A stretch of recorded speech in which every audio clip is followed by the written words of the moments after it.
So we have some very special guests. We're going to do a KFS toast. What I actually have to do is remove everybody from the screen and then bring everybody back up. So you're going to see Jeff disappear. You're going to see John disappear. You're going to see me disappear. You're going to see me come back. And then we're going to see John get added to the stage, and then Jeremy get added to the stage, and DJ get added to the stage, and Sean get added to the stage, and Mark get added to the stage, and Jeff get added to the stage. Damn right, again. Mark get added to the stage.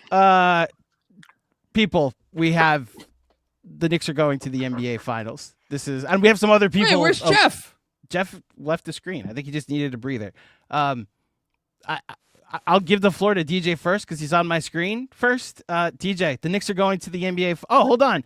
We're going to add Kev Words to the stage as well since he's here. DJ, the Knicks are going to the NBA Finals. What do you have to say about that? I mean, it just hasn't sunk in yet in any way, shape, or form. It's a weird feeling in some ways. Like I was thinking back to like how I felt in '94, how I felt in '99, and how euphoric those moments were, and how this one sort of feels like there's just more to do. And there's more to do because this team knows there's more to do, and they have so much more to accomplish. It's obviously the greatest stretch of basketball I've ever seen in my life. And I can't get over it. Maybe it'll sink in tomorrow or the next day during this little layoff they have coming up. But it's an extraordinary feeling watching them just do it again and again, just bludgeon these teams to the point of quitting. And it's routine. I've come to expect it now, and I just can't wait to see what they have in store for us, because whoever is coming out of the West is going to have a hell of a monster. We were talking about the monsters in the West and like the teams the Knicks are going to have to be ready for. These teams are going to have to be ready for the Knicks. And I think we have to start switching that narrative up a little bit. You know, this team is good DJ. And playing that well. What the fuck I'm talking about? You got DJ talking greasy. Yes, it's a special night, man. It's a Jeremy special Cohen. Night. One of the KFS OGs. I was about to say, Jeremy, when you were joining me on Sunday nights talking about, oh, you know what? Those Cantor minutes tonight were a little rough. They were a little rough, but at least that Mitch guy, he's promising. He's promising. What do you think about him tonight? Shit, we've been doing this too long. Whew. Man, we're free from the freedom. We're free from any freedom. That's what I'll say. John, I promise you it'll happen. Jeremy, you have the floor. I also can't believe it. Just like DJ said, you know, I don't know about you guys, but for the last few nights, I've honestly been lying in bed, unable to fall asleep because I'm so excited about what we're seeing. Yes, it is domination. It is absolutely, they should respect this team and not just us respecting the opponent. It's how they're doing this, where again, it just doesn't feel like they've lucked into this. They are so precise every time. They take care of business to the point where I haven't seen a team in basketball do this, period. But especially heightened by the fact that it's our team. And yes, I mean, Andrew and I recorded when Porzingis got traded, when we weren't even with KFS full time. And I think back to those moments. I think back to the moments in 2016 where I studied abroad in London, and I would stay up until like watching tip-off at 12 a.m. to watch a dog shit Knicks team and go to bed at 2:30 for no reason other than love of this team. And like, it's amazing that the laundry we root for because of our geographical location is advancing. That's great. But just watching this game 4, I had a good feeling going into today. I really did. I should have known it was going to be a bloodbath because of the fact that this team dominates these types of games, especially when they're on the road, which is even more exciting. But I was thinking about it, and I don't think Cleveland has seen this kind of assault on their city since Balloon Fest in '86, when they released 1.4 million balloons and the wind just spread all over the place. And it was the ecology was a disaster as a result. And I don't know if Cleveland will survive this as a result, because they've got a lot of thinking to do. But analytically, they're doing great. So that's what really matters, because that's what we care It's not wins and losses, it's the analytics involved. We're all a numbers-based podcast, so we know it. But this is, it really hasn't sunk in. I can't wait to keep watching the West Coast bracket, the Western Conference Finals. And man, this week is going to be, the next few weeks are going to be special. And I'm so grateful to be in the city with you all, with everyone following along. This is an amazing opportunity. I'm so happy for all of us. Hell yeah. Before I give the mic over to Sean and pass it over to him, we're going to add another to the stage. Rebecca's here. Yeah! I'm here. Can you guys hear me? Yes, we can can. hear you. We can hear you. Oh, Let's go. oh my God, guys. I was just sobbing my eyes out. Like, actually, I called Same. my dad with a minute left in that game. Ooh, it feels good. It feels good. Really good. You have a good night. You're talking to I'm right 4,600 outside. people. You're talking to 4,600 people right now. Well, don't Yeah. say that. I get stage fright. All right. You're good. Guys, life is beautiful. That was insane. I don't hate to say it, but we're never losing again. Sorry. I Yeah, can't West tell you Coast, you're whatever. wrong. Yeah. Whatever. This is incredible. Laugh at me man. all you want. We're never losing Oh, again. no. This is nothing you said. No lies detected. Zero lies detected. I This don't is think they're ever so losing good. again. And I love Knicks Film School. I love being part of Knicks Film School. And I'm so glad I get to soak this up with you guys. This is the best. This is the best. Queen of Thank Knicks you for Twitter. adding me in. Yeah, Stop it. Stop it. Mr. Hardy, what would you like to say, sir? The New York Knicks are going to the NBA Finals. The king of the watch party. Giddy up. You're muted. Hold on. I'll unmute No, he's you. not. He's just Yeah, he kidding. is. I'm here. In 1994, I was 13 years old, and Game 6, that Starks Ewing pick and roll, and Starks went for the 3, and that ball left his hand for 1/2 of 1 second. I thought we were world champions, and Hakeem Olajuwon did not cut his fingernails that day and got a fingernail on that ball, and obviously fell down and went to Game 7. And I knew then, because back then nobody won Game 7 on the road ever. So deep down in my soul, I was like, we're not going to win the championship, but it's okay. We'll be back. And if you're told 13-year-old Sean Hardy that you wouldn't be this close for 32 years, he would have laughed at you. He would have laughed. This is the jersey of who would have been the MVP of the 94 finals. Oh, wow. hell yeah. Sean holding up a Derek Harper jersey for I've yeah. had this jersey since the audio 1995.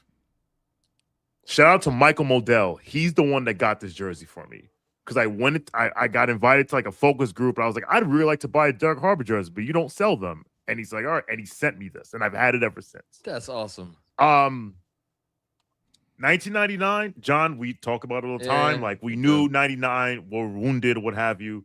My high school, the Bronx High School of Science commencement was at the theater at Madison Square Garden, June 26, 1999.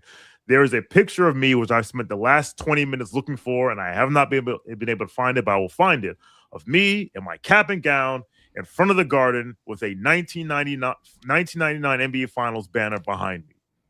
And again, if you had told me that we wouldn't sniff this for over 25 years, I would have laughed at you. I said on the watch along, the moment that Andrew had when he realized they were going, that's the moment I had. Rebecca was there, Jeff was there, and Jeremy was there. That was the moment I had on Saturday, because I went up to everybody at the watch party. I gave him a hug and I said, we're going to the fucking finals, because I knew that was it.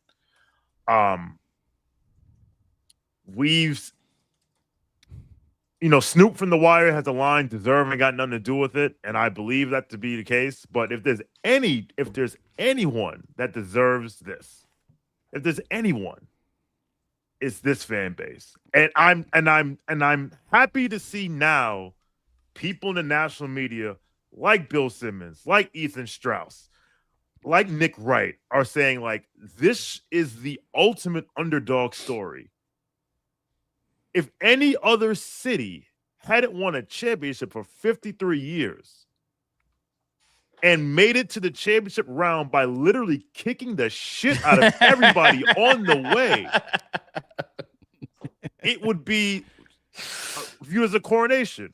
But shout out to Bill, shout out to Zach Lowe, shout out to Sean Fennessy, who said it on today's podcast. They were like, it's because it's New York. And you know what? If that's the cross we have to bear, then so be it. The New York Knicks have won the Eastern Conference, and that is a sentence that no one has been able to say in 27 years and be taken seriously.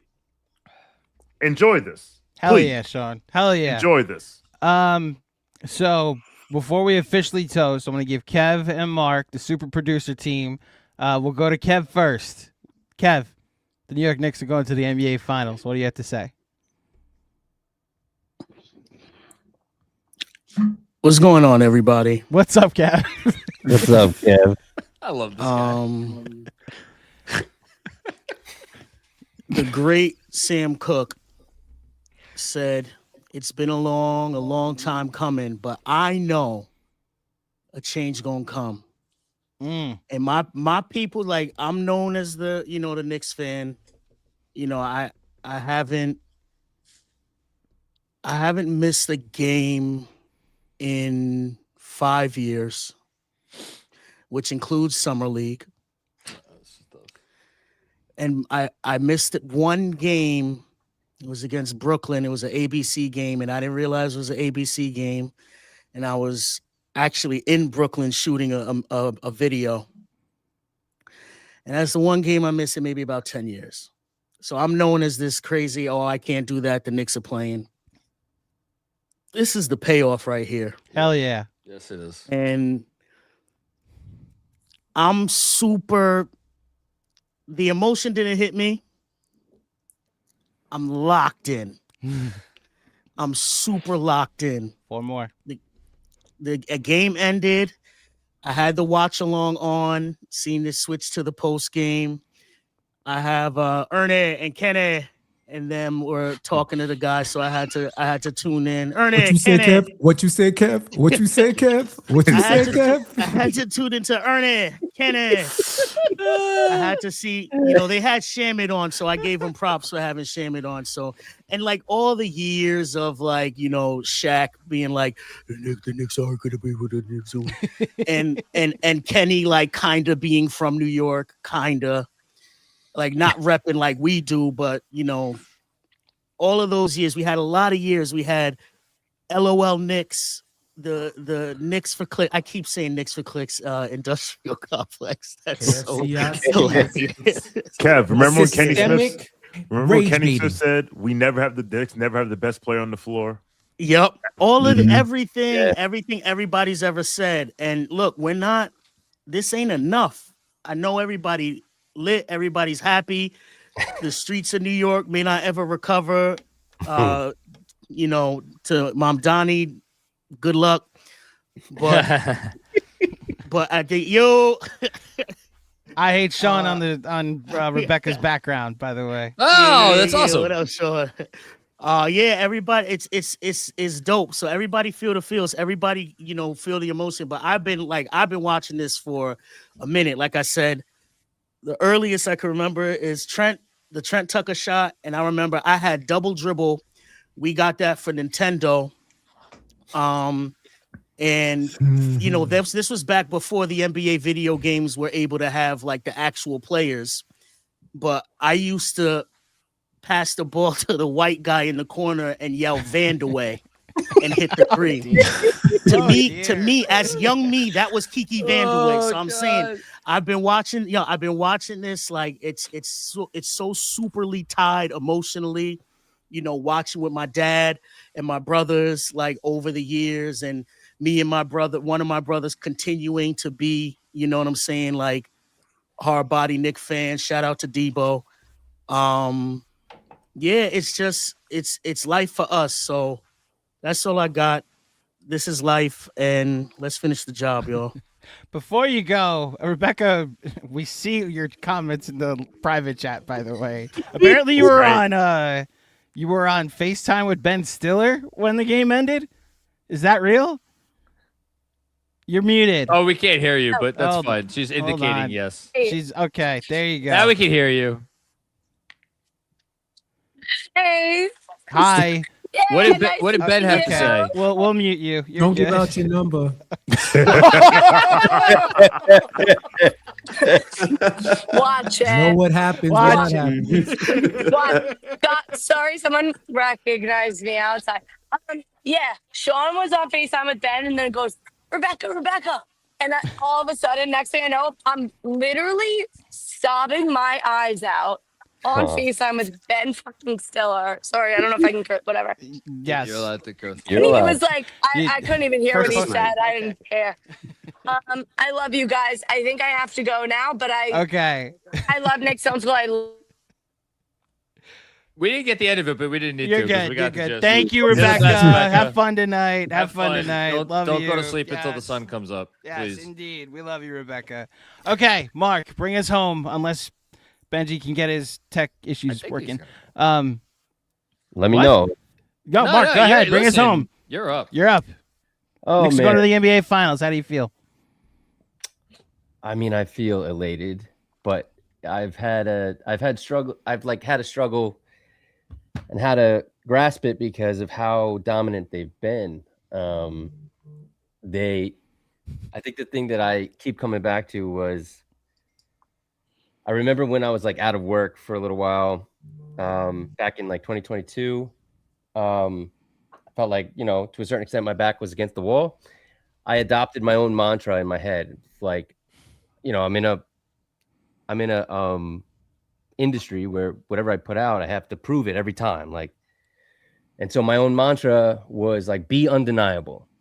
And that rang in my head over and over for a good number of years. And I wound up getting, plenty of work ever since I started adopting that mantra. And it feels like these Knicks are 100% undeniable. Hell yeah. That's so good.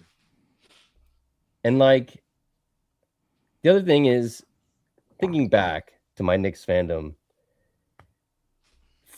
I started in right around 93, 94 when they went to the championship, but I was 9, so I didn't really grasp it, although it's been pretty cool to really enjoy this run with my son. He doesn't know how good he has it, and I'm going to keep it fairly brief here because I know Benji is about to join. You're good. You're good. Keep going. good. We're with it. We're with you.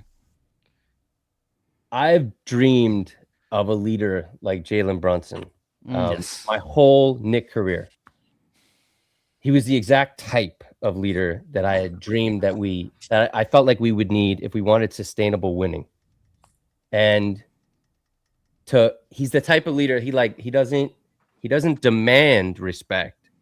And shout out to my boy Danny Soldano, who put this expression in my head years ago. He doesn't demand respect. That is the type of thing where it's like threatening and like based on ego or title or whatever like that. He commands respect, which is more of like a gravitational pull. That's the type of leader, like he leads by example. That's the type of leader that I always dreamed of. And we have him now.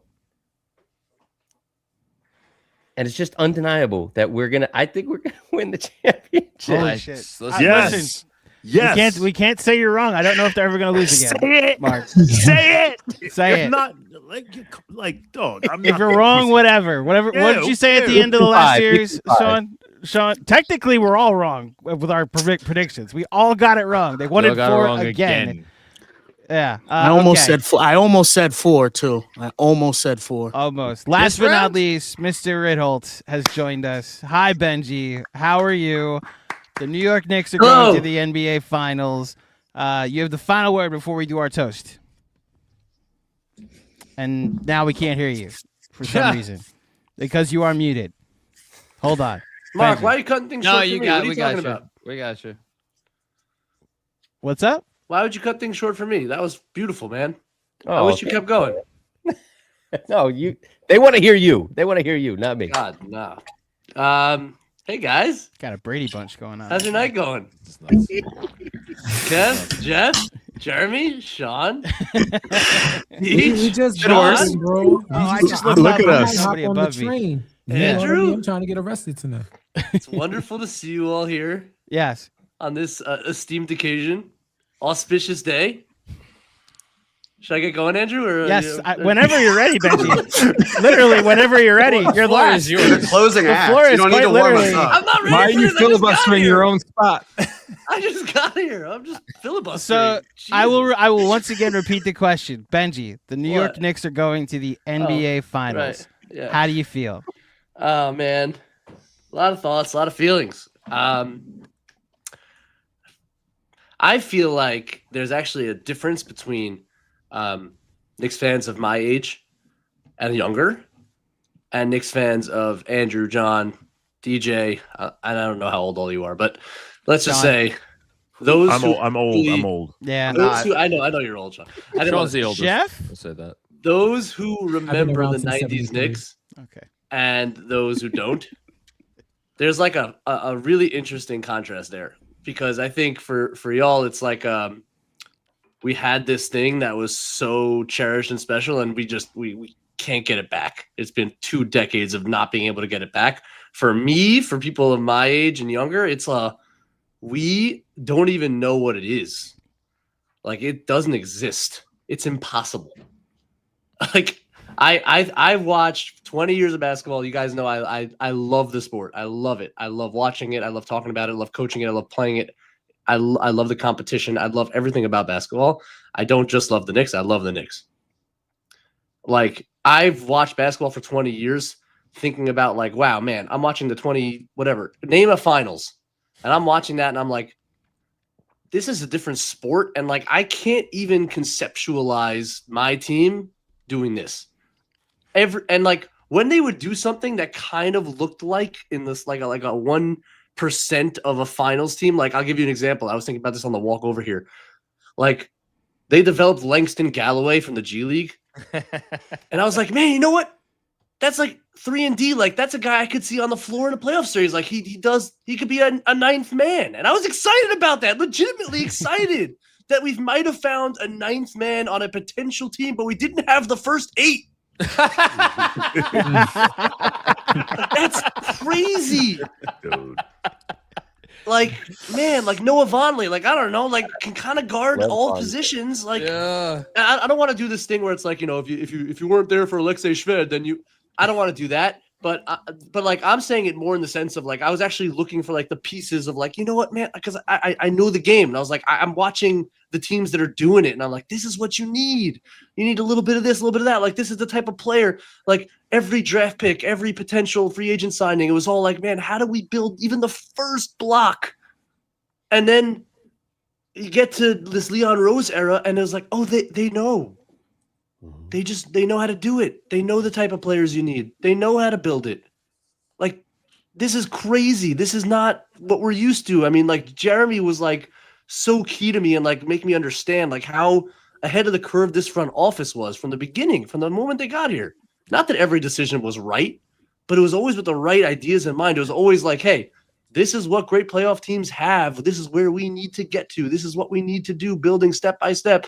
Every transaction builds to the next transaction. No wasted energy, no wasted thought. And it was like a miracle. And even with all that, the chances of actually getting to this point were so slim, just because it's the 30-team league and only 2 teams get there every year. And we didn't get to draft the next generational superstar. So, like, this is all what's buzzing in my head. It's like, it's just unbelievable that we got the pieces in place. We got the front office in place first, got Jalen Brunson in place, obviously, got Josh Hart in place, and just built it step by step, where I don't have to be thinking that way anymore. It's not like, man, this is how the good teams play. How do we get there? No, we're the team. Yeah. Now front offices are going to be looking at us and saying like, hey, how do we get to that? What do we need to do to build this way, to play this way? That is like the coolest thing. So I'm just like blown away by the performance, by the feeling of competence and confidence in a team that has eluded me for 2 decades of fandom, and just so happy to be here, so excited for the finals, happy to have a couple of weeks or whatever, a week and a half to hang out and chill and prepare. Happy for all of you and to be part of all this. And man, that's what I got to say, Andrew. How was that? Was that okay? That was tremendous, Ben. Hell yeah. Jeremy, this is for you. A comment just came in. Continuous Soup. Continuous Soup making an appearance on the Knicks Go to the Finals post-game show. Feels appropriate. All those years where we had to keep a player because the paperclip needed to be turned into something bigger. Oh, my God. And oh, my goodness, did they turn this paperclip into something pretty big? There's no more continuous soup on the team, right? They don't need. They use all the continuous soup for the purposes they need to use it for. Indeed. They've still got it. You know, I was looking into this because I thought. I feel like no cap coming on. Oh no! Hold on. Get rid of the boxes. Put up the slideshow. Cap or no cap? 2026. No. I was thinking about this because I was thinking about the team and how they were made up, and obviously the majority of these players the Knicks have were traded for or signed in free agency. Mitchell Robinson is the longest tenured Knick. Shout out. But I was thinking, look, I know he was drafted in the 2nd round in 2018. Where did the pick come from? Does anyone know where the pick came from? It was OKC. It was. And how was it acquired? Carmelo Anthony. And how was that pick acquired by OKC? Oh, goodness. I don't know. Antonio? It was acquired because the Bulls and the Thunder made a trade involving one Taj Gibson. God. Taj Gibson. Oh, snap. Yeah. The Taj Gibson trade tree led to the Knicks having Mitchell Robinson. It's incredible. This is my favorite thing that's happened all night. Yeah. Thank you, Taj. Taj Gibson shout out. All right. Shout out to Taj. Yeah. So everybody grab your drink of choice, whether you're on this live stream right now or you're watching this live stream right now, wherever in the planet you are. Quick John, shout out. Quick shout out. Go ahead. Quick shout out to Mensa, who I texted Mensa the link. I texted Mensa. Hold on. Where is Mensa? He texted back, but I don't. Okay. He did text back. Yeah, he did text back. So he wasn't able to make it, but please go follow Mensa. Has been literally proven right by this postseason, about Karl Anthony Towns, about the head coach, about the Knicks.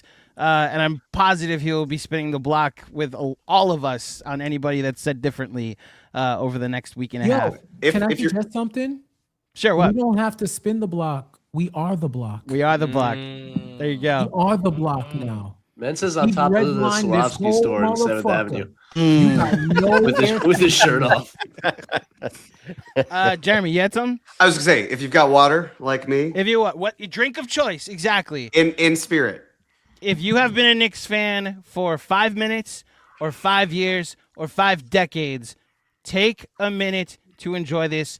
Take a second to enjoy this. Take the next 8 freaking days to enjoy this, because the NBA Finals featuring the New York Knicks and all of your friends at Knicks Film School begin next Wednesday. Cheers, fellas. Cheers. While y'all drink a couple of things. Go ahead, Sean. So really quickly, I've seen the Yankees win the championship. I've seen the Ravens win the championship. I've seen Syracuse basketball win a championship. I've seen Tottenham Hotspur, who would nothing, win a championship. That's the last Infinity Stone. There you go. That's the last Infinity Stone right there. Cheers to that. Couple of quick things before I get out of here. One, please. Mike Breen has been calling finals for 21 years. In 2026, this will be the first NBA Finals he calls from Madison Square Garden. Oh, that's awesome. That's so awesome. Well done, Jeff. Well done. Also, we have 8 days before the next game. Knicks universe. Could I offer a treatise? I know there's gonna be a lot of antsiness. Usually when we have too much time on our hands, we're just looking for somebody to fight. Nah, for these next 2-3 weeks, we need to be unified. Can't we all just get along? There is only one op, and they reside on the west side of this conference.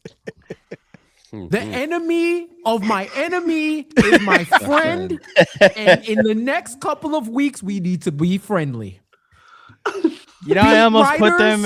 Writers, content creators, fans, family, all of y'all, everybody chill and save up your energy, because there's going to be a couple of fan bases that are going to think that they are the favorite, and they're going to have to deal with the harsh reality that there's nothing worse to do than to lose to a New Yorker. Hell yeah. Oh, love that. Jeff, just a quick behind the scenes. The reason I stumbled over your final get some is because I had certain accounts I was going to tell you to tell them to get some. In the same spirit of olive branches. Absolutely. They already got Knicks, it. They got it. We're it. chilling. I don't know what you're talking about. Exactly. It's best that you don't. No, Sean, anyway.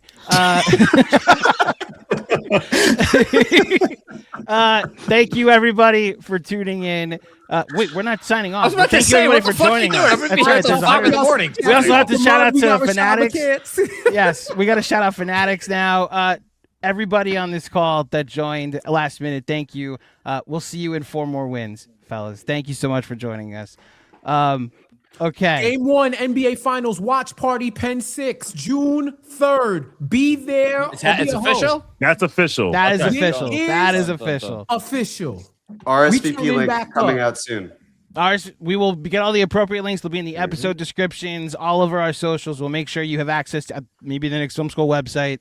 We'll have all of that available to you very soon. We promise. Knickerbocker's Blues album dropping late September, early October. Even better. Cop that. Pre-order now. Okay.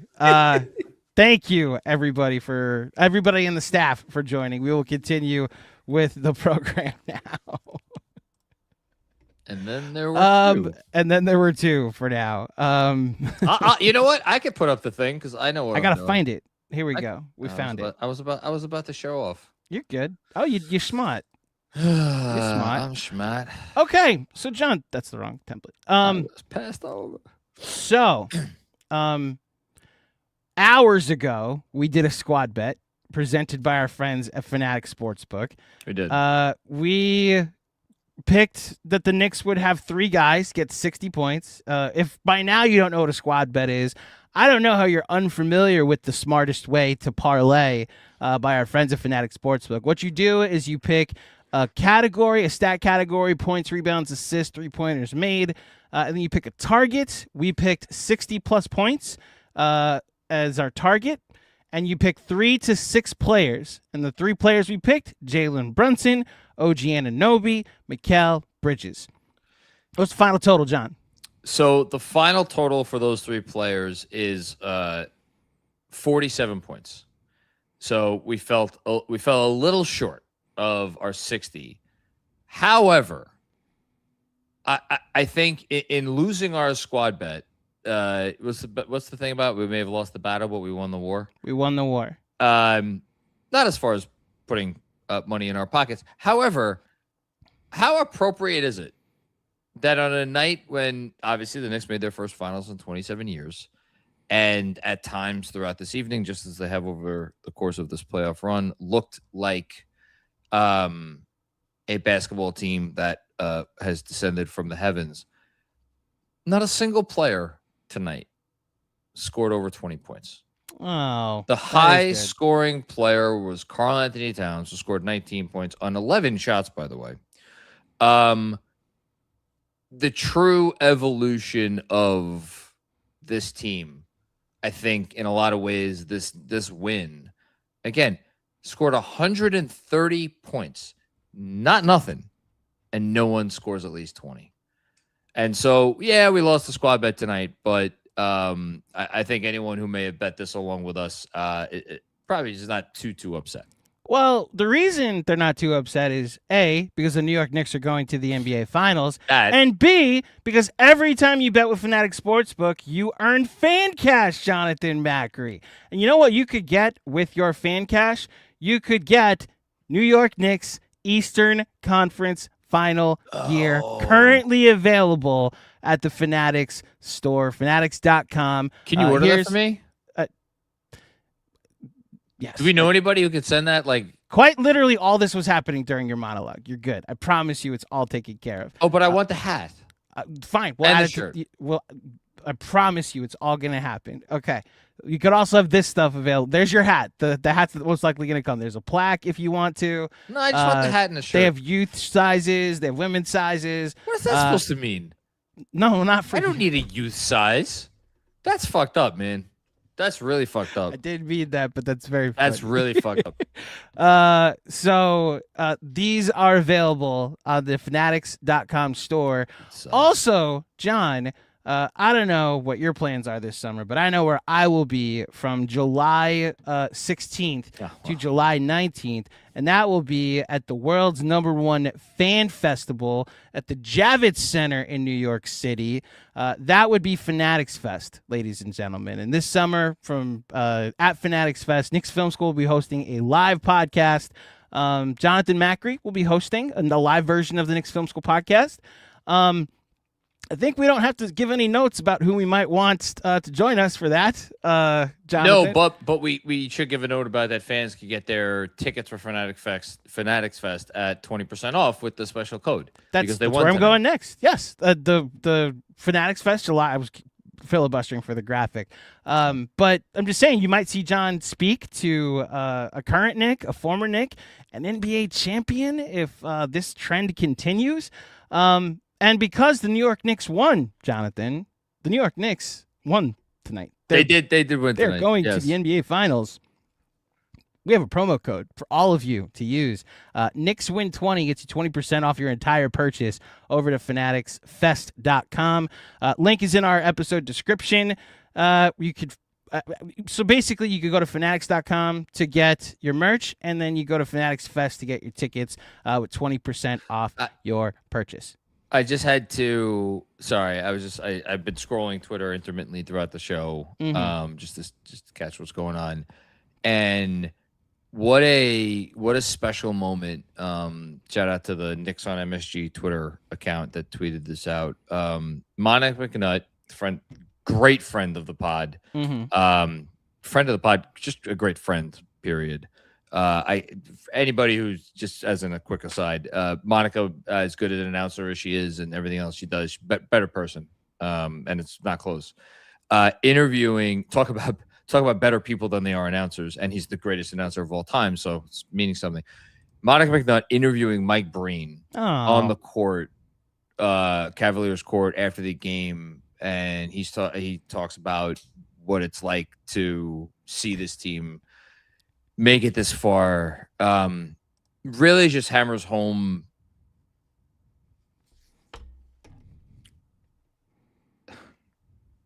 how much this means to so many people. And I like, again, this is the greatest announcer in the history of sports as far as I'm concerned. And he's a Knicks fan. And now he's going to get to call these games, right? It's a dream come true. It's got to be a dream come true. Whether like your daughter's age or your Mike Breen's age, this means something to every Knicks fan in between. Yeah, how sweet it is. And the best part about this team that we've been lucky enough to watch and lucky enough to cover, they are taking business so serious that we can trust they'll keep it the same mentality of the series that they're currently in is 0-0. Although, like, now it's factual. The series that they're going to be in is 0-0. And that allows us to get a little crazy and enjoy a trip to the NBA Finals. Okay. I believe it's time for some super chats. In fact, I believe the first one is courtesy of our friends at Fanatics Sportsbook. Oh, we're doing back to this. $1,000? Yes, John, the show is yours. $1,000 for FANCASH. Holy shit. That's a lot of that's the biggest one we've ever had. That's what she said. The worst odds. Sorry, Mom. The worst odds to win the East this year. The worst odds to win the East this year were plus 750. If you had bet $1,000 at those odds, you would have $7,500 in your pocket right now. That's the cost of doubting this team. Giddy the hell up. Eastern Conference Championship gear available now on Fanatics.com. I mean, what better person to speak about disbelief in this team than me? I wasn't alone, but not everybody has a podcast with a camera on them. They overcame everything, and they overcame a lot of stuff that they probably shouldn't have needed to overcome. That comes as a function of playing in the city with the brightest spotlight in sports. There is no comparable thing in the world of sports to playing in New York and playing under this microscope and having, part of the reason this is so special for so many people is there are so many people that cover this team and do what we do and talk about this team. I mean, you just saw the 9 boxes wasn't even enough, right? When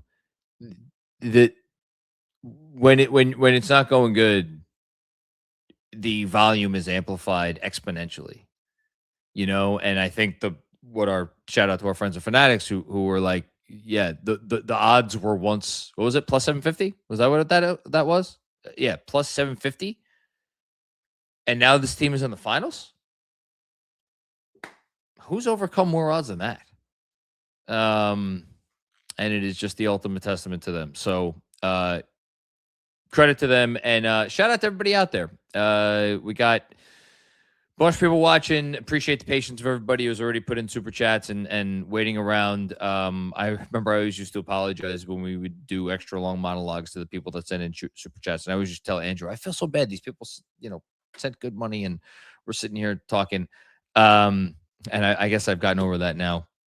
I will just say one last thing before we actually get into the official super chats. Give two quick thank yous. 3 quick thank yous.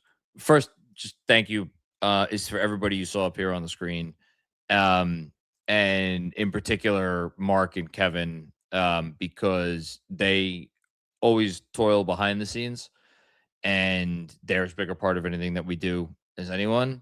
But we have had the great fortune of, obviously a lot of good stuff has happened in Knicks Film School over the last couple of years. And it is a testament to everybody you saw up here. And I thank my lucky stars every day that I am lucky enough to be part of this team. So that's the first thanks. Second thanks is to my wife, who's probably not watching this. I would imagine she's fast asleep, but to do what I do and is a lot goes into it, and not always fun to be married to the guy that has to live and eat and breathe and so on and so forth, this stuff 24/7.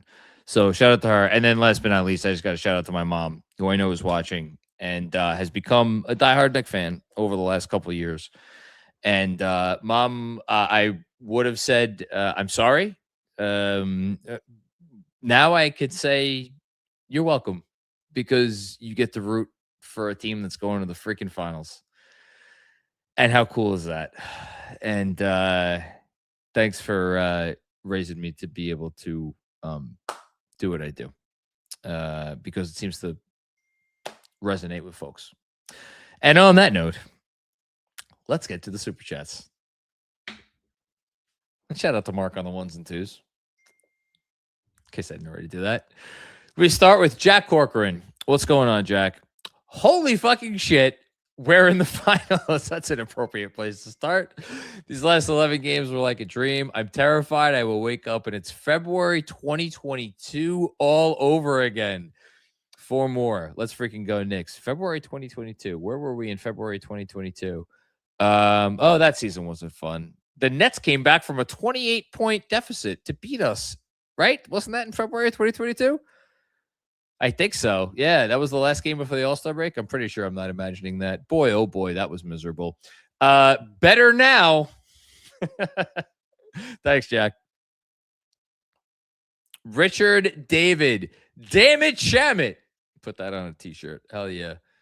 I love that Shamit got a standing ovation from the crowd after the game during the trophy ceremony. What a moment for a guy who, again, started this season on a non-guarantee. It's still, right? Technically, I think on a non-guaranteed contract. It's a non-guaranteed contract for the whole year, right? Great reserve. They don't get to this point without him. Thanks, Richard. Ja so focused. Talk about a long timer, man. Reporting live from Rocket Square Garden. Ja so focused and family are witnessing a third consecutive series closing generational belt to ass and a second consecutive sweep. When the clock hits 0, we will be finals bound. Well, the clock did hit 0, and we are finals bound, and they ended up winning this game by 37 points. Holy shit. 37-point win. As I said a moment ago, not a single player for the Knicks scored more than 20 points. The Cavs had a guy over 30. The symmetry there. Very interesting. Very interesting. Thanks, Ja. You're the man, dude. Thank you for the contributions throughout all of the years, and thanks for chiming in now. Last one, right? Next up. Reverend John Ortiz. Part of the Claudio clan. Thank you, Jesus. Oh, my God. I love me some Jesus tonight. Jesus, if you're out there, whatever you need me to do to make up for whatever you need me to do to pay you back for this one, the check's in the mail, brother. Truly. The Knicks are back in the finals. Kept my 2-year-old up just to watch it with me. Worth it. Hashtag Let's Go Knicks. Hashtag KFS for life. Thank you, dude. It's my younger daughter. My wife put her to bed at some point tonight. I don't know when. But my older daughter watched until the end, and I think she was legitimately unnerved by how I was reacting as this was going on, because the Knicks were up by so many points, and yet there would be a Shamit 3 or whatever, and I would yell or make some noise or something. And she's like, what? I think I heard her say at one point, like, what's wrong with Daddy? Well, laughing, to be clear, because she finds me very funny. But that's fandom, babe. That's all I got to tell you. Thanks, Reverend John. I am Kabitak. Did I get that? Kabitak? Sure. Last time the Knicks made the finals, I was turning 4. And to be clear, you didn't get laid yet, right, John? Let's go KFS. Let's go Knicks. When did I first get laid? I was in. No, I hadn't. Last me the 99. Hold on. When I started high school in 97. Oh, wait a minute. No, I had. Yeah. No, I popped my cherry early. Shout out to Huff House Golf Camp. Mark's telling me, don't say this. Is this bad? No, it's fine. Okay. Yeah, there was one girl at that fucking camp, one, and there were 8 boys, and I got the hole in one. Don't let him fool you. This guy used to have some real game. But yeah, no, it was still pretty fresh. So, what was her name? Oh, that's a shame. Anyway. Nope. Keep that name to yourself. I can't remember it. Better off. You sure? I'm sure she'd be honored. There's like 5,000 people watching. Great honor. Okay. I haven't even had that much to drink yet. Thank you. I'm whatever. Dennis D. Sabato. What's going on, Dennis? 12 more minutes. Oh wow, this is from the third quarter. Hashtag finish this fight. Let's fucking go next. Will they finished it? Giddy up. Colin Reardon. What's going on, Colin? Been listening since hashtag we here.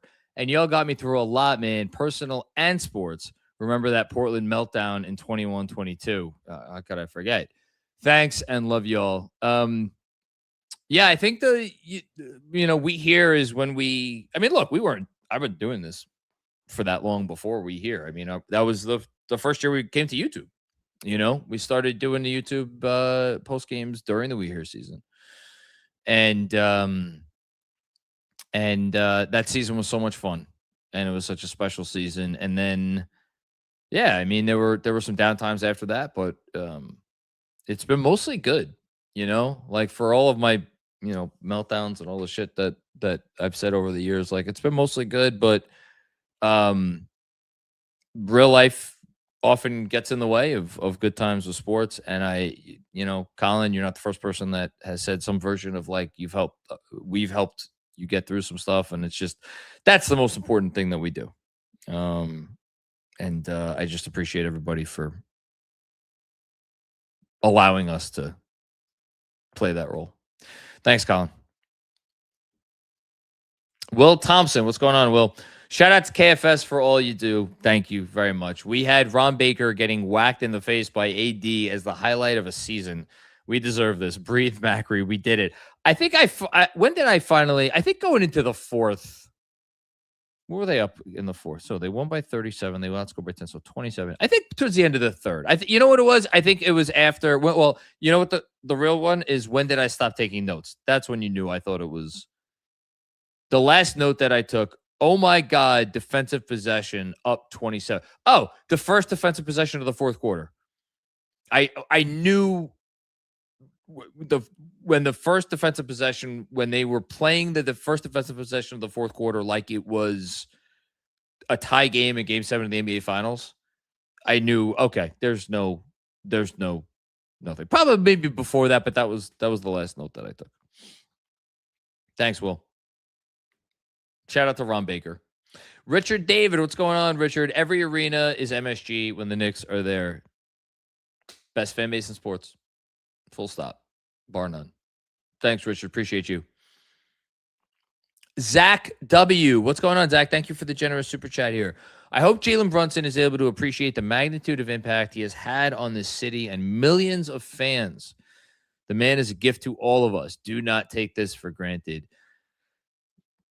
There were some post games through the last few years and in this postseason where I got a little salty, and I've only gotten salty over criticism of three players over the years, or three people over the years.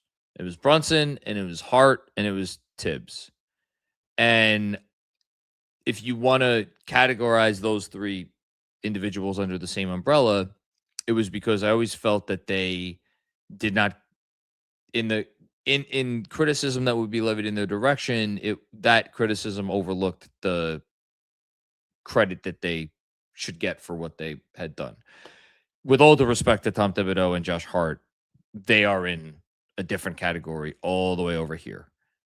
Jalen Brunson is like, it's not that we're not allowed to criticize him. We are. Everybody's open to criticism. But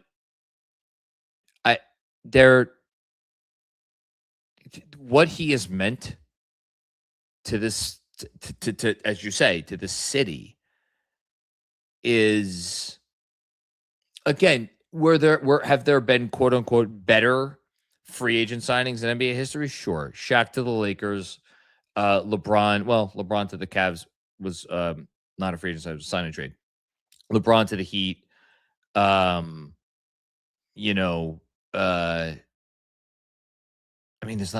Jesus, the list is really not very long. Whatever else you want to say in terms of other free agent signings that have like meant maybe more on a basketball court, none have meant more to a franchise, to a city, to a fan base. In that sense, Jalen Brunson is the most significant free agent signing in the history of the NBA. And that's not hyperbole at all. It's just not. When you look at everything that he has meant and where he brought them from and where they are at now, it's not hyperbole. Shaq to the Lakers are the fucking Lakers. Like they were gonna get someone really good. Like Shaq just went there. Okay, great. I understand. 3 titles. I get it. No. Shaq didn't mean as much to the Lakers fans as Jalen Brunson means to Knicks fans. It's not close. Thanks, Zach. Red Rich, what's going on, Red Rich? What is happening right now? Can't emphasize enough how much KFS enhances this experience for fans. That's incredibly kind of you. Thank you so much. Especially you, John. Stop. The Josh Hart of KFS. What a time to be alive. Bring on the West. Let's fucking go Knicks. Well, that's the best compliment you could ever give me. Thank you very much. And we are all collectively honored to be part of everybody's experience here. And bring on the West. Bring on the West. I can't wait to watch tomorrow night. I'll just say that. Great series out West. Unlike this one. Thanks, Red Rich. Oh, Jesus. JDM, man. Thank you so much. Thank you. Been supporting KFS since the Kevin Knox draft podcast with Wasserman and the old Twitter postgame periscopes. Never thought I'd see the day. Oh my God. First of all, shout out to Was, Jonathan Wasserman, who really, like, before we were anything, so before I was anything, before we were anything, Was, I don't even know. I guess he followed me on Twitter, and he was one of the first big guests that we got, and always loved. I've always loved Was coming on and giving his insights, and that was like in the early days, that was such a thrill for me, not only to actually get to hear the answers to the questions that I asked him, but to just be able to get him on and pick his brain, because to this day, he's still as good as anyone that does it, with the draft stuff. And I remember that pod, and I remember talking about Kevin Knox and the hope of Kevin Knox. That was a big freaking deal. And I remember I was drinking the Kool-Aid of Kevin Knox and thinking, and then Summer League. Remember Summer League, Kevin Knox? Didn't he make all Summer League first team? I think he did. And then, oh my Lord. And then, sorry, I'm going off on a tangent now. I remembered, this is the only recorded conversation that I didn't do as a podcast. I did it for an article that I wrote for Knicks Sports Illustrated. Shout out to Knicks SI. I talked to Kevin Knox's dad, and he gave me a phone interview. And I remember the biggest takeaway. It was when he was on his rookie contract. I forget. I think it was maybe after his first year or second year, whatever it was. And I remember he told me, he's like, our goal has always been to get a second contract. And I remember hearing that. I was like, oh, that's cool. But then I remember hearing them like, man, I don't know about this one. But Kevin Knox Sr., really, really great guy. Gave me his time. And shout out to Kevin Knox wherever he is. He wasn't on a team this year, but I hope he's doing good wherever he is. And yeah, man, it's been quite a journey. So thank you so much for this, and great to sit here and reflect a little bit on that. Robert Cross, what's going on, Robert? First time, long time. It's your boy, John. Let me be real clear here. We are the big dog now. We are winning the NBA championship, period. Hashtag 53 wins. Anyone watching this podcast or anyone watching this live stream or listening to this podcast does not need me to tell you about Robert Cross. Robert Cross was, I hope he doesn't mind me saying this, and I hope he doesn't think this is an insult, was the first super fan of the Knicks Film School Postgame Show. And Robert, I mean that with the absolute, it is the highest compliment I could give you. Because I mean it with nothing but love. And you have a million different things that define you in your real life other than that, and that is what makes you great. And I feel very fortunate that I've gotten to know you over the years offline, and having nothing to do with the Knicks. But I mean this when I say the Knicks Film School Postgame Show would not be what it is without Robert Cross. And that's number one. And number two, he is a better guy than he is a Knicks fan. And he's as good a Knicks fan as I know. So shout out to you, Robert. Oh, we got another one from Robert. It's like the old days. Remember when we used to be just a string of Robert Cross super chats? First time, long time. It's your boy John. I need to be real clear for KFS Nation. I am 100 that the orange and blue will be crowned NBA champions. Hashtag 53 wins. If I was to create a top 10 list of the people that I want the Knicks to win the championship for the most, if I was to create a top 100, you would be in the top 10, Robert. You might be in the top 5. Like, I think Jalen Brunson would be in the top 5. Robert Cross would be in the top 5.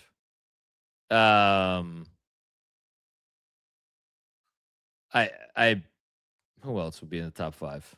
Mike Breen. I think Mike Breen would have to be in the top 5. But you're right there. You're right there with Breen and Brunson. Thanks, Robert. You're the man, dude. Thanks, Mark. Rob McKenna. What's going on, Rob? How are you? Hi, John. First time, long time. Thanks for chiming in. Sorry you had to wait so long for me to read this. Knicks fan since 2008, which is lonely in Australia. Everyone is Lakers, Heat, Cavs, Golden State Warriors. Hey, listen. LeBron's teams and Steph's team. Can't blame him, right? Haven't felt as connected to the team as the last 4 or 5 years. Thanks to finding KFS. Thank you. Let's freaking go Knicks. Man, I was not prepared for this sort of stuff. This is about the Knicks, man. Thank you. Thank you. I look forward to visiting Australia someday. We were talking about that on the watch along, how it's higher. It's very high on my bucket list of places that I want to go to before I'm too old to enjoy such things. I have if I ever get there, I will organize some sort of Australia KFS meetup. Shout out to my guy Dean, who I hope he hears this. He would be the first invite to that. But yeah, 2008, man. If you're a Knicks fan since 2008, you didn't get to see any good times, at the start, because that was Biden time for LeBron, right? It was just Biden time and cap space. Oh, wait. Never forget the day they traded Jamal Crawford and Zach Randolph. One felt swoop. And I was like, oh, okay. He's going for it. 2 years out, but he's going for it. And didn't quite work out as expected, but appreciate Donnie for trying. Anyway, glad you've enjoyed the run, and shout out to you, man. Thank you so much, Rob. Anthony Sixto, another one of our OGs here. Stunned. I feel like I'm just trying to absorb every second of this. How can you possibly give Eastern Conference Finals MVP to just one player? Unanimous, too. Unanimous. I don't like this team. I fucking love this team. Hashtag 4 more to go. Hashtag check on Bontemps. Watch Bontemps go do something crazy and pick the Knicks in the finals. I have a funny feeling, and I don't like it. To be very clear, I want every national media person to pick whoever comes out of the West. I don't want any of them to pick the Knicks. I have a funny feeling you're going to get some picks of Knicks to win the finals from some folk out there. And again, I don't want it. I don't like it. It makes me very uncomfortable, but I think you're going to get it. So just prepare yourself for that. And I love this team too. Very likable team. Thanks, Anthony. Matthew Batnick. I think I got that right. Hey, Matthew. First time, long time. Marty Collins, Larry Hughes, Jerome James, Jerome Jordan. Oh, goodness. Too many more to count. The childhood battle scars are real. Can't believe this is happening to us. Thank you for all you do. Well, thank you for chiming in for the first time. Really appreciate you watching, listening, and obviously chiming in here. The list of names,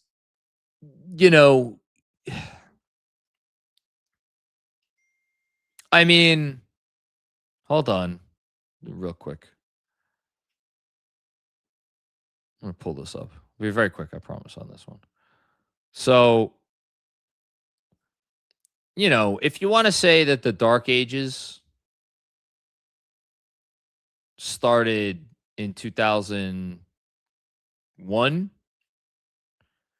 according to Basketball Reference, there were from 2001 in terms of guys who joined the team. No, actually, sorry, joined the team in 2000 because of that was the 2001 season. So, my God, I don't even who is this? Mirsad Turkan played 7 games for the Knicks. Andrew Lang, I remember him. DeMarco Johnson, do not remember him, not going to lie. Edric Bohannon, Bohannon, played 2 games for the Knicks in the year 2000. And then these names I remember: Eric Strickland, Glenn Rice, Luke Longley. Okay, so let's start it right around then. 248 take away. When did the Leon Rose era start? 2020, right? 2021. Yeah. Minus 68. So give or take like 180 guys came through this franchise. And if you want to take away the 2012-13, the Melo era, you want to take away the Melo, so let's take away 20 guys, right? Let's take away 20 guys. So that's still like a buck, what? Like a $150, $140, $150 players. Like there were just so many guys, and this franchise was a highway rest stop for people who were on their way to what they hoped would be something better in their career, coming from something where they had to come here to pay their penance, you know? And like so many of those names we could like rattle off tonight. Remember Jimmer Fredette? Shout out to Jimmer Fredette. Played two games with the New York Knicks. Thanasis Antetokounmpo played 2 games with the New York Knicks. Shout out to him. You know, the Lou Almondson, Quincy Acey, Sam Dallenberg, Ricky Lido. Oh my God. Remember Alexei Shved. How could anybody forget Alexei Shved? Jason Smith. Oh, I was all in on Jason Smith. Jason Smith, stretch 5. I remember that.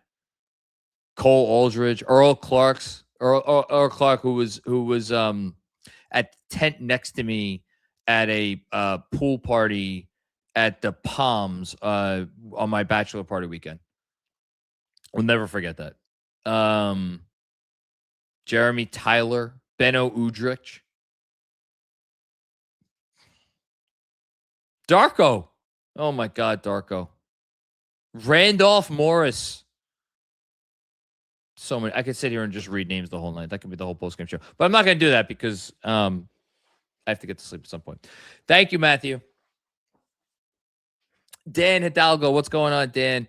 I was at the game in Indy last year when the Knicks were eliminated from the Eastern Conference Finals. It was cool to see them advance to the finals in person, the finals. Dan, you have become one of my favorite commenters and super chatters. Really appreciate you. You always measured, like, never too high, never too low. Always the perfect amount of emotion for me, at least. And again, high up there on the list of people that I could not be happier for that you got to see this in person. Shout out to you, man. Thanks, Dan. Michael Aaron, another one of the OGs. What's going on, Michael? Entire roster deserves spots in the all-time Knicks list. You'll have to redo those this summer. Knicks are going to the finals, and KFS has done nothing but enhance this for years now. Well, we appreciate you saying that. Thank you. Much love, guys. I'm looking forward to redoing the 25 for 25. It's going to be, what rotation player on this team doesn't get a spot in the 25 for 25? So for anybody who missed it, we did a ranking of the top 25 players since the year 2000. I mean, OG, Cat, Hart, Bridges, my God. Where is Bridges? Is Bridges in the top 10 now? Top 15, certainly. He didn't even make the list. Brunson, Mitch was already there. McBride, I think, just missed out. He'll be in there. Shamet, man. I think Shamet's got to be one of the 25 best Knicks of the last 20. If we expand it to 26 for 26, then Shamet's got to be on there.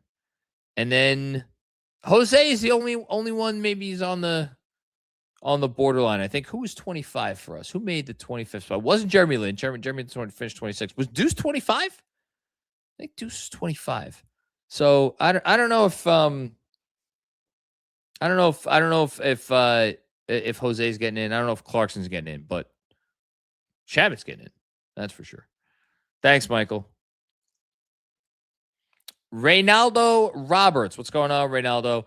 Hashtag Magic City Massacre. Love it. Hashtag Mother's Day Massacre. Love it. And now hashtag Memorial Day Massacre. Oh, Reynaldo, I'm going to have to pay you royalties because I'm going to steal that for something. I don't know what. That's great. Good job by you.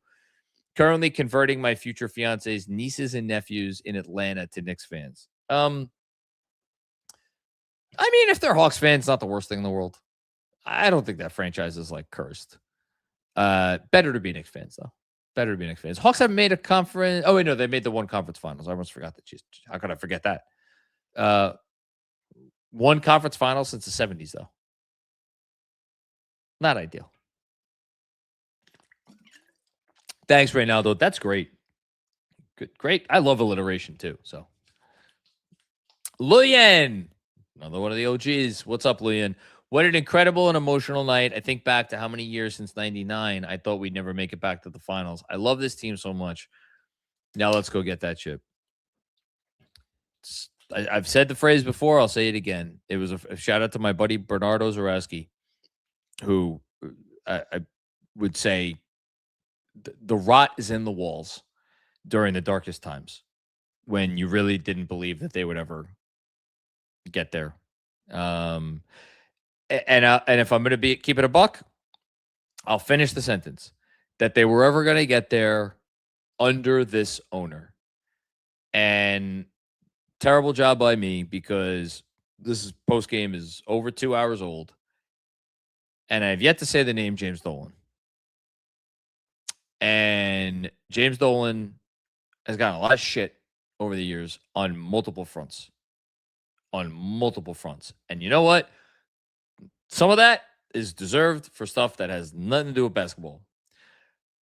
But as a basketball owner and an owner or a governor, whatever the hell they call them now, whose responsibility it is to put his team that he governs in the best possible chance to win a title, you really can't say that there's been many folks doing a better job of that than James Dolan over the last 5-6 years.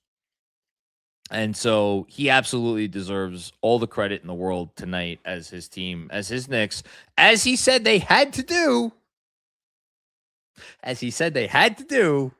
make the finals. Thanks, Leon. Oh my God. What are we doing? Jesus Christ. Snake. Shout out to Snake River Roasting Company. I'm checking my my deliveries every day. I can't wait until I get the coffee that we've ordered. Thank you, man, and thank you, Mecky. For anybody who doesn't know, this is Mecky's Coffee Company. I have been trying to think about what to say, but filled with emotions, and I'm speechless. Love y'all. Let's keep it going, and let's stay true in this brotherhood. Look at those traveling fans. We are together. Best fan base in the world. Put the receipts away, as we need everyone, the sixth man, to get to the promised land. I know I've said a lot of words on this post game, but I in spirit, I am also speechless because I don't feel like I've landed on the right words. And I don't feel like I've said the words that properly encapsulate the moment, in part because the moment is still eluding me a little bit. And it has all come so fast. And just it's been very abrupt. And to go from a team that was down 2-1 in the first round that was seemingly proving to go to the old Dennis Green line, they are who we thought they were. I mean, down 2-1 to the Hawks, I know I wasn't the only one, but a lot of us were feeling, oh, they are who we thought they were. And to go from that to this, and it's just, it has just been a cascading series. It's been like one waterfall leads into a bigger waterfall, leads into a bigger waterfall, and now it's Niagara Falls. And I am feeling ill prepared for this moment with this team again. Jeff, shout out to Jeff who finds the ability to find to meet the moment and find the words. I cannot wrap my head around what is actually happening right now. But to everything else you said, staying true in the brotherhood, the traveling fans, the whole thing, it is the best fan base in the world. We are together. I know, again, there's occasionally disagreements because when you have a fan base this big, you're going to have stuff that happens. None of that shit matters. None of that shit matters. The only thing that matters is that we're all Knicks fans and that we love this team. And we are going to give this team all the support that they deserve in the finals. And they're going to need it, because I do believe they feed off of it.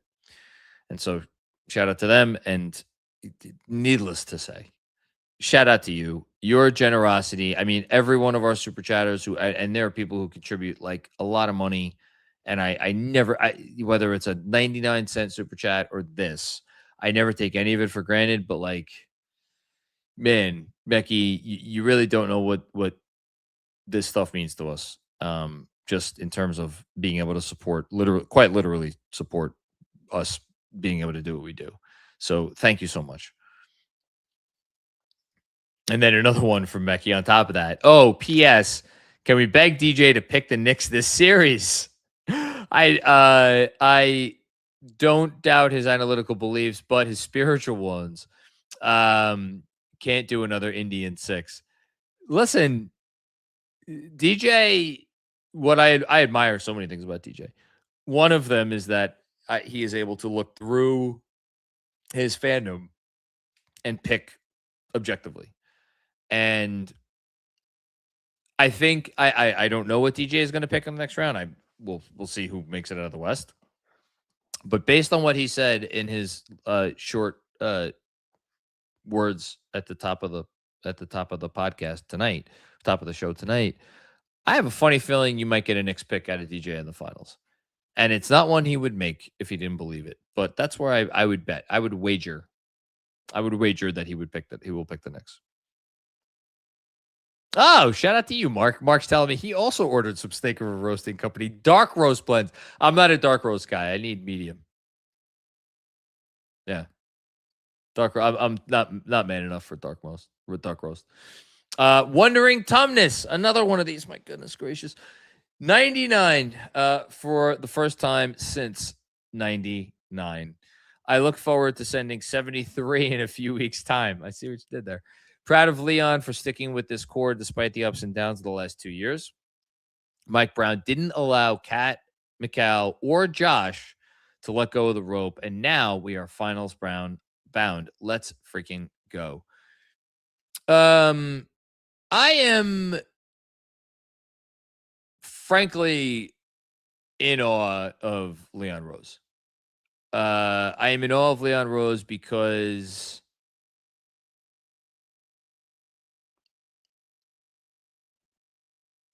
if you think about the unique pressures that come with this job of running the Knicks, and this is where this is going to sound pejorative, and it's not totally pejorative, but it is accurate.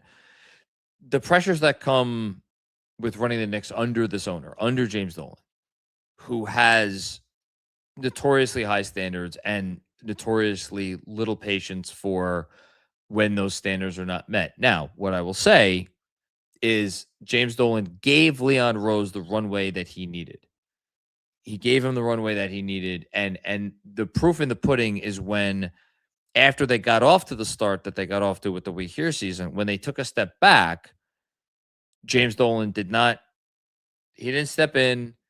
The most he did was he gave them the okay. If they wanted to let go of Tibbs after that season or in the midst of that season, they could have. He did not force their hand. Did not force them to make any big signing, trade, anything. He said, keep doing what you're doing, and he continued to trust them. And Leon, you know, did he have some missteps after that first year? You could argue that bringing the band back together and re-signing, you know, Nerlens Noel and Alec Burks and my God, who else did he re-sign? He re-signed one other guy. Signed Kemba. He re-signed someone else. I'm forgetting. Whatever. And yes, they needed to unload some of that money on draft night to afford Brunson and Hartenstein and cost them a draft pick and so on and so forth. You can't even blame him for that, because the whole reason that he did what he did in the summer of 2021 was because the team that the first go round, the We Here team, so vastly exceeded anybody's expectations. I guarantee you he had no earthly clue that team was ever going to do anything close to what it did in terms of winning games, in terms of getting home court advantage in the playoffs, in terms of Julius being what Julius was, all those things. And it put him in what I think was kind of an impossible position where it's like, hey, you guys were just the 4 seed. The Knicks are back, right? What are you going to do now? How are you going to one-up it? All right, well, I guess I got to go get a point guard. And here's Kemba Walker that just fell into my lap. And Evan Fournier on paper is exactly what we need. And by the way, set the all-time 3-point record for the Knicks. So it's not like you could say that the signing was a disaster. And he went out there and he did what he could do. And he was as conservative as he could be. But, you know, and that team didn't work out. And there were a lot of reasons for that, including, in fairness, the coach. But he did not get flustered. He did not start tripping over himself and making things worse. He just got back on the steady path. And yeah, was it beneficial that the Mavericks had one of the great blunders in NBA history by not securing Jalen Brunson long-term? Sure. But every team that builds something great gets a little bit lucky along the way. And the Knicks' luck was in the fact that the Dallas Mavericks looked at Jalen Brunson over the course of 4 years and said, we're good. We're good. Thanks, but we're good. And Leon pounced. And at the end of the day, you got to be there to pounce, and you got to put yourself in position to be able to pounce. And he did both things. So kudos to Leon Roseman and his entire front office. They deserve all the flowers. Thanks, Wondering Thomas. Appreciate that. Kanyon Pepper. What's going on, Kanyon? How you doing? I remember Spoelstra's press conference after that Heat game when he said the Knicks were the best team. How did he know? Finals? I'm so freaking happy. Yes. Spo knows. Ain't 5 guys in the league that know more about basketball than Eric Spoelstra. He knows what he sees when he sees it. And he knew. Thanks, Kanyon. Shrewd, clever brick. What's going on, man? Thank you for the generosity. Atkinson must know by now that analytically, Landry Shamet does not miss. The closeout Knicks. I like what you did there. K, closeout. Strike again. 3 straight series clinchers with eons of garbage time. I can't believe how far we've come. Finals. I love you all. Let's freaking go Knicks. Perfect. No notes. Great. I can't believe how far we've come either. Close out Knicks. That's good. Bryce Biscus. What's going on, Bryce Biscus? After their game 4 loss, Kenny Atkinson doubled down on analytics. Everything says we should be up 3-1. We'll be back at the gym tomorrow. I didn't see any of Atkinson's quotes after this game. I haven't really unloaded the clip. I will just say, I mean, all kidding aside, for Atkinson to, I genuinely feel bad for Kenny. I'm not trying to be a dick. I promise you I'm not trying to be a dick. I felt so bad for Kenny because Atkinson, by all accounts, is a really good guy. And he's a good coach in a lot of ways. And I watched that clip, and I knew that the clip was bad because of the person that sent it to me said say what was said, but like the person that said to me said something about the clip before I watched it that let me know like, oh, this is very bad, whatever I'm about to watch. And then I watched it and I saw a man that was in in just a very bad place. And he said the words, and it is almost as if, as he said the words, it's like when I always go to my relationship analogies. When you're in a relationship, when you're in a fight with your significant other, and you say the thing, and before you even finish the sentence to your partner, you say, "Oh my God, I have fucked up royally, and there's not a blessed thing that I could do to change it, because it is out of my mouth and I cannot take it back." And I watched Kenny Atkinson say those words, and then he looks at, I think it was Zach Braziller, who was like, "You're looking at me like I'm crazy." And as he's saying it, I'm like, "Oh my God, because he knows." He knows. And at that point, you've done the thing with Mark. We've all been there. So probably there once a fucking week. You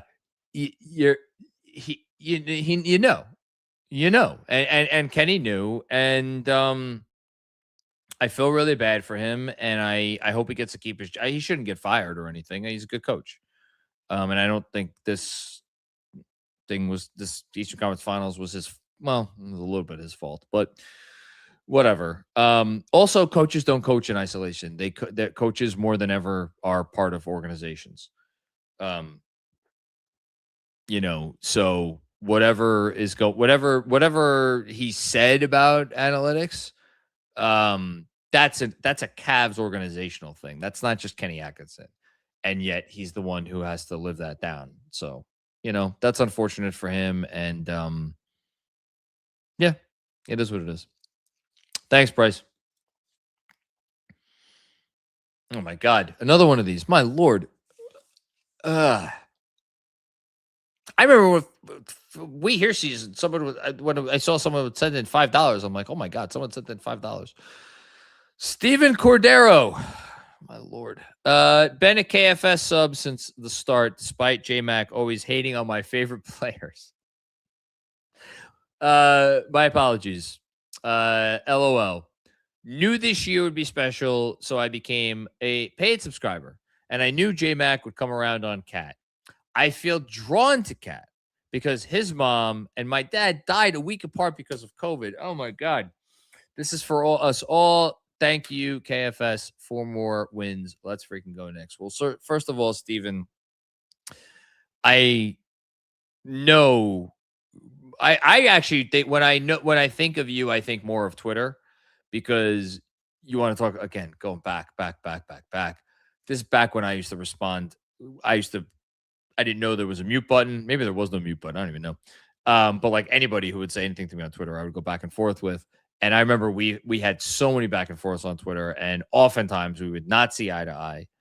And yes, you are one of the OGs. And yes, I know that we definitely did not see eye to eye on a lot of players. So first and foremost, shout out to you for being a longtime supporter of Knicks Film School. And shout out that, and condolences, obviously it happened a while ago, but like something like that doesn't ever leave you, especially when it's because of COVID. And I'm very fortunate in that I don't know anybody personally that I lost because of COVID, but so many people did. And to just spin it around to Cat, I've always been very, obviously, critical of Cat as a basketball player. But I did always try, and fail often, but I did try to separate the feelings I had about him as a basketball player from my feelings about him as a human being, because it was always very clear to me, at least, that he was a A+ first ballot Hall of Fame human. And that became clear, very clear to me, with how he spoke about that whole situation and how he dealt with it. And that is the part that when I've come to his defense the most, over the couple of years he's been with the Knicks. It's when you get people around the league, like with the Draymond Green situation, where it's like, this is clearly a good guy. And there's like, you're bullying him. Now, you could flip that around and say, well, you do the same thing when you criticize him as a basketball player. And that's fair. And that's something I have to reconcile with. To your point, though, Steven, you knew that I would come around on Kat. In my core, believe that certain players are built for New York, to play in New York and to win in New York, and certain players are not. And I decided a while ago that Kat was not one of those people. And and part of the reason I decided that is, by the way, because he is so in touch emotionally in so many ways, and he is so in tune with all of the things that a lot of, I feel like, professional athletes are not in tune with. And I thought that actually did him over the last 2 years a disservice, because I do think to succeed in New York, you do need to tune things out to a certain extent, and you almost need to disassociate. And obviously that was very wrong, because, man, whatever that dude has channeled over the last month and a half, everything anybody thought he could ever be, he was, and better, and more, and exactly what they needed him to be. Tonight, he was I mean, all due respect to Landry Shamet, all due respect to OG Anunoby, Karl Anthony Towns is my player of the game tonight. And he is the player that I think thus far, for me, defines this playoff run. And if he's got one more round left in him, I God bless. But I cannot say enough about him. And just the last thing, Steven, to your point about always hating on my favorite players, shout out not only to Karl Anthony Towns, shout out to Julius Randle, shout out to RJ Barrett, because those are two guys who were here that I was very hard on when they were here. A lot of Knicks fans love those guys, and I was not always the biggest fan of them. More RJ than Julius, because actually Julius, I was both. I defended Julius when people were hating on him, and then I also hated on Julius, well, when people hated on him. But shout out to both those guys, because you cannot tell the story of the Knicks team that just got to the finals without talking prominently about RJ and Julius, not to mention IQ and OB and Taj and Derrick Rose and Alec Burks and even guys like Evan Fournier, obviously iHeart and Dante, like the list goes on. It's a long list. But Quentin Grimes. But most of all, RJ and Julius, because they were the foundation of this thing, and now we're here. It's a pretty cool place to be. Thanks, Steven. Tony, what's going on, Tony? NBA Finals. Only thing that sucks is having to wait 9 days for the next time this team plays. Listen, I'm going to enjoy every minute of those 9 days. I suggest we all do. We can do this one game at a time. Hashtag 4 more. Hashtag let's fucking go Knicks. Love it, Tony. Jeff B. Keys. Oh, is this Jeffrey? What's going on, Jeff? Pacome made the finals before Embiid made the conference finals. I love it. You'll have to see it. Thanks, Jeff. Brolic Jesus. Just here witnessing history. Hashtag just 4 more. 12 down, 4 to go. 75% of the way there. Close. Not done yet, but close. Michael Mirando. What's going on, Michael? Thank you for the generosity. Shout out to all the Knicks that got us here. Brown being the tactician, but Tibbs' grit is in this team through and through. And shout out to the MVP, Danny Ainge, Spite, who turned down the Knicks, and Mitchell setting this all in motion. I appreciated the conversation on the Bill Simmons pod with Zach, and I think, was Fantasy part of that? I think Fantasy was part of that. About the Donovan Mitchell road not taken. it was the right move. And I don't know that I've ever heard this before. I'm pretty sure it was Fantasy that said this, but like was like questioning, did they ever really, really, really want Donovan Mitchell? And it's fair to, and you know why? I never thought about that before. And I think about it now, and you know why? Because when it was time to go get Mikal Bridges, they put all the picks on the table to go get Mikal Bridges. And when it was time to go get Karl Anthony Towns, they gave up the guy that they never wanted to give up, Dante DiVincenzo, to get Karl Anthony Towns. They could have gotten Donovan Mitchell. And yeah, like, I'm sure they really, really liked Quentin Grimes at the time, but like, come on. If they really wanted Donovan Mitchell, they could have gotten Donovan Mitchell, and they did. And yeah, shout out to Denny Ainge. Thanks, Michael. Peter Luisi, what's going on, Peter? I started watching you after a Knicks Pelicans game in 2021. I'll never forget the game. It was part of, hold on, was that part of the winning streak? I'll look it up right now. Where Reggie Bullock hit a game-tying 3 at the buzzer. I was so excited that I needed to find a channel to share that feeling with. Now I'm watching as we go to the finals. So thank you so much. I remember that game. That was the one where Derrick Rose drove the lane, and then they were down by 3. A 2 doesn't hurt them. And yet, was it Lonzo that helped off of Reggie in the corner? And it was like, why are you helping off of Reggie Bullock in the corner? And Reggie hit the 3. And now I'm, of course, furiously looking this up. Okay, hold on. I got it right here. I think that was part of the winning streak. Hold on. I can look up. Yeah, here we go. Yeah, it was right in the middle of the winning streak. So April 18th, 2021. Just double check that I'm not completely imagining my shit here. Scroll down the play-by-play. Yeah, assist by Derrick Rose. Exactly. Yeah. What a great game that was. What a great game that was. That was the 1, 2, 3, 4, 5, 6th game of the winning streak. I'd forgotten they had beaten New Orleans earlier on that same winning streak. I'll always remember that winning streak started with the Memphis game, which is another great game. And then ended with the Phoenix game that was like really close. And that was when Phoenix was a powerhouse. They were the finals team, obviously, that year. Oh, and then that crazy Atlanta game too was part of that streak. What a streak that was. That was when, I mean, that was sorry, Peter, I'm going off on a down a memory lane here. That streak was when, for me and Andrew, and Jeremy was here too, obviously, but it was me and Andrew were doing the post games.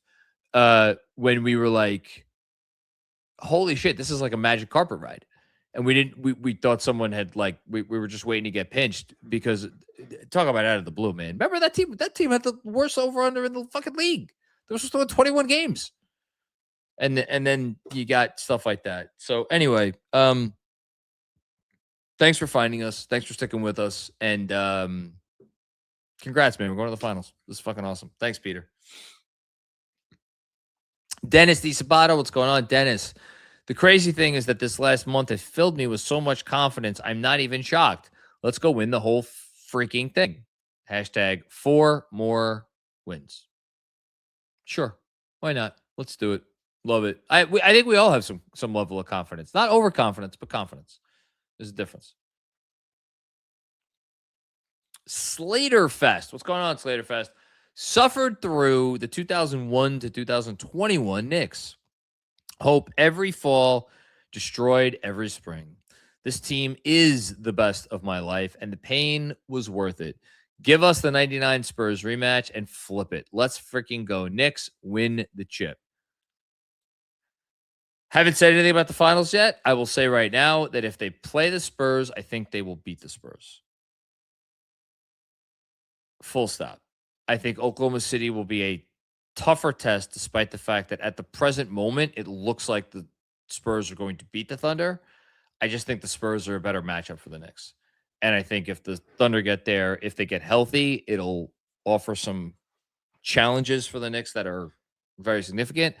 I don't take the Spurs lightly. I think that would be a incredibly difficult series, and I think those guys are playing out of their minds. I will just say right now, I would prefer those. I think I would prefer the Spurs, but I will probably pick the Knicks over either. Thanks, Slaterfest. Hannibal Miles, another long timer. We are the New York Knicks. Cue the music, man. That was a great song. Still is. Thanks, Hannibal. Jason, one of the OGs. Shout out to the halftime Zooms. Shout out to what was that app we were on? We did a deal with an app where I went on and like did a call-in thing every like Saturday. Been a wild ride.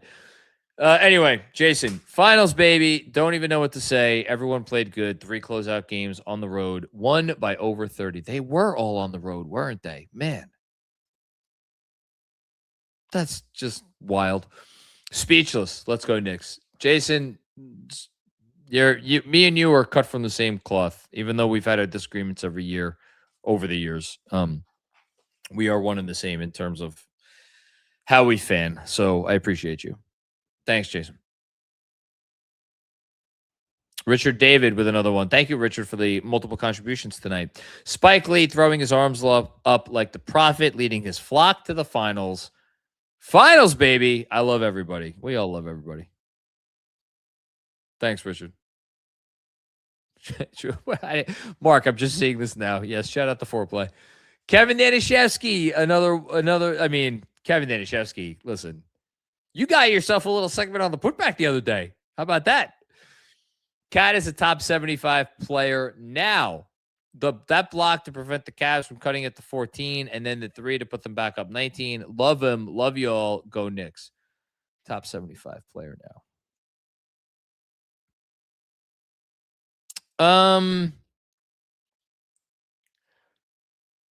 He has now put himself in the conversation for when the NBA does its top 100 list in 20 years.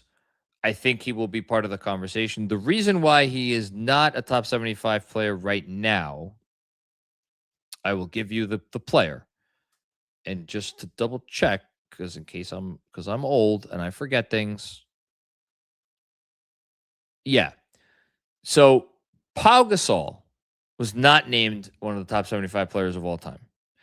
Pau Gasol was the second best player on not one, but 2 championship teams. He was a 6-time All-Star, and he was a 4-time All-NBA player. Karl-Anthony Towns, right now, is a 6-time All-Star and a 3-time All-NBA player, even though there was a great case that he should have made it this year. He did not. And if the Knicks win the championship, he will be the second best player on a championship team, on one championship team. And I would argue, though, perhaps more vital to this Knicks team than Pau Gasol was to that Laker team. That's an interesting discussion. Maybe one we'll have this summer. We'll see. And again, Pau didn't make it. Now, Pau was on my top 75. But he just barely didn't make the cut. Now, Katz not done yet. There may be more All-NBAs in his future. There may be more All-Stars in his future. I would wager that there will be more All-Star appearances in his future. So, but I will push back on the top 75 player now. I think he is, again, he will be if he continues on this trajectory, if the Knicks could close the deal here, I think he will put himself on the pathway towards being in that top 100 conversation in 20 years, which would be pretty freaking cool for a guy that his hometown, his team that drafted him and the fan base loved him, kind of salary dumped, 9 years into his career. So thanks, Kev. Rob DeLuseman, what's going on, Rob? Salute to you, the KFS crew, and all of you Knicks fans. We deserve this. Hashtag 4 more wins. Hashtag 4 more wins. Love it. Thanks, Rob. Appreciate you, man. Another frequent contributor. Oh my God, another one of these. Alvin Rafau. I hope I got that pronunciation right. Been a diehard fan for 25 years. Lots of dark times before this moment. Graduating medical residency this summer. You're graduating medical residency. That means you don't make a lot of money. You can't afford this. Man, thank you. Had my firstborn child opening week. Thank you, John, and all of KFS for making all those tough times worth it. Go New York, go New York, go. Well, congratulations on your firstborn. Thank you for entering the medical field because God knows we all need good doctors. And good luck on completing or finishing, or congratulations / good luck, finishing a residency. And just, it's funny because like we get a lot of these comments, and we've already got a lot of these comments tonight. Thank you for getting me through the tough times. Relatively speaking, we've led a charmed existence. We have led a charmed existence. I know I started like the pod during the 2018-19 season and the post-game periscopes during that, even before that, actually. And those were dark, but like, and then the 2019-20 summer of 2019 was not easy. But for the most part, it's been good. And I think,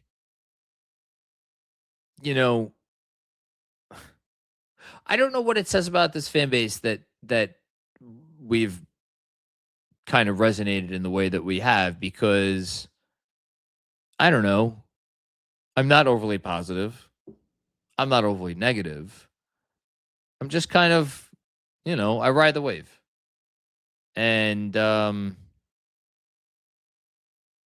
think that's how most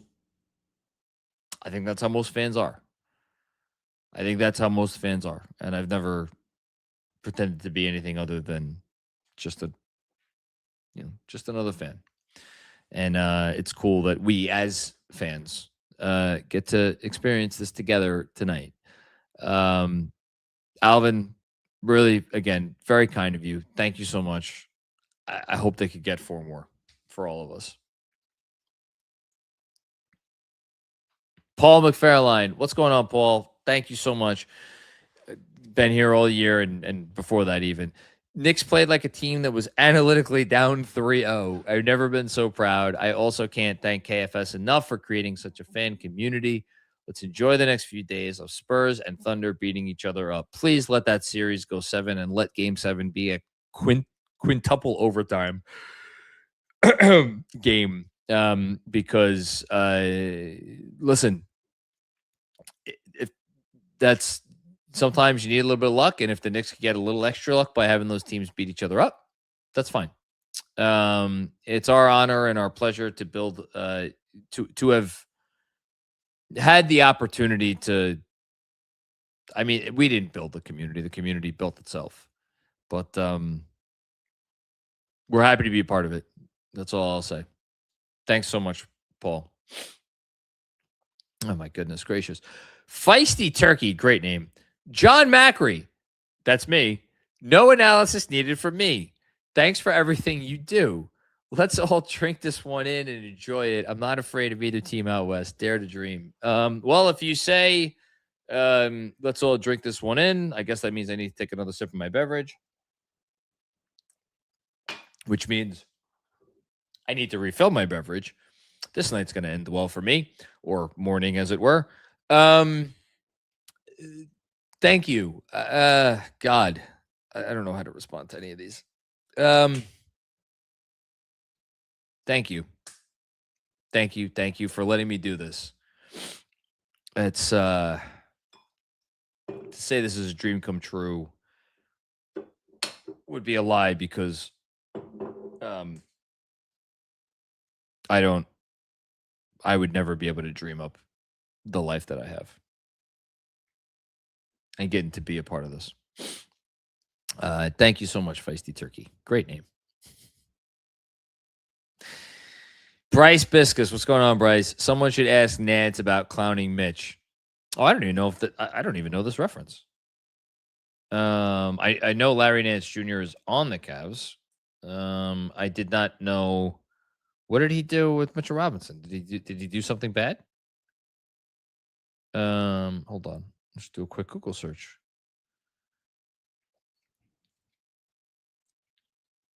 Oh, Mitchell Robinson trolled by Larry Nance. Cavs bench reacts.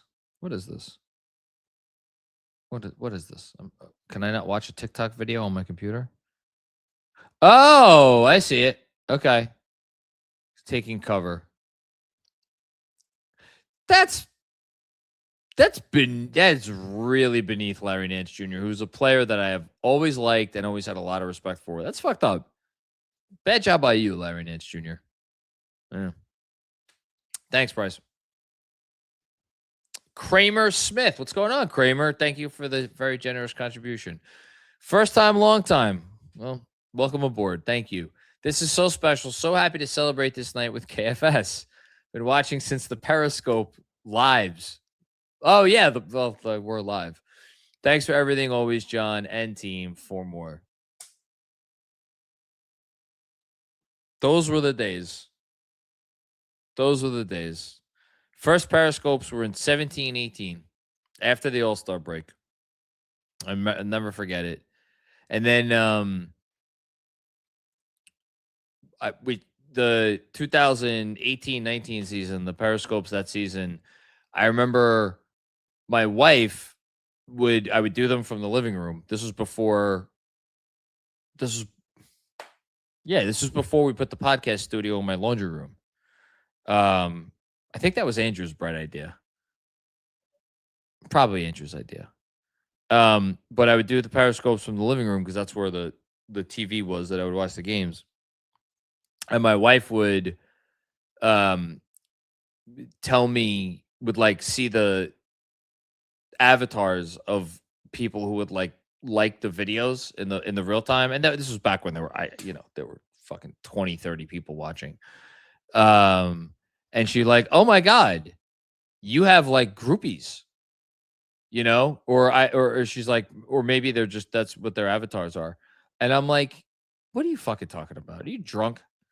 And it was just so surreal that I could talk about this basketball team that I grew up loving and that people would watch and pay attention to what I had to say about them. And I shit you not. You believe me or don't believe me, don't care. To this day, it is still surreal that I get to talk about this team and people listen to what I have to say about them because it is the only thing outside of my family that I have ever truly cared about. And, and I get to do this now, which, yeah, crazy stuff. Thanks, Kramer. Appreciate you. Robert Cross back for more. First time, long time, it's your boy John. We deserve this moment, and there is one more to come. Hashtag 53 wins. Robert, I will correct you. There are 4 more to come because we will celebrate every one of those finals wins because we deserve it. Thank you, Robert. Barry Craver, someone who is a longtime supporter. Proud to be an original Knicks Film School subscriber and supporter. Thank you for all you do. Barry, really appreciate you, man. Enjoy getting your emails every now and then. Hope everybody's well. Hope everything's well with you and your family, and really appreciate the contribution and support. Uptown Hoodie. What's going on, Uptown? Another OG. Smiling with New York pride. I love this team. Incredible grit. What an ascension. Let's go word for it. And they're not done rising yet. Thanks, Uptown. Richard David with another one. Richard, I think you're in the lead for the most super chats tonight. Sentimental value. We have to do this in part for Walt Clyde Frazier. He is still here with us. Let's go, Knicks fam. I want to do it for Clyde, who has been. I said this at some point this season. I don't know that there was a person that is more associated with one franchise or a person that has meant more to any NBA franchise than Walt Frazier means to the Knicks. And again, I do not think that is hyperbole. And you could tell me, oh, what about Jerry West with the Lakers? Jerry West played for the Lakers and coached the Lakers and ran the Lakers. Jerry West also went and ran the Memphis Grizzlies, for a period of time. Remember, he was on the dais when they did not get LeBron James. Who could ever forget that? Walt Clyde Frazier, I understand they traded him to Cleveland for the last couple of years of his career. Other than that, it's been all Knicks the whole time. So I don't think when you factor in Hall of Fame player, Hall of Fame analyst, and just the accomplishments, the everything, I really just don't think that there's anything. I just don't think that there's anything close. This would be a good article, Mark. Mark's telling me I should write about this for the newsletter. That's a good one. Maybe an off-season one. I don't know. I'll think about that. But I'll write it down. And sentimental value. All I thought of was the movie. Good movie. Go see it if you haven't seen it. Thanks, Richard. Hey, my guy Matt from Scotland. Shout out to you. I don't think I finished the bottle you brought me. I think I still got some. I'll drink that tomorrow for breakfast. It's not my home, but I love this city and I love this team. Hearing Breen wax poetic about Jalen Brunson in the fourth brought tears to my eyes. What a moment. I'm going to correct you, Matt. It doesn't matter if you ever lived here. Truly doesn't. I always bring up Jessica, my girl Jess, one of our great Knicks Film School patrons, and always such a big supporter of the newsletter and everything else we do. She lives in the middle of the country, and she never lived in New York, and it doesn't matter. Really doesn't. Doesn't matter if you're a Knicks fan. If you have blue and orange in your blood, that's all that matters. And so, and the love that you have for the city and for the team is absolutely real. And that is why it doesn't matter where you are or how much you have or have not lived in New York over the course of your life. This is a night that is equally special for every one of us. And so please drink it in as I am tonight. I'm going to fall off my chair by the time this live stream is over. Thank you, Matt. Jesus, another one of these. Rick, thank you, Rick, so much. Thank you. This is a generational moment. My father told me stories about the Frazier era and wish he was here to see this version. I'll pass on to my daughter, who refused to take off her Brunson jersey before bed. At 19 months, she refuses to do most things. Let's fucking go, Knicks. That is great. That is awesome. 19 months old, she has a Brunson jersey that she refuses to take off. You are raising that child right. Running parenting circles around me, man. That's great. Well, shout out to your dad. Rest in peace. I should say the same thing about my dad. Rest in peace to my dad. He's been gone a little over a year now. I'm sure my dad, your dad, anybody that's watching, if you've lost someone that was a Knicks fan, I'd like to think that they are watching and rooting and smiling from somewhere out there. As for those of us that are here, you talk about your daughter, my girls have been watching this run, and now it's funny. It's something funny happens. So like last night I had Spurs Thunder on, and my younger daughter is like, where's Jalen Brunson? And I'm like, he's not playing right now. And she's like, what do you mean he's not playing right now? I said, well, these are two different teams. That's the Spurs and that's the Thunder. Jalen Brunson plays for the Knicks. And it's like she couldn't compute that there was a basketball game going on her television set that Jalen Brunson was not playing it. It didn't register with her. But now she's a Jalen Brunson fan. And you know what? I don't know if I hope it'll be good karma. I may need to go out and get her a Jalen Brunson jersey before the finals start, because I think she'd appreciate it. Although I think she'd really like is the colorful sneakers that Jalen Brunson wears, because that's what really I think got her into this stuff to begin with, because she always likes the colorful sneakers. Rick, very generous of you. Shout out to you. Shout out to your daughter. Shout out to your dad.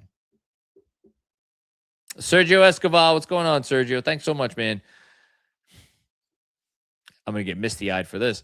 Shout out to the great Thomas Joseph Thibodeau, without whom tonight simply never happens. A true leader who built this moment from the ground up.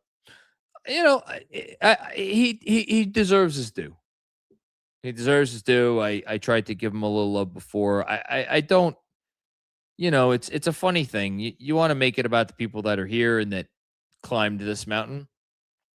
But it's nice. It's nice to see that he gets some appreciation because he does deserve it. And I hope even his greatest skeptics, and God knows he has some very significant skeptics, I hope even they appreciate that today does not happen were it not for him and what he brought to this team and this franchise. Thanks, Sergio, so much. Appreciate that. Taxi Dave, my guy. Absolutely incredible. So proud of our Knicks and love them so much. Rest up and let's enjoy a bloody 7-game series between the Spurs and Thunder. Let's go, Knicks. Love you, Big Mac and KFS. Thank you so much. I will sleep tomorrow or today. I will sleep. At some point, I will sleep today. That is the only promise I can give you. At some point, I will sleep today. I don't know when, but I will sleep today. Thanks, Taxi Dave. Huzzu. Again, been here for more post games than I think anyone this year, certainly, and probably over the last few years. You're the man, dude. First things first. After Game 3 against the Hawks, I sent some crazy super chats questioning Jalen Brunson. They were a little nuts. Not gonna lie, Hush. They were a little nuts. His leadership, his size, regression. If he was the right guy to do this. I am so sorry, Captain. You are the beacon of light for this franchise. Hey, listen, man. Let the apology be louder than the disrespect, right? Talk about apologies. I need to organize my apologies. To the team, to Kat, to McCall. Do I need to apologize to McCall? I usually defended McCall far more than I criticized him. I don't feel like I feel like I was usually the one. I feel more like Jon Snow with McCall than on the other way. Even though I certainly personally, like, I don't know how much I said it on this. I mean, I was always skeptical of McCall. I thought the hate that he got was a little bit too much. But no, Cat, man. I gotta rent out a billboard in Times Square for that apology form. And even that won't be big enough. Thanks, Hush. Appreciate you. Robert Moses. What's going on, Robert? Great name. I once watched a game that we lost by 49. I can't believe these are my Knicks. Literally a dream. 1999 was my favorite team until now. Best Knicks team I've ever seen. Win 4 more. Let's fucking go Knicks. Lost by 49. We could do a whole episode of most. We could do an episode of most despondent Knicks moments off the court, but then the whole separate episode of most despondent Knicks moments on the court. I remember there was a game.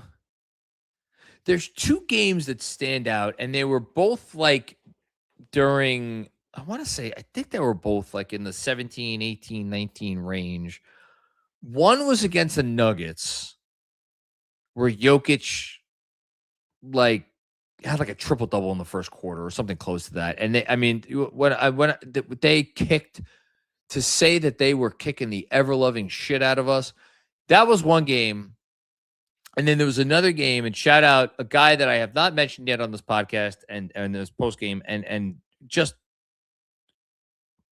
I am feeling so bad that it is taking 3 hours for me to say the name of this person, but Jeffrey Ballone. For anybody new to KFS and doesn't know Jeffrey Ballone founded Knicks Film School. He started the Twitter account. he started it, and he started putting out little videos of Ron Baker and Frank Ntilikina and whatnot and what have you. Back in the early days of Twitter, and he blew up overnight. And we got together at the Knicks wall, and we decided to go off on our own and started the podcast, started the newsletter.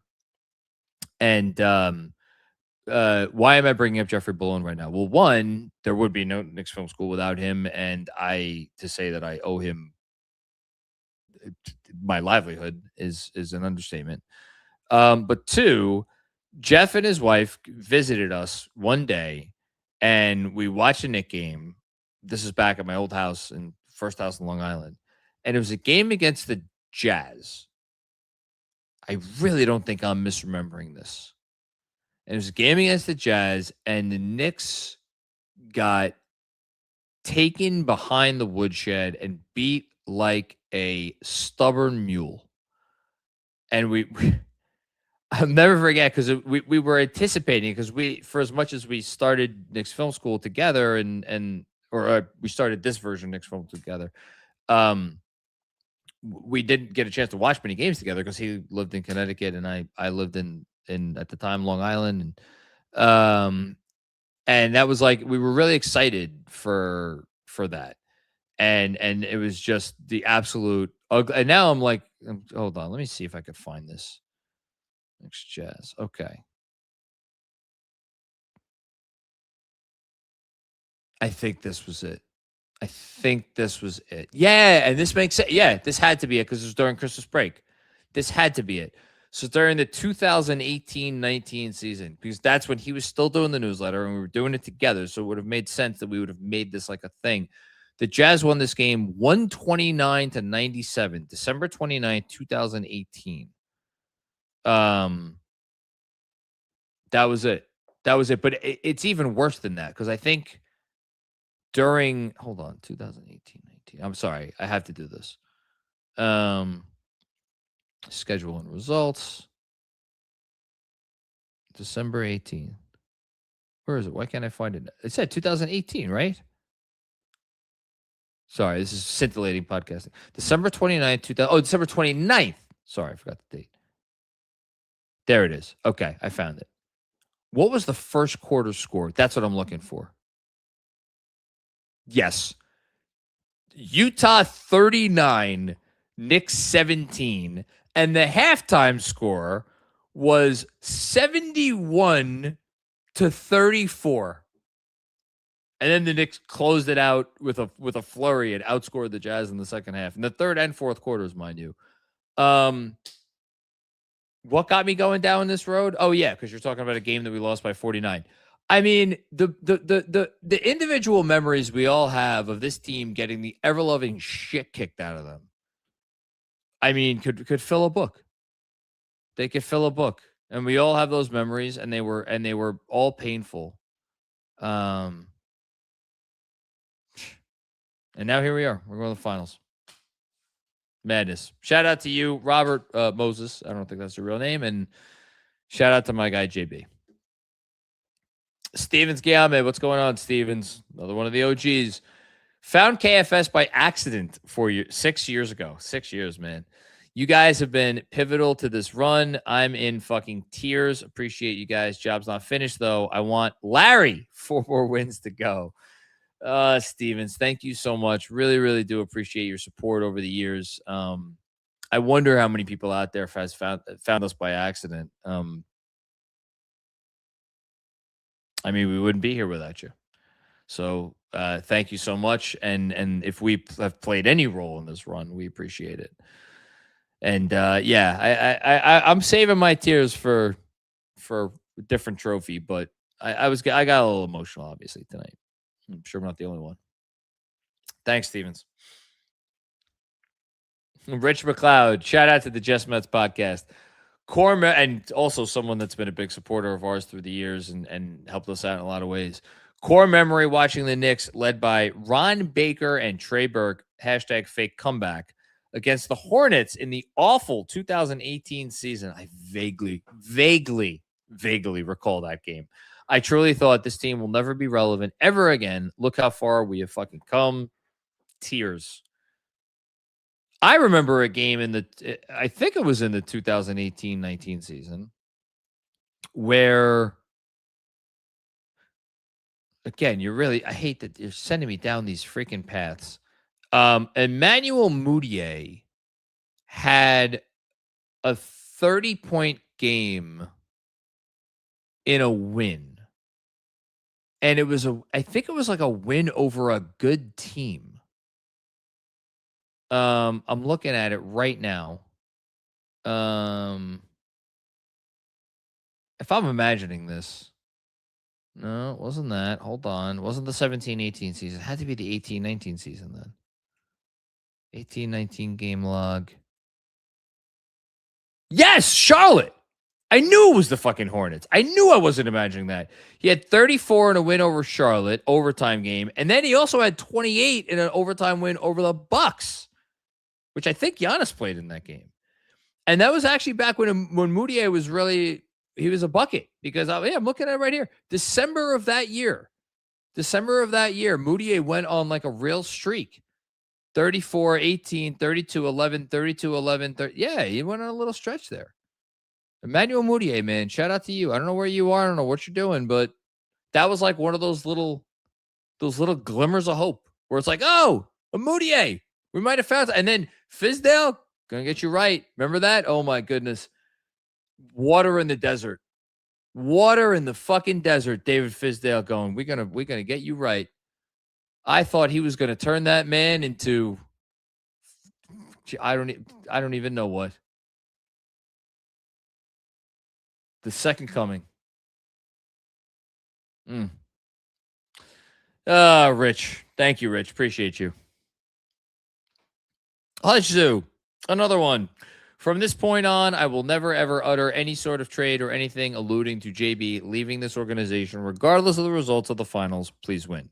My emotions get the best of me a lot. Listen, if anyone is here to talk about their emotions getting the best of them, it's 2 thumbs right here. Don't feel bad, Hush. Happens to all of us. Mr. Fabro, this bit's working. $10 for good finals vibes. I don't think they've lost since you've done this bit, so just saying, keep doing it. Thanks, Mr. Fabro. Jessica, there she is, in tears. So proud of this team. They became the best, most unselfish versions of themselves. They won and demolished as a team. Let's go Knicks. Hashtag get that chip. Let's hope they get it. Won't be easy. And yet, I said this before the last round. I was like, Cavs won't be easy, or whoever they play in the next round won't be easy. Well, turns out it was kind of easy. I don't think the next round's going to be easy.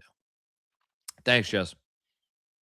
Another one from Jess here. Props to Andrew for being the best producer ever. And wouldn't you know it? Wouldn't you know it? Where's it? There he is. Thank you, Jessica. I got to say, though, tonight's a Mark night. Tonight is 100% Mark. You know why? No, yeah. So, a little behind the scenes. There's a list. You know the list of starred chats, right? Yeah. Okay. So, sometimes our good friends at StreamYard can act a fool, I believe is what it's called. And if one person has like all the chats listed and then the other person might not have all the chats listed. Long story short, Mark had the whole list, and when I went to give the shift change, I was missing like 60 super chats. So he's been here an extra however long just to get to where we're even, and I believe there's like 3 outstanding. So yeah, so he can fully hand it off to me tonight. Yeah, as long as we're seeing the same amount before I leave, total. Yes, I have the master list up on YouTube, so we're good. Oh, okay. Okay. Yeah. So like any worst case scenario, I can always just copy and paste. But we were at the point where I wanted to at least get to where the top of my list was the last thing you saw. And thank you, Jessica, but I need to shout out Mark tonight because he saved my bacon a little bit. and I need to shout out Mark because no, you don't. Yes, I do. Too late. We're doing it anyway. Yes, I do. Okay. Because I won't go into detail, but I'll just say it was during a conversation that we had years ago where I realized for the first time what we did meant to people, and you made me see that. Yeah, and I will never forget it, and I won't say anything else. But we are all of us here at Knicks Film School are very lucky for any number of reasons, not the least of which is we have gotten to know each other. But I find myself feeling incredibly fortunate to have been lucky enough to call you a friend now through this. And you are the best of anyone I've ever seen at putting together videos and making things look beautiful and brilliant and all of that. And I know I've said this about a few people tonight already, but I have to say it about you. You're a better guy than you are at any of that other shit. So really lucky just in so many ways to be able to have you on board this train. And I hope tonight has been enjoyable for you, even though it's a very late night. It's been very enjoyable. And I don't take those words lightly. Tuck them in. Yeah, that's an extremely kind compliment. And I remember, reaching out to you guys personally a while back at this point. But yeah, there was like a lot of crazy shit going on in my life. And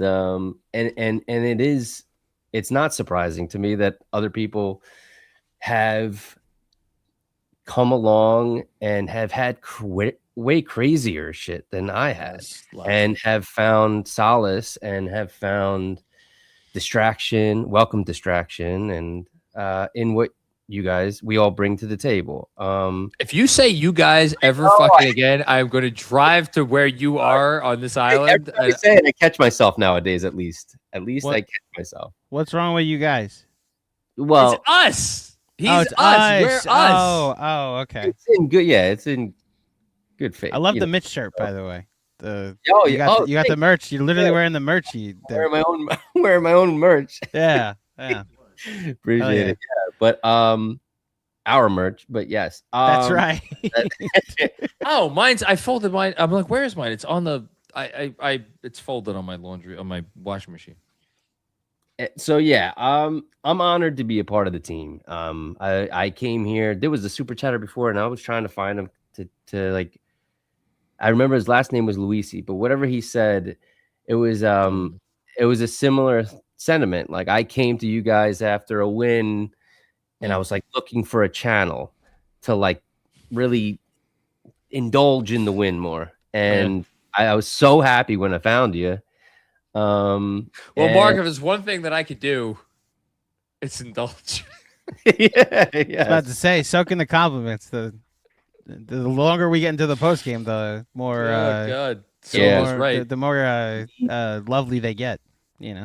But anyway, I know it's a long night ahead of you guys. In a good way, I guess. Soak it all in. The best way. Should also say this was very much just a like. This is what happened. There's still 3 more chats that Mark has to put up before. All right, let's put them up and then let Mark. Stay up here, Mark. While we put these 3 chats up. Okay, I'll save what I have to say. The last. And when you sign off, yeah. Yep. Rich McLeod, see you. My boy, Rich. My boy. Shout out to Rich. See you for. Do you know Rich, Andrew? He's a Mets fan, I think. Heard of him. See you for Game 5 on Wednesday per analytics. I really do feel bad for Atkinson. I mean it from the bottom of my heart. I do too. I analytically feel terrible for him, but I really feel like he got what he deserved. Okay. Oh God. Thanks, Rich. 2 more. Big Daddy Satin. My only comparison right now is Andy after crawling through 500 yards of shit. I've thought this many times. Pure unbridled joy. Thank you for all work, KFS. # jobs not done. Hell yeah. Thank you, Big Daddy Satin. Okay, before we sign Mark off, you say what you wanted to say, and then we'll do Sat of the Night. Yeah. So I just want to recall one thing, because I know you have a long night. Something that Andrew has said, I think it was another Andy actually, I think, in The Office. Oh. These are certainly the good old days. Hell yeah. Enjoying every second of it. Mark, we will see you in the NBA Finals, sir. Woo! That right. Hits like crack. Yeah, it does. You're the man, Mark. Thank you. You guys are. Take care. Enjoy the rest of the night. I'm sure I'll watch tomorrow. You should. Take care. Take it easy. All righty. Stat of the night presented by nobody. But sent in by our out intern. there. Hold on. We got 5,000 people watching. Ain't no one out there with like a something that they're like, you know, a Snake fabric. River Roasting Company posts There it is. Sponsors the stat of the night. There it is. How many drinks in are you, by the way? I mean, it's not we don't quantify it in those terms. You should go get a refill, but just swap out. There's this new drink out there. You should try it. It's called water. I hydrate. Okay, just making sure. Listen, man, it's not my first rodeo. No, it's not. Okay, so Jonah's stat of the night. We have two. The first one, plus 27 rebounding differential. Oh my God, is that a real number? That is Jonah's stat of the night presented. The KFS stat of the night presented by Snake River Roasting Company. Snake River. Shout out to Snake River. That's yes. That's amazing. Read the chat. Read the chat. Read the chat. I'm looking at it. It's the 10th time this century that any team has been plus 27 on the boards in the playoff game. They had 20 offensive rebounds, 17 time in franchise history. That's amazing. And Kat, Hart, and Mitch all grabbed double-digit rebounds in less than 26 minutes each. My Lord, they just took their souls. And then one other stat of the night is 130. Points scored, which is the 10th time in franchise history the Knicks have scored 130 points in a playoff game, 4 of which have come this postseason, because of course. 19 threes for the 3rd time in franchise playoff history, joining games 1 and 4 against Philly. That's awesome. They took 98 shots tonight and had 33 assists, both of which rank second among all Knicks playoff games this century. What a freaking night, man. What a freaking night indeed. I just have one quick bit of business for my friends at Fanatics Sportsbook. Yes. More specifically for my friends at Fanatics. To celebrate, we're launching a 48-hour flash 20% off coupon code. They'd love for us to share it with the audience. The coupon code is SWEEP. So use promo code SWEEP on the Fanatics store, and you get 20% off your purchase. So any Knicks Eastern Conference Championship gear you want to go ahead and get, by all means, use that coupon code. Hold on here. I just Googled official Knicks. So official team apparel online. Oh, look, it pops right up. Eastern Conference champs. Yes. Oh, wow, this is nice. Do you not remember the beginning of the show? Oh, the fucking hat sold out already. Yes. Well, that's annoying. If only you have somebody that works at Fanatics. Do we know anybody? And what's the code I put in? Look at the screen. SWEEP. SWEEP is so promo code SWEEP, and you get 20% off. Should I get a medium or a large? What's your size? You know, I indulged a little bit today. I went to a barbecue. Shout out to my friend Fawn. I had a double smash burger, freshly made. It was delicious. So I'm feeling a little bloated right now. Mm-hmm. Oh yes. Hold on. I'm saying yes to the text that we just got. What's the text? Can you set this up, Andrew? All right. Let's not talk about my my waist size. No. But everybody, if you want Knicks gear on fanatics.com, use that code SWEEP and you'll get what is it? 20% off? Oh my God. Yes, John. That's a great deal. Yes, it is. Oh, do that, everybody. Okay. All right. We're not sleeping tonight. Got it. All right. All right. Next up on the super chats. Thomas John Bosco. Thanks for all the joy. Let's keep it going. Thank you, Thomas John Bosco. Hush Sue. What's going on, Hush? Again, 2020, I found you guys, and you guys were a great venting, celebrating source for myself. Ups and downs, celebrating all the moments or arguing about players. It was all worth it. Love you guys, KFS. Hold on here.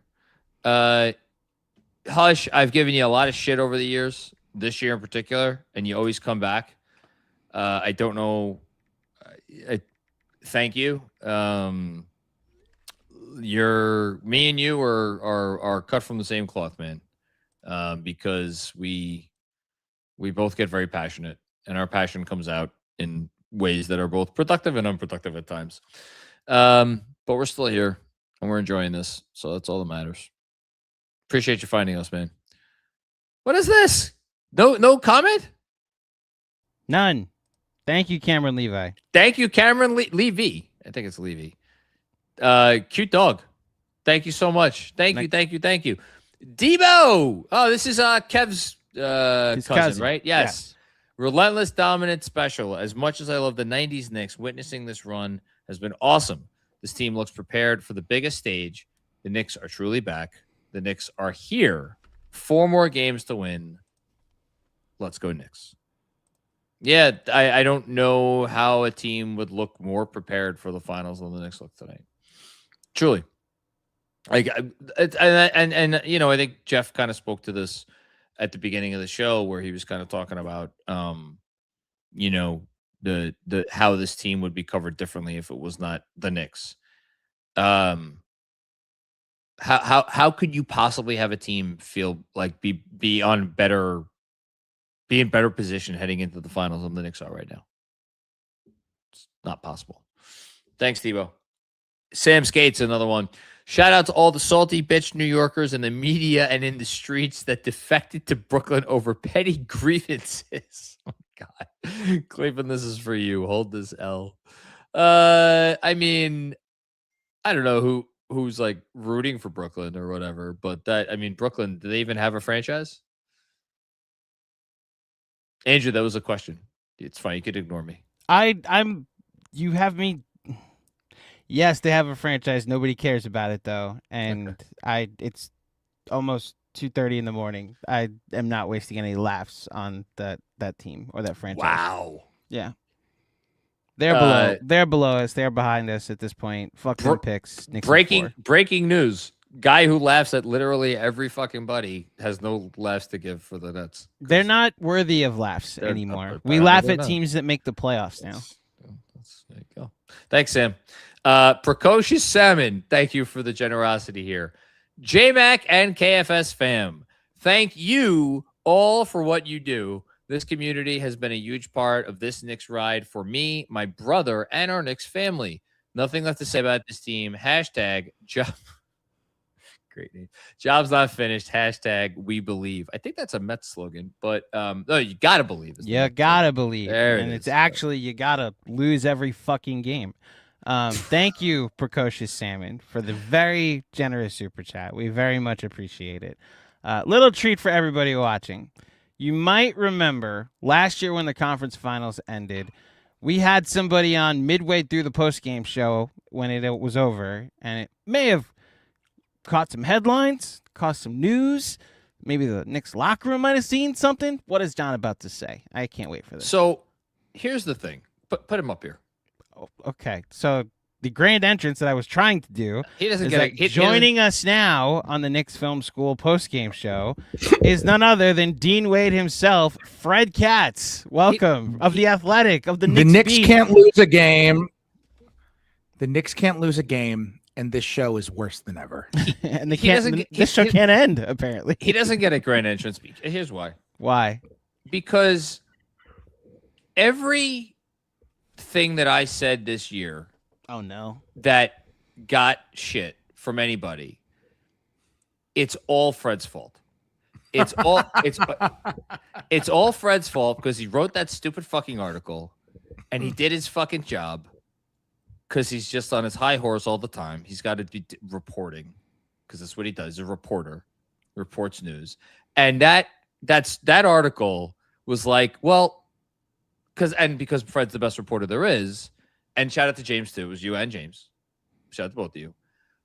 I knew once I read that, I'm like, oh, well, we're fucked because this team's never going to be able to put together because they're never going to be able to get past this thing.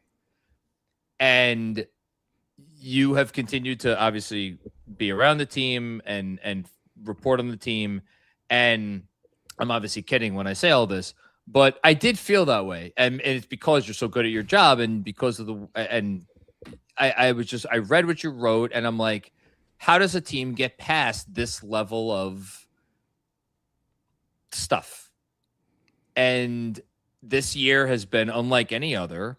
And you've had a front row seat for all of it, including a lot of stuff that you have not reported publicly. And they're here now, but I'm still going to blame you for everything that happened in the last year. But they are here now. That's reasonable. I'll tell you this. Nothing there was true. All of this was a long con. All of this was a long con to get you on Old Takes exposed. That's all this was. It's Old Takes. It's Old Takes Exposed is the name of the account. Oh, okay. Freezing Cold Takes is like what it's called. Freezing Cold Takes rather than Hot Takes. Oh, Yes. I get it. Okay. Well, good job by check. you. Yes. Good job by you. Fred, you are in Cleveland. What was the scene like tonight? There's a lot of Knicks fans. It was honestly insanely chaotic after the game. It was both chaotic and not very celebratory. Like Landry Shamet said he had a shower beer. That was his big thing. And then he said he had a Miller Lite, and I was like, oh, Miller Lite? And he took like real offense to that. He was like, no, he really stood on Miller Lite. Tyler Kolek was having a beer and calling out the fact that he was the only one having a beer in the locker room. He was like, what the hell? I'm the only one having a beer. Josh Hart was drinking wine at the press conference because I think he just wanted to drink wine at a press conference, to be honest. Christian Winfield from the Daily News was eating chicken wings in the press conference. Josh called that was just Christian eating chicken wings. I don't being think Christian. I don't think that had anything to do with the Knicks or the state of the Knicks. They were pretty. I mean, I don't know. They weren't subdued. Like they were giddy. You know, they were totally giddy, but they weren't overly celebratory. I didn't think. Like I've seen teams kind of be happier. There was like one player. I'm not going to call him out because I don't want it to be about this. And it's like not a big deal. This is a very human moment. But there was like one player who was like really like staring at the Eastern Conference Finals trophy and being like, holy shit, like having like a holy shit moment, which is like very human to me. But I don't want this to be aggregated the wrong way, so I'm not going to say it. And I was like, it was like not a big deal. But then one of the coaches came over and was like, hey, don't get too happy about that trophy. And he kind of snapped out of it, That's amazing. And like, I think that was kind of the vibe. That was kind of the vibe generally. I think they have a very, they follow Jalen Brunson. Like that's who sets the culture. They follow Jalen Brunson. That's what Jalen Brunson's like. And so, I don't think he really cared all too much about winning Eastern Conference MVP. I would bet a lot of money. Like I would bet $113 million that when Jalen Brunson got Eastern Conference MVP, he was more concerned about the whereabouts of Josh Hart than he was about the trophy. Well, from the fact that he ushered Josh Hart out of the way to make sure he was nowhere near him. You know what I thought was interesting? So Nova guys came out with the Eastern Conference Finals trophy when they did their post-game press conference. Hart, Bridges, Brunson, and they put the trophy on the table. It was on like the side of the table. You can see it if you watch their press conference. It's there. And they get up and they all leave. And they just go at the end of the press conference. And, they say bye. They're joking around. They're laughing. They leave. And they forgot the trophy. They just forgot it. And all the reporters are in the room. We're like, guys, you forgot the trophy. And they're like, oh. Josh Hart came back in and just took a picture of the trophy and then left and just left it there. Like, I thought that was like kind of interesting. It's like, wow, like that's like an interesting subconscious like way to show that like, so they probably aren't putting on an act. You know what I mean? Like they're probably not forcing themselves to, like you could say like, job's not done. You know, you can quote Kobe and do all that, but like, cause you're supposed to, but I thought that was like an interesting sort of like not admission. That's the wrong word. I thought that was an interesting sort of evidence to make me believe them when they say that. I only have one. It's 2:30 in the morning in Cleveland as well as New York. So I'm very cognizant of your need to sleep at some point, Fred. I only have one question I really want to ask you. I have a bunch of questions I could ask you, but I'm not going to keep you for too long. Putting aside the fact that they've won by 8,000 points in this playoffs, and that's something that would surprise any thinking person. What has surprised you most about the fact that they are at this point that they are at? It's either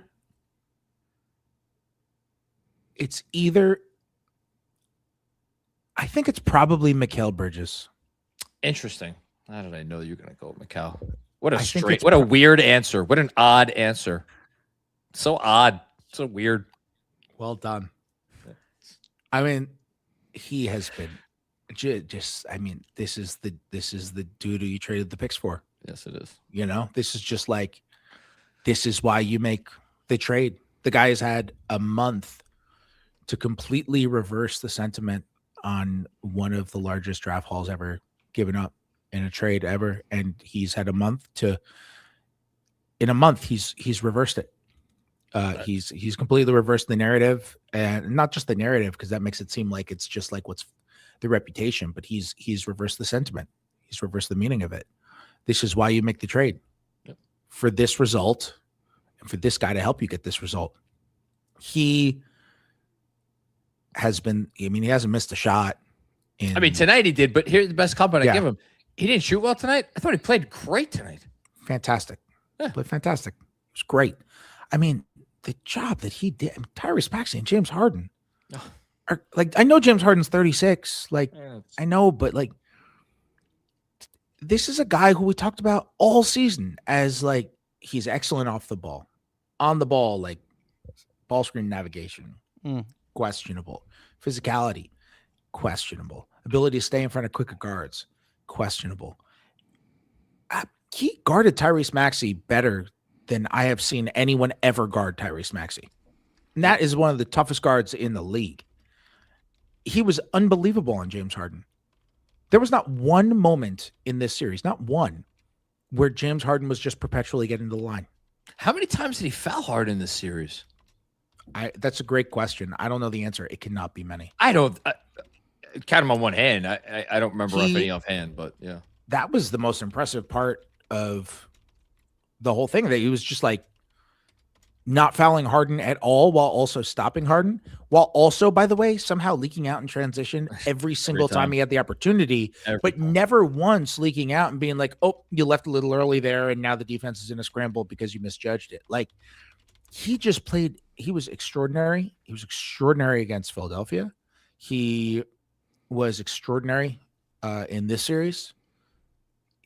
That's you know, Cat transforming is like surprising because of the way that he's been productive. You know, how he's just been like, what if it's surprising because he rejected it so heartily at the beginning of the year. That's what I was going to go to with, like, you know, but Kat's talent, like we knew he had this talent. Like with Bridges, you know, he was excellent defensively in the playoffs last year, but he also wasn't making shots. Like, no, I don't know if Mikal Bridges has ever played at this level, you know, including in the Phoenix days. This is the perfect blend of what he was in an advanced role of what he was in Phoenix, and just picking out all the spots that he's just excellent in and being like, do all that stuff. and the game's just going to come to you. And him and OG have been great. OG hasn't been a surprise. Hart hasn't been a surprise. Cat has been a surprise stylistically because he rejected that role so obviously the beginning of the year, and now it's like it's not even that he would be a close second, I guess. So hold on. You just said the words he rejected the role earlier in the year, and you've taught. And for anybody who doesn't know, we should have said already. Fred Katz here is the host of the Katz and Shoot podcast, which you can find on Patreon, and is absolutely insights of this level on every episode, which comes at you twice a week. And if you're not subscribed to that as a Knicks fan, I don't know what you're doing. Thanks. You have. It's very well produced. Yeah. I'm kidding. It's brilliantly produced. I called you incomparable earlier tonight, Andrew. No, I said the incomparable Andrew Claudio. The question you have for Katz is the question I have is, how is Cat not ahead of McCall? Name of this podcast should be Incomparable and Incompetent. Better name, more appropriate name. How it's unending at this point. How is I'm gonna kick you off after this. How is Cat not ahead of McCall on the list? If at the very least McCall, I don't think there were ever any question about his embracing of this, that, or the other thing. You just said right here, Cat rejected this role. So what changed? What happened that he embraced it? I'll tell you why he's not ahead of McCall on the list. Because it's 2:30 in the fucking morning, John.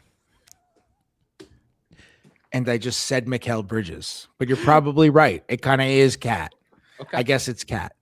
I was thinking more back to with Bridges. I was thinking more I'm not shocked based on the regular season. I didn't articulate it well. I'm not shocked based on the regular season. I'm shocked based on where we were at following Game 3 of the Atlanta series. Okay.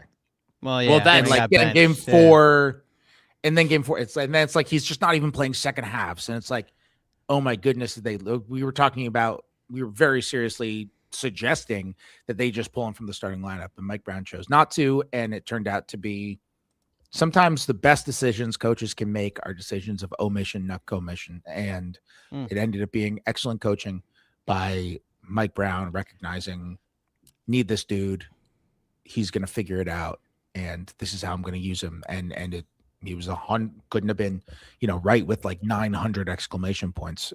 You're right with Cat.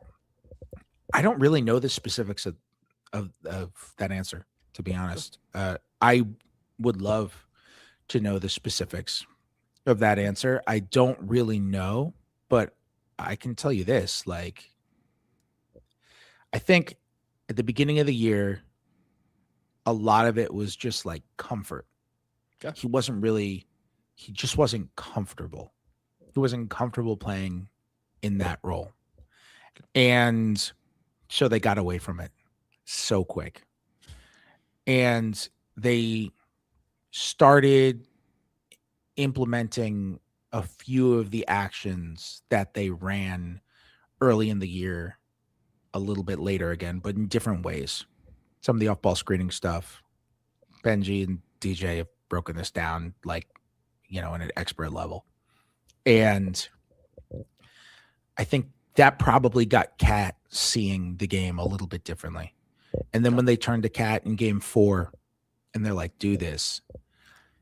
Honestly, I've wondered, I don't know this. I've wondered if they go to Game 4 and Cat has Game 4 against Atlanta when he has the 20-point triple-double.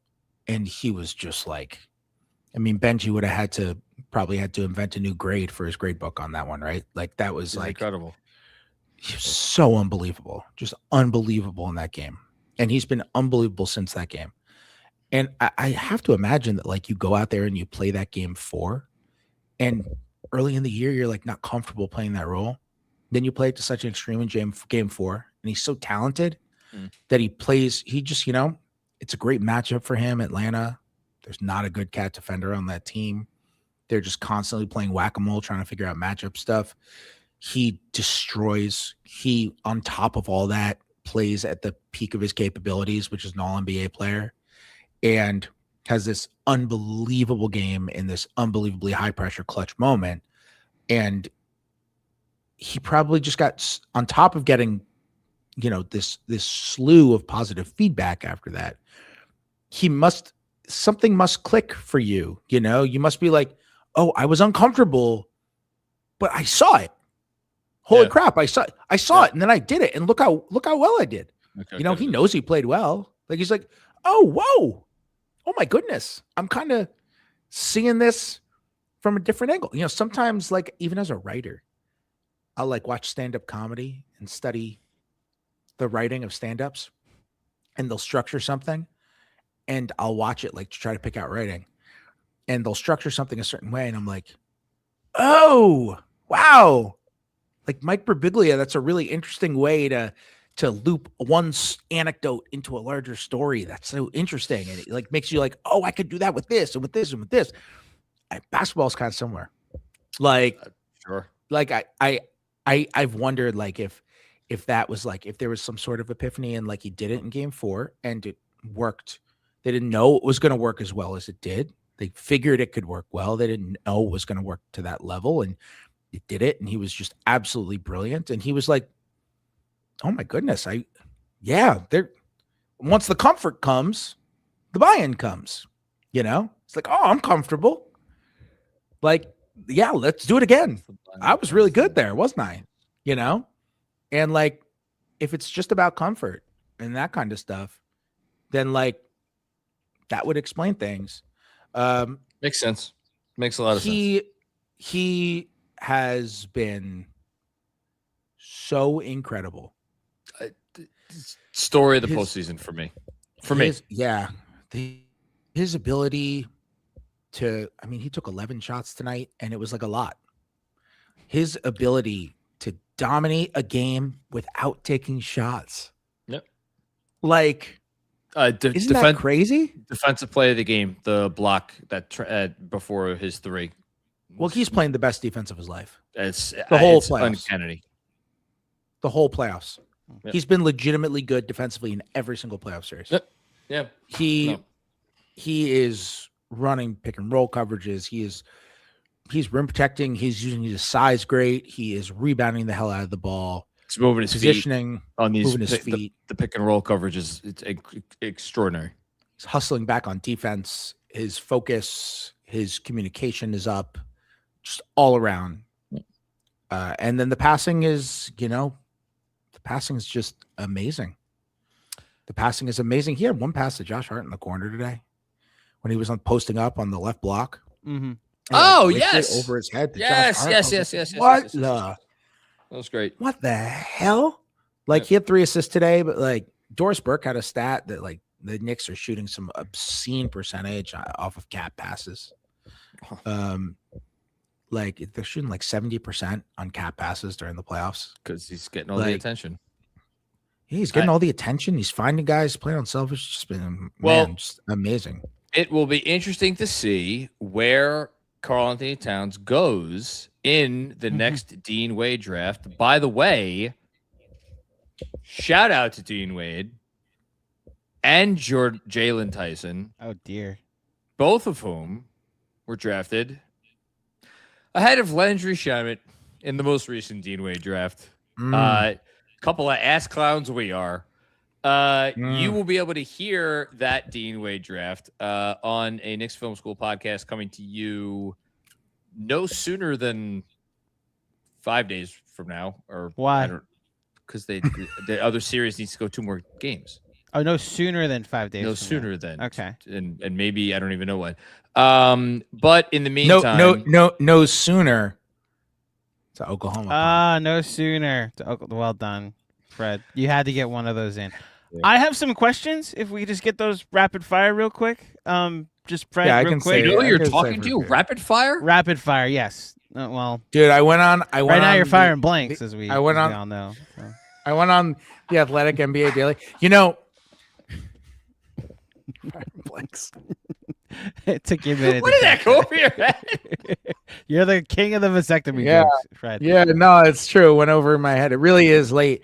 I'll just never forget when the Phoenix Suns GM was Lance Blanks and they fired him. Really? Yeah. Or was that they fired Blanks? They fired Blanks. It was the first thing. Like the headline on ESPN was Suns fire Blanks. I was waiting for the Fred to happen, and it did. No, the headline on ESPN was like Suns fire Blanks. I'm like, this is unbelievable.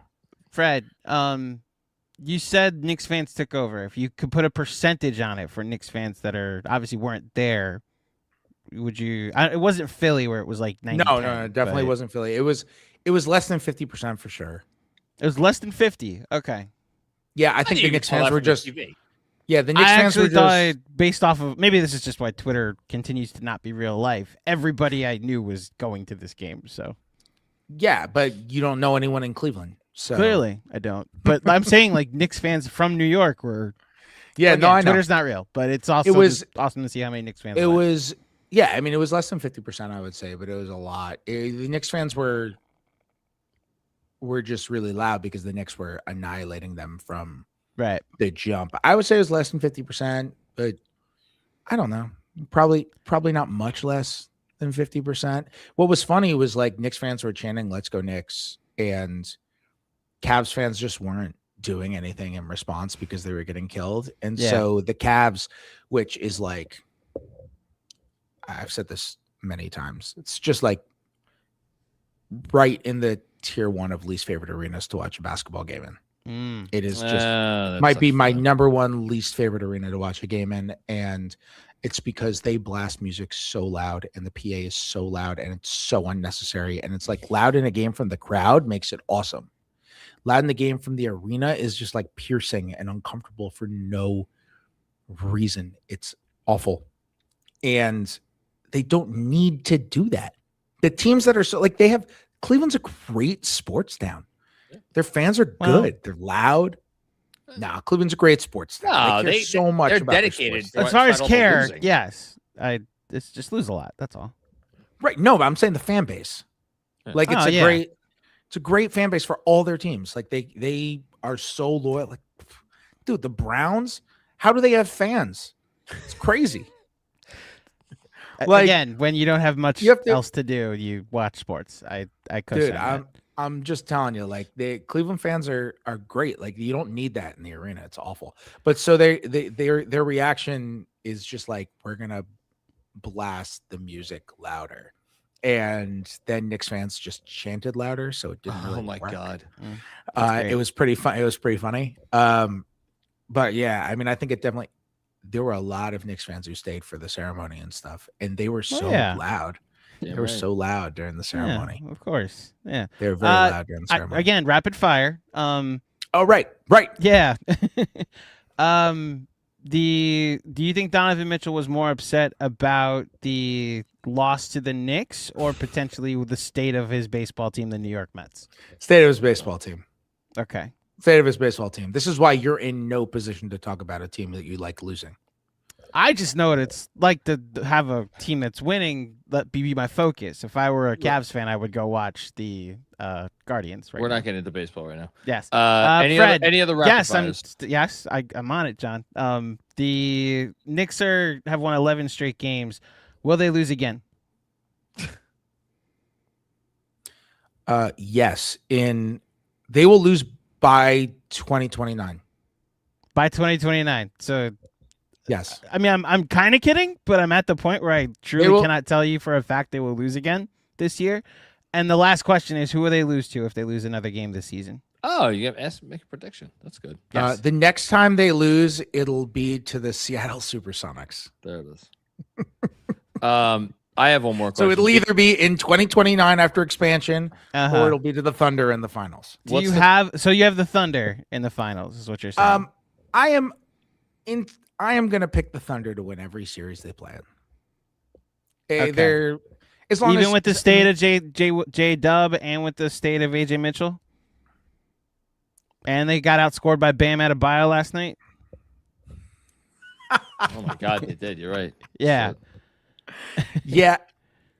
I think so. That team is swarming and smart and awesome and could not score for the life of them against San Antonio.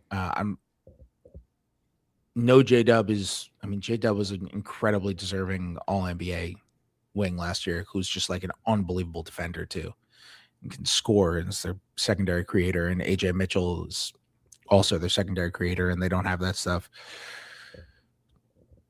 I guess I'm just assuming that that team is made of superheroes, and they're gonna come in and like Dub is like, Dub goes for 40 in Game 6 of the finals last year, and it's like I just kind of, or Game 5 of the finals, and I just like assumed that like, oh, they need to win, like they'll turn it on, like they'll do something. They're so deep, like, and San Antonio's shooting, it makes me a little, I don't know.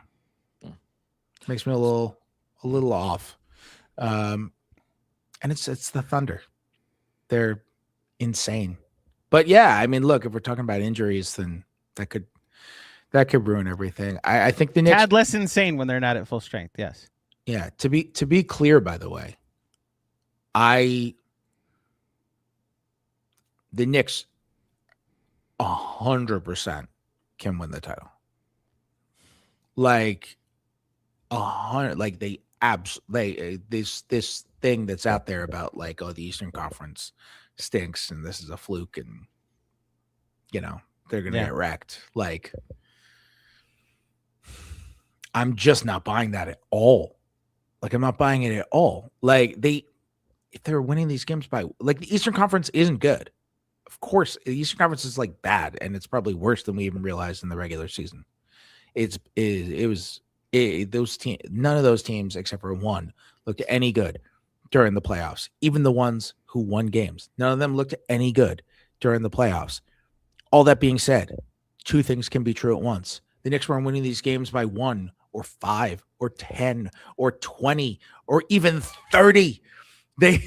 If they have the largest point differential for any 11-game stretch in NBA history, not in playoff history, in the history of the whole freaking league. Yeah. I mean, the way they're playing is unbelievable. It's unbelievable that this is happening. They are clearly any team that is capable of doing this for 11 games against any other NBA teams. And like, yeah, the Cavs are not a good conference finalist, but they're a 50-win team. Like, they're not the Utah Jazz. And even if they were the Utah Jazz, if the Knicks beat the Utah Jazz by 37 points, we'd be out there being like, wow, great win for the Knicks. Yeah. Like, this is the problem is analytically, they got to go back to New York for game 5. That was going to be my last question. How many games did the Cavs win in this series analytically? Which remains the dumbest thing I've ever heard a coach say during a series. Okay. I'm going to defend Kenny Atkinson. I love the joke. I'm all here for the jokes because it's funny. I'm not joking. But no, I was joking. I understood what he meant when he said it. So did we. Like, we're Knicks Film School. We understood exactly what expected score was, and they were missing threes, and Sam Merrill too. You just can't say that.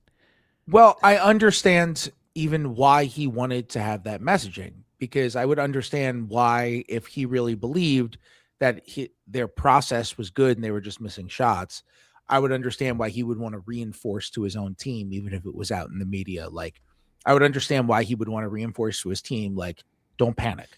Don't panic and deviate and try to be a hero and do something that's out of your routine. Like, analytically, we're up 2-1. So just remember that. We should be up 2-1. Based on your process, this process has led you to be up 2-1. So don't change it and panic. This is the process that can also bring you back. And I'm sure that was the message he was preaching to his team leading up to game 4, and he probably just wanted to reinforce that. That being said, you obviously can't say that. Like, that's wild. And that team took that message to heart and said, great, thanks, Kenny. Let's lose by 100,000 points in a closeout game. Totally worked. They kept it that close? Yeah, I know, right? By the way, this isn't anything correction for you. This is a correction for literally everybody that's quoting the 11-game winning streak point differential, which is plus 262, the largest in NBA history for any 11-game span. They're also plus 272 in the playoffs. Like, those 2 1-point losses, it's still the highest point differential in playoff history for any stretch more than 10 games, including the 2017 Warriors. I would imagine that it being the highest point differential for 14 games in the playoffs would also mean it's the highest point differential in NBA history. I FaceTimed somebody while I was taking, I guess, my break at this point, John. This isn't just the best I've ever seen the Knicks play. This is the best I've seen literally anybody play. Some of the drama of the Knicks making it, for me at least, has been taken out because the fourth quarter doesn't matter. But Côme Dadier is averaging more minutes this postseason than he had in the regular season. That's wild. Like, this is the most ridiculous thing I've ever seen. And it's just, we're just really happy here that it's happening to our team. We've had like 5 different up 40 Huck 40s. Yeah. It's crazy. He's played as many minutes as LeBron this postseason. That's not a real stat. Does it feel real? 5 rebounds tonight. Right. 2 on the offensive glass. Fred, when can people expect Katz and Shoot tomorrow? I don't know. You That's true. I should answer that. When I actually have sometime no idea tomorrow, but like you're not recording. We're in the morning, recording you're tomorrow recording in the afternoon. I have no idea when you're posting it. I have no idea. As soon as it's done being recorded. So I think our recording time is 3:00, but you're flying back first is the point, right? Yeah, I'm flying back in the morning. Okay. If I don't sleep through my flight. Everybody go subscribe to Katz and Shoot on Patreon and support journalism and fine writing, both of which you could find courtesy. Yes. I also have a story out that released at the buzzer again at the end of the conference finals. Something tells me the tenor of that story is slightly different from the tenor of the story that released at the buzzer last. I slacked my editor. I was like, I'm having flashbacks. I'm having real flashbacks. Yes, it is a very, I think Knicks fans will enjoy it. It's all about the there's some news in there. Like it's all about how the organization kind of got to a point where they found their competence and built out this roster, and how it started with Jalen Brunson. And it starts in the trade deadline of 2022 when Jalen Brunson was on the Mavericks and the Knicks were trying to trade for him. And the Mavs and the Knicks, the Mavs wanted their picks back from the Knicks that they had traded during the Porzingis deal. Of course they did. And the Knicks wouldn't do it because they were like, we'll figure out a way to open up the cap space. And how they kind of maneuvered it and stayed patient and ended up with everything that they wanted. If you are watching this, if you are listening to this and you're not subscribed to The Athletic to read Fred Katz, do yourself a favor and change that. I would also be remiss not to shout out and thank Fred, because as we have kind of taken tonight to reflect back on the journey of Knicks Film School, along with the journey of this team, there has been nothing that has happened that has personally for me been more legitimizing, I don't know if that's a word, but I'll go with it, than in my opinion the finest reporter working covering the NBA today. You mean fine sexually, right? He is also a fucking clown and should just Fred, were you in any of the, sorry to interrupt wherever that was going, John. Fred, I was just going to say thanks to Fred for always lending us Fred, were you voice. in any of the Cavs scrums tonight? Or any of the Cavs press conferences? No, not at James all. Harden really went in front of everybody and said, genuinely, I feel like we're the better team. This is a direct quote that's been Is that real? I have not seen it. It's from SNY Knicks, yeah. I don't. That's not shocking to me. What is he supposed to say? He had 21 made field goals and 17 turnovers in this series. Come on, it's James Harden. He's gonna do silly shit and say do silly shit. Players, I would take Jalen Brunson over that are on the top 75 list. James Harden is at the very top of that list. Well, I'll tell you what. When there's an NBA 100 list, We'll see who the additions are to that. I referenced this earlier because there might be I don't know. He's not there now, but if he keeps doing this shit, there might be a undersized point guard who sneaks his way onto that list. Especially if he wins 4 more games this year. When? I think the only I mean, you know what would be a cool, cool little narrative? What? Like one finals team built around this undersized point guard that you can't win with. Another finals team built with this 7'4" beanstalk that's too skinny to man the middle. That'd be and cool. It's like, and also a team that's like, too young and hasn't lost before they won. And it's like one of those like NBA universal truths, like you can't win with a small point guard, or you can't win before you've lost. That's good. Like one of those universal truths, we're going to have to reevaluate. Correct me if I'm wrong, Fred. The only two, since there may be someone in the 50s I'm forgetting, the only two quote-unquote best players on championship teams that did not make the top 75 were Dennis Johnson and Chauncey Billups, right? I have no idea. Yes, you do. Just rack your brain for half a second. I didn't follow the NBA top 75, to be honest. This isn't, you got to ask like who bat 4th for the Yankees in 1995. He's got you. Or who had like the 4th. I would have thought you fucking voted for it. Bernie Williams. Right. Like Bernie Williams' OPS in 1997 was. Oh, 1997, Bernie hit. He wouldn't know this. Would you actually know this? Yeah, you need to listen to 1997, Bernie hit 328. This is literally all he does. It's like you can pull. What is it? I don't remember Bernie the Williams? OPS. He was like 900 OPS every year. Every year. 978 and 98.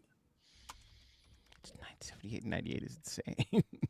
Well, 98 he hit 339, 26 homers, 97 RBI. Yes. 575 slugging. 97, you said what? He was 328 and 97? 328 and 97. So batting averages you got. Yeah. Yeah, and then a 952 OPS. I'm fact checking myself. He was so consistent. His WAR every year was like within a tiny amount, like shouting distance of 5. It was a little over 5, a little under 5 every year. He was his stretch from 95 to 02 was so great. Yeah. The exact it was so great. 95 to 02. Yeah, he was over 300 every year. He was basically 300, 400, 500, 500. Except 02. You asked for him to recall something. This is the Fred recall button you push. Yes. 02, he slugged a little under 500. I think it was 493 slugging in 02. Yes. Went down to 19 homers. Went down to 19 homers. You hit it on the dot, 493. Yeah. Well, to answer me, he had 333 that year. This summer, just the stat off. I swear. Yeah. Yes, he had 333 that year. Donovan Mitchell on baseball stats is amazing. Sure. Mm-hmm. He is a legit, like, you know how people are like, who from Celebrity Row is a legit Knicks fan? They're like, Timothée Chalamet. That guy is a legit. Like, Donovan Mitchell is a legit Mets fan. Yeah. Unfortunately, he doesn't have a season to watch now. Yeah, his cap season's over. Yeah. Anyway. Yes. If Jalen Brunson's the best player on a championship team, he will make that top 100 because, as I said, the only two guys who were the best players on championship teams did not make it were Dennis Johnson, who was a 2-time All-NBA player. Jalen Brunson's already superseded that. And the other one's Chauncey Billups, who's probably the close, not in terms of what kind of player they are, but in terms of the kind of career that they've had, I guess probably the closest comp at this point to Brunson. And Brunson is just putting up numbers that Billups could have never dreamed of. Never. Brunson's playoff scoring average is now higher than Kobe's. If you just look at his Knicks playoff scoring average, it's the 4th highest of all time. After I looked this up the other day, it's after Jordan, Luka, and Now Probably Wilt. No, it's always Wilt. No, but don't forget, Wilt had all those Laker years where he was scoring a ton at the end of his career. Right. It's one other guy. In any case, Jalen Brunson's really good, but not as good as Fred Katz. Fred, thank not you. True. Not true. Horribly untrue. Unbelievably untrue. That reminds me of like whenever somebody says about an athlete and they're like, LeBron is a great basketball player, but he's a better person. Oh, I've said that 5 times about people tonight. But I'm like, that there's no way that's like, I'm not saying LeBron's a bad guy. LeBron could be the best guy ever, but he would still like, okay. Fred If Katz LeBron of the is one of the Athletic, two, colon. if LeBron is one of the two best basketball players of all time, and you say he's a better person than basketball player, then that means that you are saying he's one of the two best people of all time. No, which you're means injecting. like, okay, pick one. No, pick you're one. injecting. You're injecting context into that. That is incorrect. It could just be that someone, for as great as they are at this thing, that they're just such a good person that they're even better at being a good person because they're just like a 10 out of 10 person versus a 9.9 out of 10 basketball player. But LeBron's not a 9.9 out of 10 basketball player. He's the second or first best basketball player of all time. So if when somebody says LeBron is a better person than he is player, I just respond, okay, which one of these people is LeBron better than? Martin Luther King, Nelson Mandela, Jesus. Who's he better than? Who's he better than? He's better than at least two of them. Fred Katz, Jesus, not top 2 person of all time. Compared to LeBron, no. The name you're looking for was Allen Iverson, by the way. I know.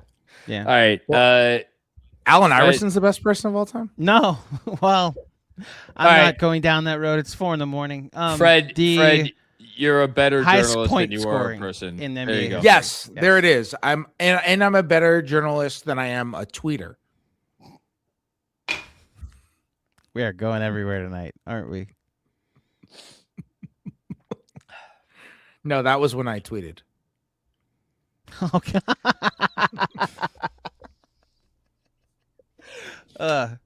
This is the type of quality you get on Katz and Shoot, by the way. Fred, quite literally, yes. I don't know what to say. Thank you, Fred. Go get some sleep. We'll see you on Fred. Katz and Shoot tomorrow, and for the D-Wade draft in the NBA Finals. All right, guys, subscribe to Katz and Shoot. Patreon.com/Katz and Shoot. Support Nice, Fred Katz, everybody. Congrats, guys. Your team is very good at basketball. Thank you, Fred. Thank you. See you guys. Rapid fire. I tried. Believe me, I tried. Thank you to Fred. I don't take it for granted that he comes on here and bullshits with us at 3 a.m. We're very fortunate. Yes, very much so. Speaking of rapid fire. Let's do it. I could do this. You sure? I think so. Let's try.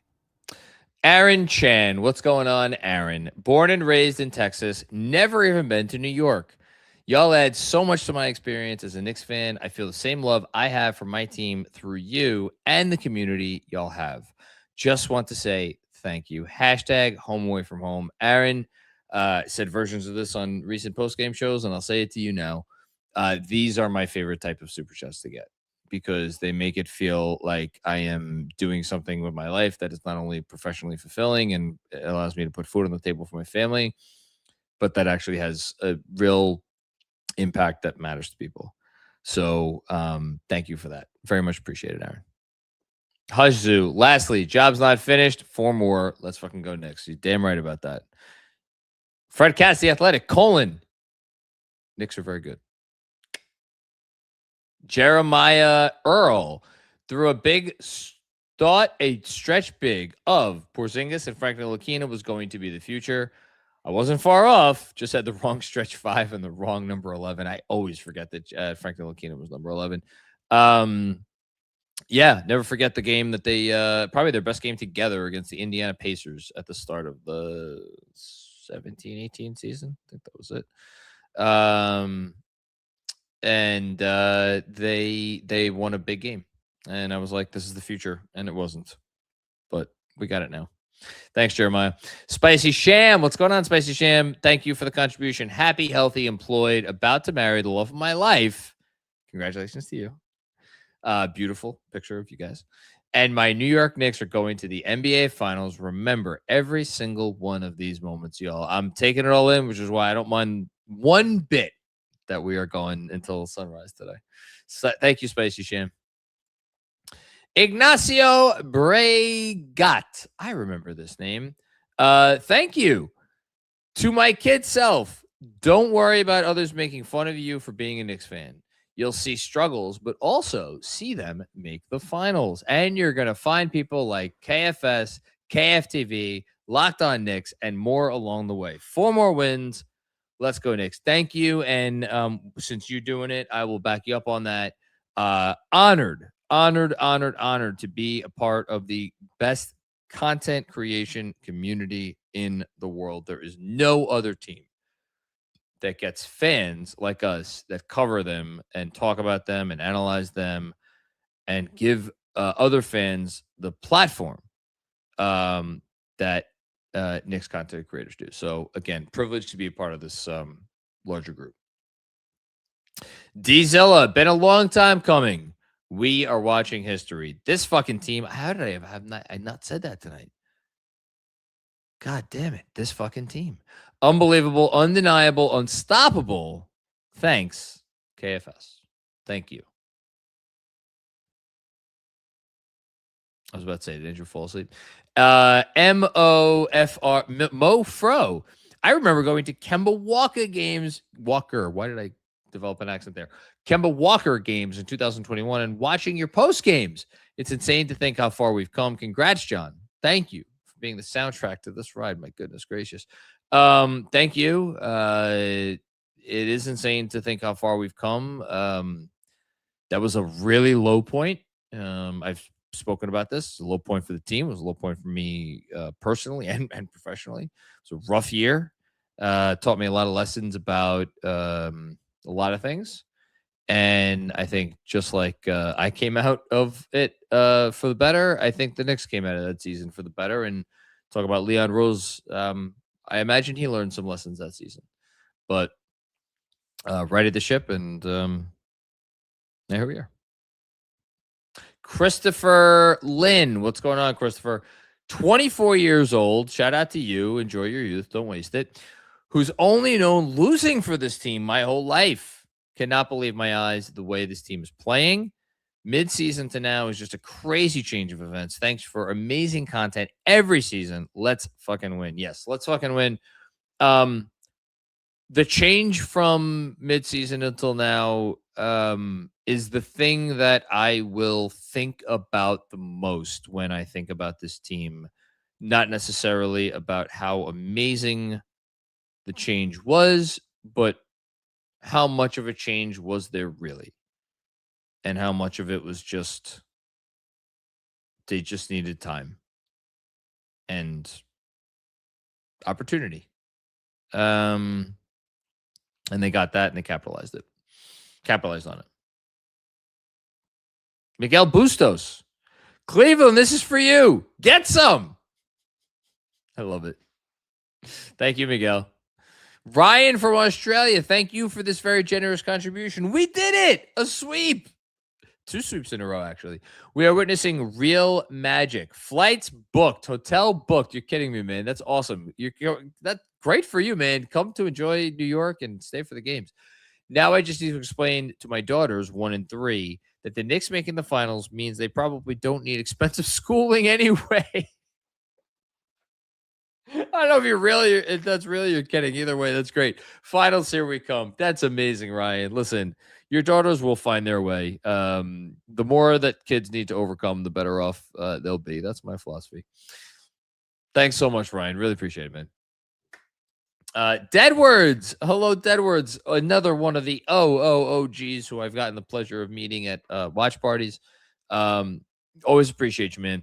No matter what happens in the finals, this ride isn't as sweet without the KFS community. From John and the faculty to everyone who watches every post game, it is an honor to enjoy this with you all. Let's finish this. Hashtag let's fucking go Knicks. Honors all ours, and thank you for making the community what it is. Appreciate you, man. Dom Cappuccini. I was waiting. High on that list, Don. You're high on that list. Job not finished, and I believe. I don't only believe in them now. I believe in the future. F the second apron. This is the team in Eastern Conference juggernaut for years to come. Let's worry about this year. Tomorrow is not guaranteed, and You never know what could happen. So I believe and I know that they will cherish the opportunity they have in front of them and put their best foot forward, which is all we could ask for at the end of the day. Thank you, Dom.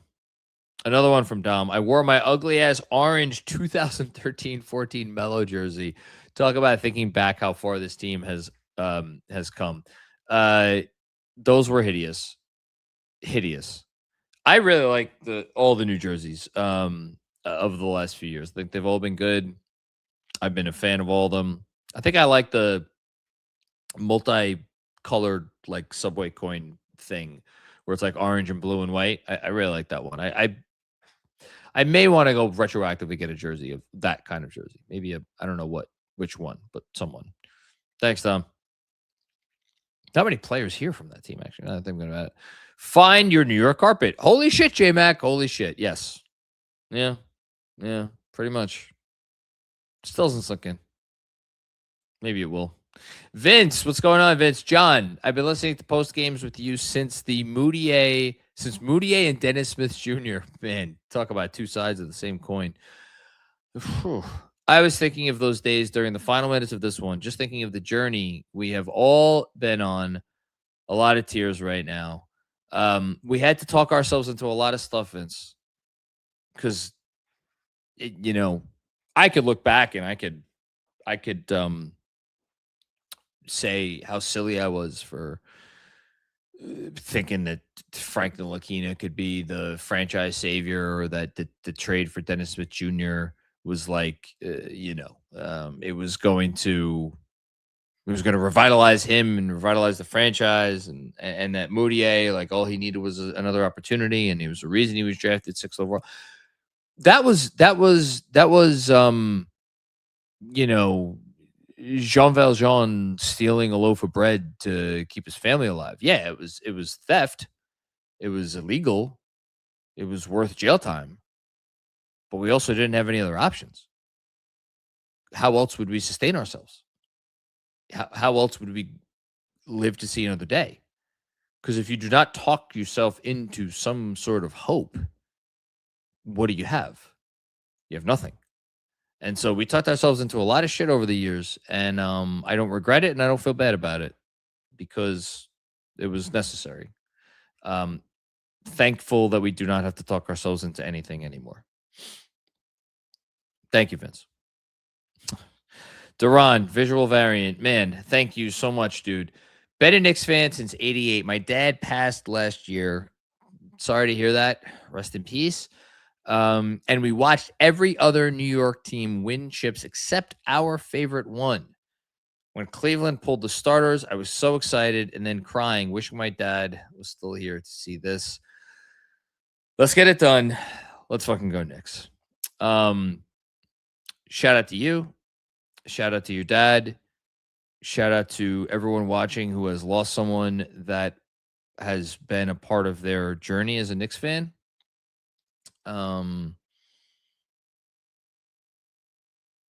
It would be great if all the people that have been with us along the way were here to see this. But unfortunately, that's not a reality. I would just say, as long as we're all thankful to those of us who were part of our fan journey and appreciate whether they introduced us to the Knicks or helped shepherd us along as Knicks fans, it's a great moment to think about those people and appreciate them for all that they brought to us and all that they brought to our lives. So I hope that, as you say, Duran, they can get it done. And through that, we can continue to honor those memories and hopefully shed a few more tears of joy before this thing is all over. Another one of these. Aunt Rich, goodness, thank you, man. Thank you so much. Thank you, Cuban. Yes, how have we not shouted out the great Mark Cuban? Oh, boy, it's a good thing you kept that trade flexibility ahead of the deadline. Oh, boy. Thank you, Cuban, for doubting Brunson. Cleveland for stealing our Mitchell trade. Hello, OG. Minnesota for Cat, and everyone for letting Landry fall to us. Thank you, Adam Silver, for counting the actual score and not the analytics. Appreciate the assists. There is a ranking to be done about the people most responsible for this Knicks finals run that are not and have never been associated with the Knicks. I don't know if that's an article, if that's a podcast, but it is definitely an exercise that I plan on engaging in. And yes, Mark Cuban is going to be, if he's not at the top of that list, I'd be shocked. Truly shocked. Because Brunson, none of this happens without Jalen Brunson. And I know others have said that. Well, let me add on to that list. None of this happens without Jalen Brunson.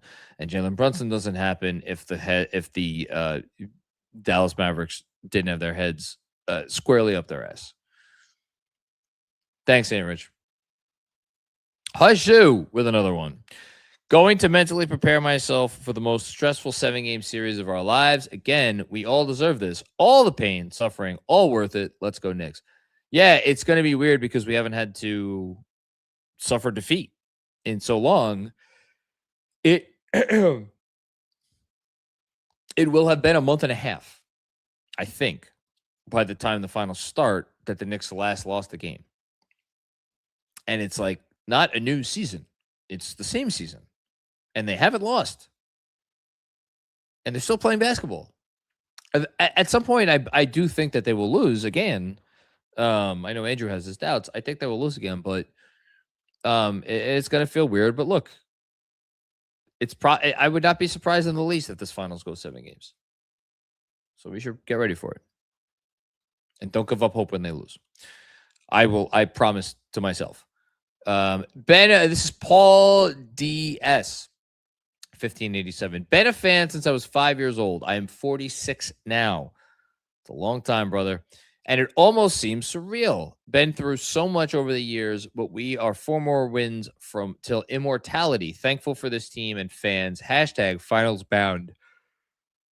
So if my math is correct, Paul, you became a fan during Patrick Ewing's rookie year. I could only imagine starting your fandom when this supposed, that's the wrong word. I apologize. I didn't mean to say supposed. When this, like, someone who was made out to be a savior, and who in many ways was a savior to the franchise, because Patrick Ewing is one of the greatest players of all time, but like, he was drafted and it's like, oh, okay, now you're going to win championships. To start your fandom at that place and then go through 15 years of Patrick Ewing and not get a championship, and then go through another 20 years of no Patrick Ewing and still not get a championship.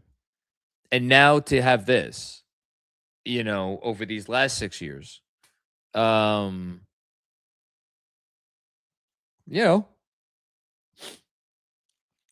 long time.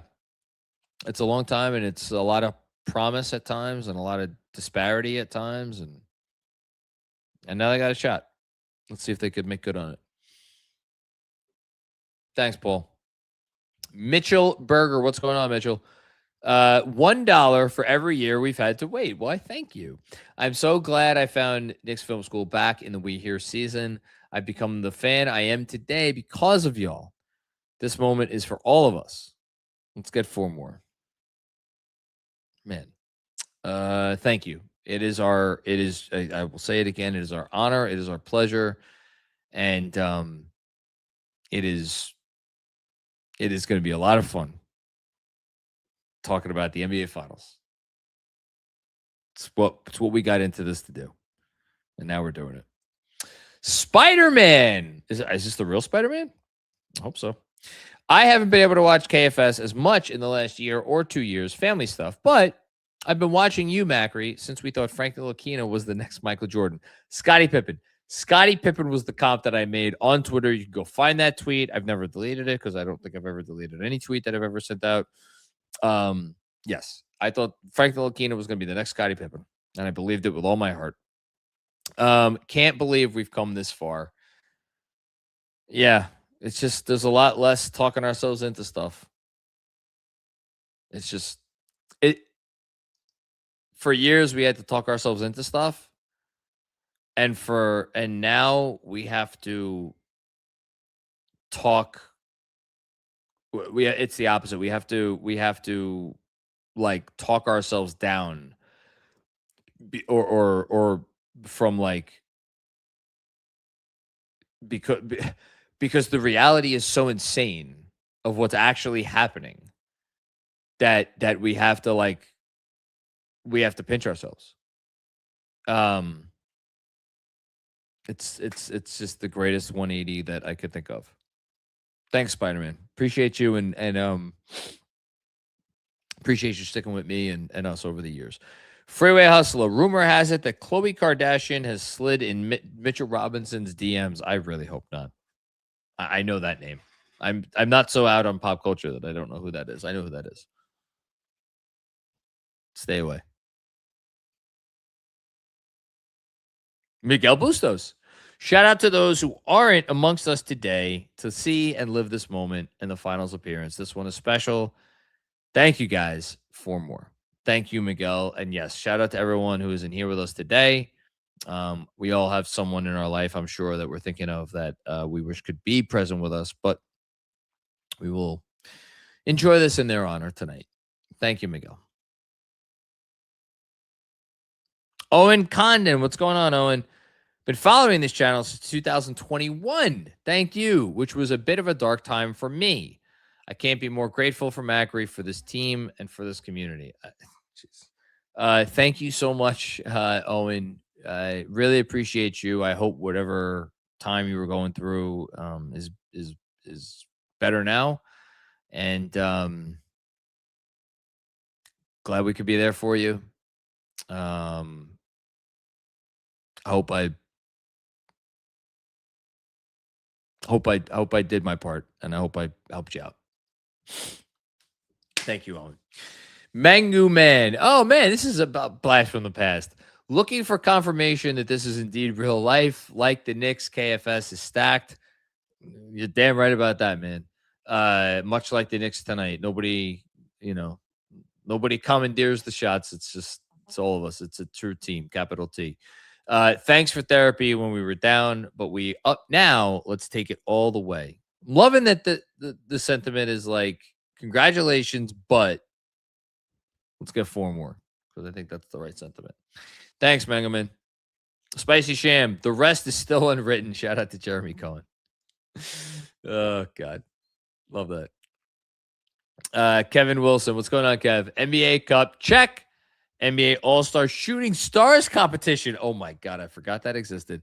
Check. NBA Eastern Conference. Check. NBA Finals. Next up, let's go Knicks. So that's 4 trophies we're going for this year. That's a lot of trophies. Wasn't there a Drake song about trophies? It's a song called Trophies. How many trophies did he have? I don't believe the number was listed. It's just a song called Trophies. I bet he wishes he had these 4 trophies. I mean, he's a Raptors fan, so he did get a trophy. He did get a pretty important trophy. Yeah. So I should shut up. Although maybe Kendrick won that one too. I knew that reference. Jessica, what's going on, Jessica? Huge shout out to Danhausen for cursing the Cavs. Listen, shout out to him. Good stuff. Appreciate it. I think we were doing this one anyway. I hope Danhausen didn't hear me say that. Maybe we should get him on the pod. Hesh Mad. What's going on, Hesh? Hello from San Francisco. Oh, my God. We had such a delightful time in San Francisco. We were there almost 2 years ago now. Knicks fan since the mid-90s. Been listening to KFS since 2022. First time Super Chat. Thank you so much. And thank you for listening for all this time. Thanks for all the excellent content, enriching the experience, watching this team grow. Can't believe this is happening. Let's go Knicks. Man. Thank you. Thank you, Hesh. Thank you so much. Really appreciate that.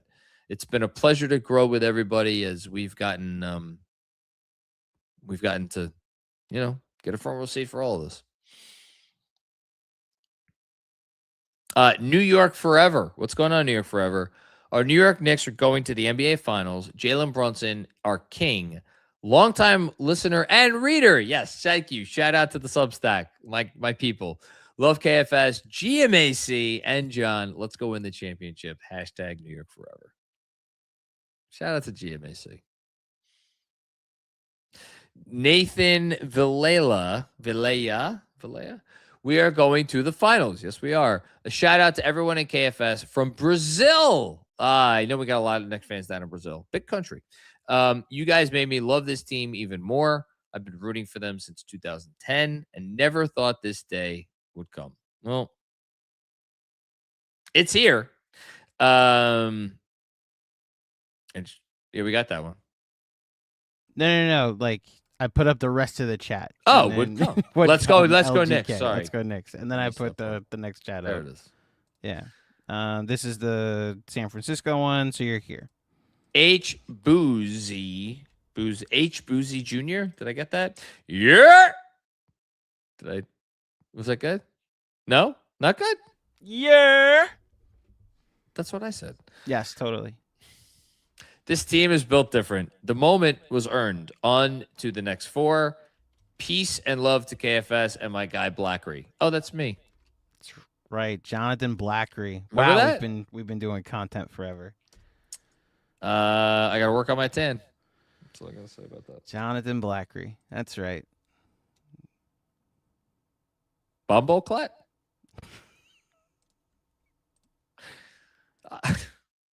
Axel Martinez. I feel like the pain of the last 20 plus years was the price we had to pay to get a team like this. Enjoy, Knicks fans. This is a once in a lifetime team. Love my KFS family. Thank you, Axel. You've been an OG too. Really appreciate that. I mean, the was it worth it question is a legitimate one. I mean, there were some really dark times, but you know, I don't think a team has ever experienced anything like this. And you know what? It wouldn't feel like it feels if it wasn't for the dark times. So was it worth it? I don't know. Seems like it. Feels like it right now. Adam Heitner. What's going on, Adam? What a night. Thank you, John, and the whole KFS crew. We've been through a lot, but can't wait for what's next. 4 more. This team. This community is special. You're very welcome. Thank you, Adam. Really appreciate you. Thanks so much. Brad Schenker. What's going on, Brad? How you doing, man? Not sure I ever really thought this day would come. What is life? I think we're all feeling that right now. In the finals. Imagine how we'll feel if they win it. Imagine that. I'm starting to imagine it. Scott is Emberg? Scotty Senberg. Scott Eisenberg. Yeah, Eisenberg is what I got there. Took a while, but I got there. My 39th birthday. I wish YouTube would go back to when it was just the names that people put in. My 39th birthday is June 12th. Oh, happy early birthday. Enjoy the last year of your 30s, please. I currently live in Pittsburgh. Shout out to the Berg. But I'll be back in New Jersey with my dad, who gave me my Knicks fandom that weekend. Because of that, I'm betting Knicks in 5 so we can celebrate together. Hashtag let's fucking go Knicks. I mean, Knicks in 5 would be great. I will probably be picking Knicks in 6, regardless of who they. Definitely, if they play the Spurs, I'll pick Knicks in 6. But shout out to you, shout out to your dad, and shout out to Pittsburgh, who is home to my once beloved Steelers that I still kind of sort of root for. Thanks, Scotty. Knicks in 4. Make sure everybody heard that. Knicks in 4. Until they're not. Deadwords with another one. The sign things have changed for the better. We dominate our clinching game so much that this game could have been an email. This could have been an email. That's a great line. That's a really good line. Deadwords, I'm not even kidding. That's my favorite super chat maybe ever. That the Knicks dominated the postseason so much that their clinching game could have just been an email. This could have been an email. That is amazing. That's amazing. That's Bravo. so good. Edwards. Bravo. I'm going to use that. I wrote his name down. I'm going to give him credit if I use it. Mr. Edwards. Shout out. Damn. That was really good. That's cold. TJ2K, KFS, thank you for reigniting my fandom the last few years. It's been a hell of a journey, but you all deserve all the props for building this amazing community. Love you all. Get the party bus ready. Well, hell. Speaking of party buses. No, we don't have Robert coming on live. But yeah, shout out to Robert Cross. We listen, let's go win the championship. And then we get all the party buses you want. I think that's the deal. And you're very welcome. It's our pleasure. Thanks for giving us the opportunity to reignite your fandom. Mitchell Berger. I guess my Josh Hart jersey is going at least another week without getting washed. Listen, any superstitions that anybody's engaged in throughout this playoff run, please continue doing them. It's only another 3 weeks, 3.5 weeks, whatever it is. It's all working. All of it. Thanks, Mitchell. I need a Josh Hart jersey. Jerry D. Thank you so much, Jerry. This is an incredibly generous contribution. The NBA Finals. This run has brought back so many great memories from when I was a kid in the 90s. Thank you, KFS, for elevating this experience so far. 4 more, baby. Yes. I mean, the 90s were an incredible time. An incredible time. Like that team, again, I started watching in 93 all the way through 99. Regular seasons were fun. I mean, just indelible playoff memories. It was an amazing run. And I know that run lasted 15 years, or close to it. If you want to say it got started in earnest once Riley came, that's fine, whatever. This, pound for pound, this run exceeds it. Again, it's not as long, but that's also the nature of the NBA today. It's not as long, but in pound for pound, in terms of what they have given us over this run, in terms of quality wins and exhilarating moments and the whole thing, I understand it's only one finals. That team made 2, but I think I got to put this team above. Barely by a hair. The team is better now. I'll say that. But just in terms of the run and the memories and everything, I think I got to put this team above. Exhibition continues. What's going on? Exhibition continues. Born in 86, so a little bit younger than me. First true memory of rooting for this team was 94. Well, that's the same as me. When my older brother was crying watching the finals, 99 playoff run was magic, but we couldn't get it done against ... Duncan and Robinson. This feels like our time. 4 more. Well, we're going to potentially get another generation Spurs center who profiles as someone who's going to be one of the 10 greatest players of all time. Also, Tim Duncan was in his 2nd year. Wemby's in his 3rd year. So there's parallels. If it is indeed the Spurs. I don't know if it's going to be the Spurs. Our team's better this year, man. Our team's better. 94 was the one worth crying about because they could have won 94. They absolutely could have won 94, and they didn't. They could have. They didn't. This team's better than that team. This team's better than the 99 team. This team's better than any team we've seen. They're really good. Sam Garcia's dad. What's going on, Ray? John, seriously, what the actual fuck? I cannot I cannot process what just happened.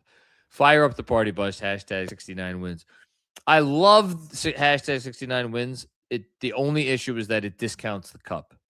And we respect the cup here at Knicks Film School.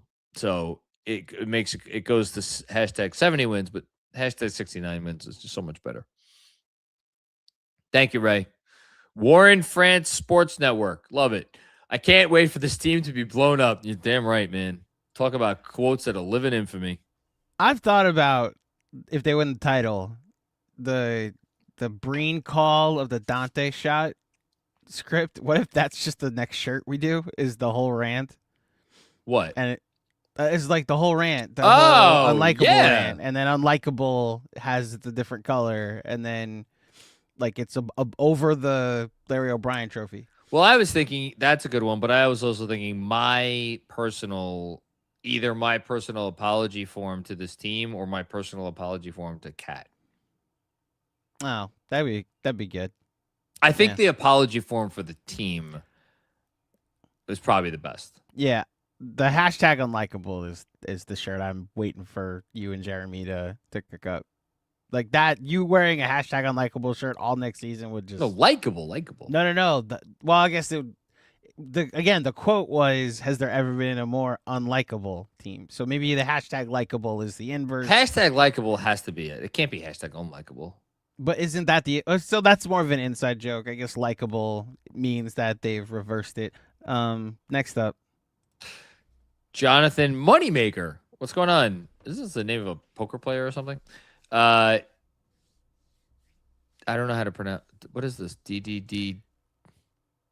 Someone in the chat, if you could sound out what this song is, please let me know.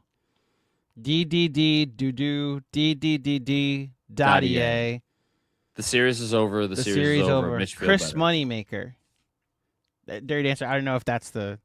Oh, that's the name of the poker players. Chris Moneymaker. I knew it was something Moneymaker. Yeah. Anyway. I don't know this song. Thank you, Mr. Moneymaker. Yes. Go make that money. Are you good? By the way, this is me checking in if you need to like pee or anything. Yeah, I'm good.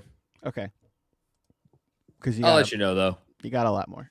Mzal. What's going on, Mzal? When I found KFS in 2019, oh boy. 2019. That was a time. And signed up for the newsletter, I wondered what it might be like if the team was good. It felt so far away then. Fortunate to have been here for the journey, and I'll damn sure be here for 4 more wins. Let's fucking go. I didn't wonder. Because we were so far away. I never thought about a championship. I didn't think about a championship last season. I didn't think about a championship the season before that. A lot of people always got on me about the January Knicks. Like, oh, they could have won it all. And I was like, I was never on board. Never thought of championship. And then, like, a week ago, literally a week ago, I started thinking about a championship. And now I can't stop thinking about it. And it's a dangerous place to be because, you know, you expose yourself because if they don't do it. But that's why I keep saying, like, proud of this team, proud of this moment. Remember it forever. If they win next round, great. If they don't, obviously that would, disappointing, but still deserve all the love. T. Doyle, what's going on, T. Doyle? Kenny Atkinson's going to be so confused when he shows up to MSG for Game 5 on Wednesday. Oh, poor Kenny, man. I really do. I mean it when I say I feel bad for him. Poor Kenny. Thanks, T. Doyle. Appreciate you.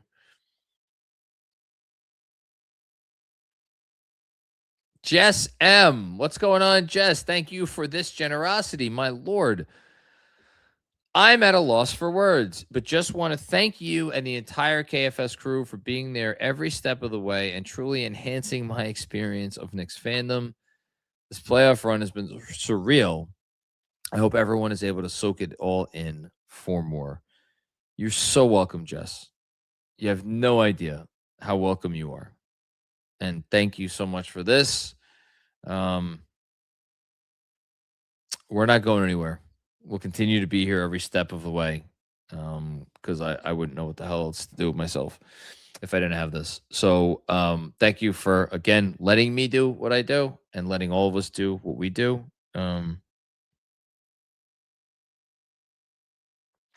Let's get 4 more. Sam Garcia. What's going on, Sam? How you doing, brother? We're going to the fucking finals, John. Yes, we are. Yes, we are. The Knicks are going to the finals. The Knicks are going to the NBA finals.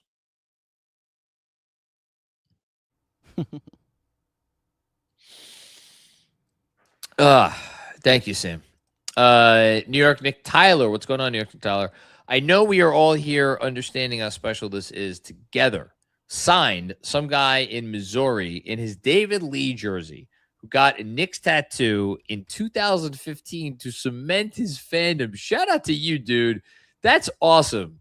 And credit to you for, it's funny. I don't remember anybody's number, and yet I remember David Lee is number 42. Why do I remember that? I have no idea.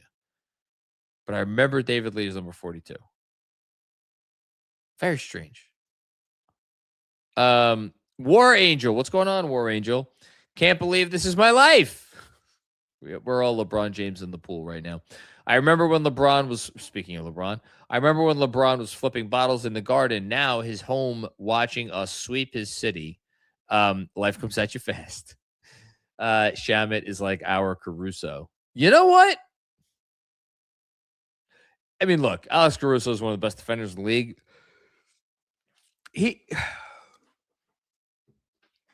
It's like if you combine Shamit and Josh Hart, they're kind of like our Caruso, but they're each our Caruso. You don't even need to combine them. They're different versions of Caruso. And you know what? I like the fact that we have two of them instead of just one. LeBron flipping bottles in the Garden, man. That was the time.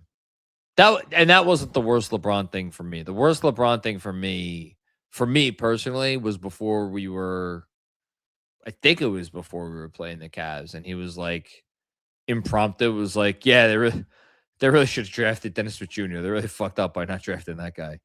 And I was like, man, Frank Ntilikina is like right here. He's right here. He's such a sweet kid. Why you gotta go talking about the other dude? That hurt me so much. I fucking hated that when he did that. Yeah. And then the whole decision thing too. Fuck him. All right. Thanks, War Angel. GD Nation.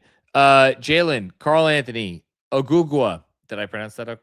I feel like I didn't pronounce it correctly. Mikal, Joshua, Mitchell, Miles, Landry, Jordan, Jose, Tyler, Ariel, Muhammad, Pacome, Jeremy, Kevin, Trey, Dylan. Love that you threw in Dylan Jones. Leon Rose and Mike Brown, thank you for this chance. Well, on behalf of them, you're welcome. Z Raheem, what's going on, Z? Thank you, KFS, for all that you do. It's our pleasure. To help us keep sane, enjoy the good moments, or crash out during the bad times. You're welcome.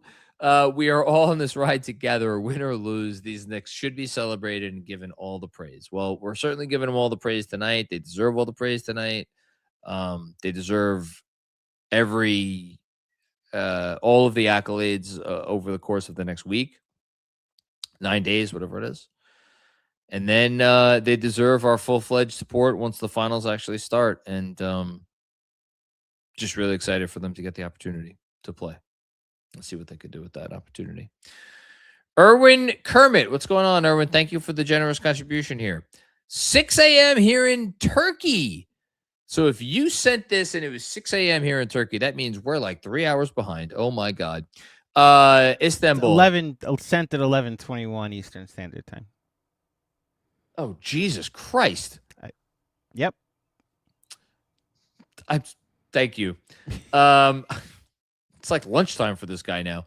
I'm so happy, man. I am a Knicks fan since I was 11 years old because I bought a Knicks pencil case. Best purchase of my life. I love you guys. Oh, the ties that bind. I hope you still have that pencil case. And if you don't, I don't know, order another one. Thank you. Fanatics.com. Yes, shout out to Fanatics. Jibo! Goodness, another one of these. This shade of, what is this, fuchsia? I never know what to do. Just because I'm happy. Well, we're happy along with you. I've lived through Ewing's finger roll, Smith's blown multiple layups, Frank over Spida, Knox over McCall, and SGA, hello, Melo run out of town, KP skipping exit meetings, Neesmith turning into Steph, WFAN calling out Coach Mike Clown. Thank you, KFS. I missed that. What's that last one? KFS calling out Coach Mike Clown? No, WFAN calling out Coach Mike Clown. That I was don't even know what that refers to. Sal Licata, former midday show host at WFAN turned YouTuber. Actually, there's like a civil war within the Mets fans because they don't like him. I don't think he's terrible. I actually think he's really good at the sports take thing. But he's on SNY sometimes. Right. Like he's now got all the time to go on SNY. I actually don't think he's terrible, but he did call him Mike Clown earlier in the season. And he was doing the sports radio thing, where you say the thing and people react to it. But okay. I think when you actually get him to analyze, he's really good. No, he does the sports radio thing very well. We could do a top 100 lowlights, and maybe we will this summer because we could actually do it and laugh at it, and enjoy it. I remember we did the Will Smith bracket years ago. This would be a much better version of that. Nicolas Cage, what's going on, man? 4 more wins. We are witnessing history. Let's freaking go, Knicks. Hopefully. We've already witnessed some history. Let's witness some more. Apologies that your super chat disappeared, Nicolas Cage, because we really would have loved to see your avatar again. I love that avatar. The best, maybe the best profile picture that exists. It's pretty good. Dr. Crawford, what's going on, Dr. Crawford? I don't often shed tears. Tonight's win broke the dam. It did for Andrew too. Thank you, Jalen. Thank you, Leon. Thank you, Knicks. Thank you, KFS. My heart is full. We've earned this. 4 more, baby. It did indeed. The last 2 games have been a realization, and you want to do something around the passion of yours, like sports, and then you hope one day you're rewarded and getting to watch the last game of the season involving your team, and this is gonna be us. Let's hope it's a win. Let's absolutely hope it's a win. Thank you, Dr. Crawford, and you're in good company there. Andy Sengus, what's going on, Andy? Thinking back to 2018-19 when you and I would go back and forth on Twitter, sharing our hopes for Frank Ntilikina. Oh, God. We've come a long way. Let's go win a fucking championship. P.S. I still love you, Frank. Frank was appropriately enough because your avatar there is like you looking out over a beach, I think. Frank was a lighthouse in a dark time for a lot of us, where there was really nothing to get excited about and nothing to look forward to. I know Porzingis was on the team. I get that, but like, there was something about Frank that, I'm happy that he's gotten multiple shout outs tonight, because if we're really talking about, a lot of people mentioned the journey of Knicks Film School and their journey with Knicks Film School. That journey really starts with Frank Ntilikina, because that was my guy. That was my first guy after I started doing this, and I was all in. Oh my God, was I all in? You could not be more all in than anyone has been, as I was on Frank. So shout out to him wherever he is. Hope he's doing well. Brian Letts, what's going on? Haven't seen a team this connected since the 2014 Spurs. It's the comp I keep making. I think it's the right comp. I don't think it's silly. I don't think it's crazy. I don't think it's hyperbole. I think this team's playing at that level. I really do. Truly believe it. Thanks, Brian. Brad Schenker with another one. Tonight's celebration and making the finals means something, but all I can think about is how bad I want to win the chip now. Our time. Let's fucking go. Yeah. Yeah, I mean, tonight's a celebration, so I'm kind of like living in the celebration.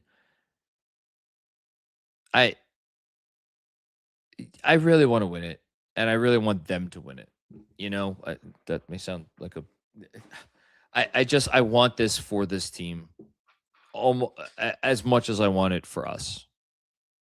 Because if they win it, then we get it forever, and they get it forever, and Jalen Brunson gets it forever, and Leon gets it forever, and Mike Brown gets it forever, and Karl-Anthony Towns gets it forever, and Josh gets it forever, and everybody gets it forever.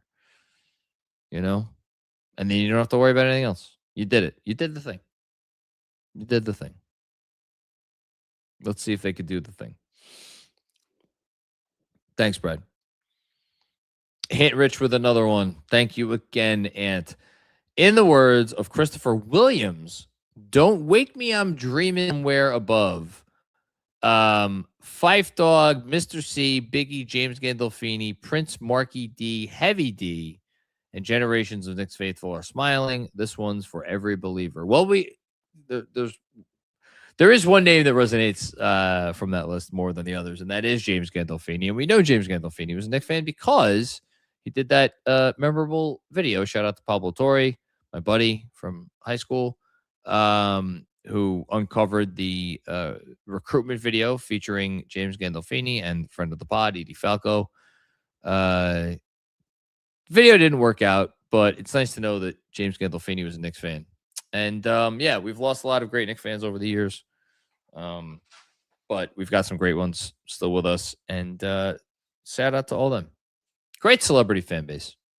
Great celebrity fan base. Number one in sports. Not close. Vasios Kahlo. Thank you very much. The New York Knickerbockers making grown men cry since 2026. Thank you so much, Vasios. Yeah, man. They're not done yet, too. They're not done yet. I'm telling you, they're not done yet. I really believe it. I really believe it. Oscar, what's going on? Our friend from halfway around the world. Perhaps I brought some good luck to New York with me. Well, they haven't lost since you've been here. I don't think, right? I'm pretty sure they haven't lost since you've been here. No, they lost. They lost the 2 1-point playoff games. So they essentially haven't lost since you've been here. I'd say you brought some good luck. Endgame. What's going on, Endgame? I have fond memories as a 9-year-old kid watching the Knicks beat the Pacers and advancing to the 1999 finals. 27 years later, the Knicks are back. 4 more wins. Really took 27 years to get back here, didn't it? 27 years. It's a long time. Austin Z. Just an unbelievable. What? Yeah, I'm good. Okay. Just an unbelievable run. How do you think this Eastern Conference run ranks all time? Not necessarily including finals results, just conquering the East. I'll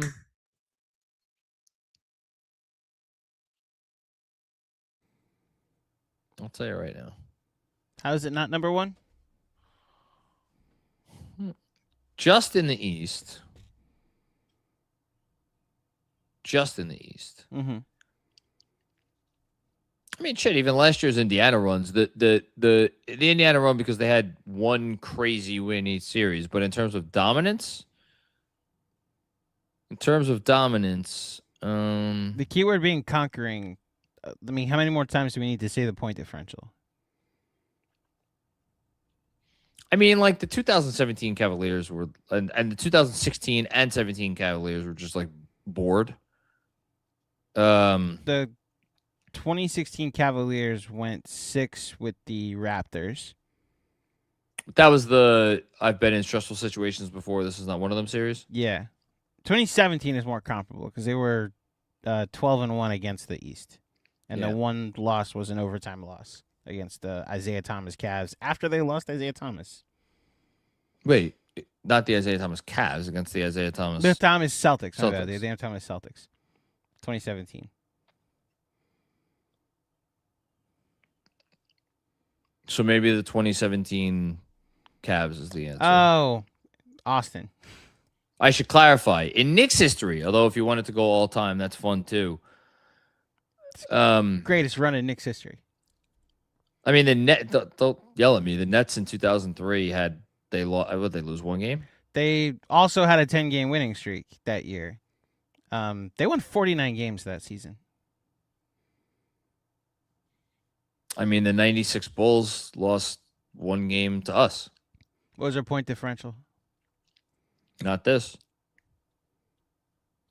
Not this. Nope. I mean, those are very great runs. Don't get me wrong. I mean, in Knicks last year was more impressive. In Knicks history, there is no comp. I mean, I'll just the closest that you get, and is in I mean, honestly, there's nothing close because in the first championship year, they were the 7 in the first round. In the second championship year, they went to 7 in the conference finals. I guess the closest would be 72 when they didn't win the finals. They lost the Lakers. They lost the Lakers in 5. They lost three games. They went 8-3. That's the closest. Good rabbit hole, Austin. Thank you. Yeah. It's just a lot of W's. Jesus. Thank you, Austin. Mr. Vito, get some sleep, Mac. Let's fucking go next. Yeah, I'll sleep at some point. What time is Hangover tomorrow? Did we schedule with Shmilk? Shmilk, that pod is Thursday, and as of right now, there is no Hangover because we're about to release an 800-part podcast. Oh my God, I thought I was doing a pod tomorrow. No. As of right now, you're not. Okay. Okay. That's, you know what? I'm not going to argue right now about that. I was going to say, I know you like to, you're you, your work ethic is unimpeached. Going to advise that we take tomorrow and let people listen to however long this podcast ends up being. You know what, Andrew? I'm not gonna argue. Okay, thank you. Okay, there you go. You're welcome. Thank you. Well, I will try. Joseph Ziccola, what's going on, Joseph? And thank you for sharing these sentiments throughout this entire journey. It's been a big part of this. My dad came to the house to see us win again. These Knicks have been a gift to my family this week and to all of us who love them. Good luck to any team who tries to beat them 4 times. Let's fucking go Knicks, Eastern Conference champions. I hope that tonight was as special for you and your family as I imagine it was. And glad to see that you got to watch this one with your dad. That's really cool. My goodness. Michael Zeisman. What's going on, Michael? Thank you so much. Just keep thinking about how excited I would get as a teenager just to watch the likes of Nazi Muhammad play. Here I am with 2 kids, and the excitement is the same, but different on a whole other level. Forever blessed to be a Knicks fan. 4 more. I mean, that's why we love this stuff. We love this stuff because it makes us feel like kids again. And as you get older and I'm just thinking of Joseph's comment, especially about, and Joseph just had a tough loss in his family. Life's hard. Life beats you down. It can depress you. But sports are supposed to be the thing that pulls you out of it, even when they're not always good. And even when you lose tough games, it is an escape. The good and the bad, it's all an escape. And that's why we love it. That's why we appreciate it. That's why we gravitate towards these communities, because it's nice to find your people. And then as far as Nazi Muhammad goes, shout out to one of the best trades that I'm pretty sure this is what I've got my facts straight here. Isaiah Thomas traded Nazi Muhammad and got back. Or no, I'm never mind. I'm confusing with the Malik Rose trade. Did Rose get traded for Nazi Muhammad? There was a trade that Isaiah Thomas made that got the Knicks back like a 1st-round pick or 2 first-round picks or something. It was a really great trade. But of course, it's escaping me at the moment. Anyway, shout out to Michael and shout out to Naz Muhammad. Pundertaker, what's going on, Pundertaker? The star who was too short, the center who was too soft, the defender who can't win first team all defense, and the guard who wasn't worth all those picks. Very vindicating night against something. All those mid-3 naysayers. I remember the mid-3, exactly. Mid-3. Yeah. The mid-3 was Brunson, Randall, RJ, right? Correct. I remember that. That was silly in the moment. Yes, I did get it right. I know I wasn't fucking making this up. February 24th, 2005, Nazir Muhammad traded by the Knicks with Jamison Brewer to the Spurs for Malik Rose, a 2005 first-round pick that later became David Lee, and another first-round pick that later became Marty Collins. Now, Marty Collins, not an all-time great Knick, but pretty good. But yeah, the David Lee pick. I knew it was Malik Rose was involved in that, and it was 2 firsts. Sorry. And don't forget Josh Hart, the star who couldn't shoot straight. Ignacio with another one. By the way, don't forget to shut the door on Stephen A. Smith and Michael Rappaport. Oh, who gives a fuck about either of them? Don't let them back in. Rock with Shrippa, Edie Falco, Spike and Tracy, Ben Stiller, John Leguizamo, and the rest. Let's go, Knicks. God.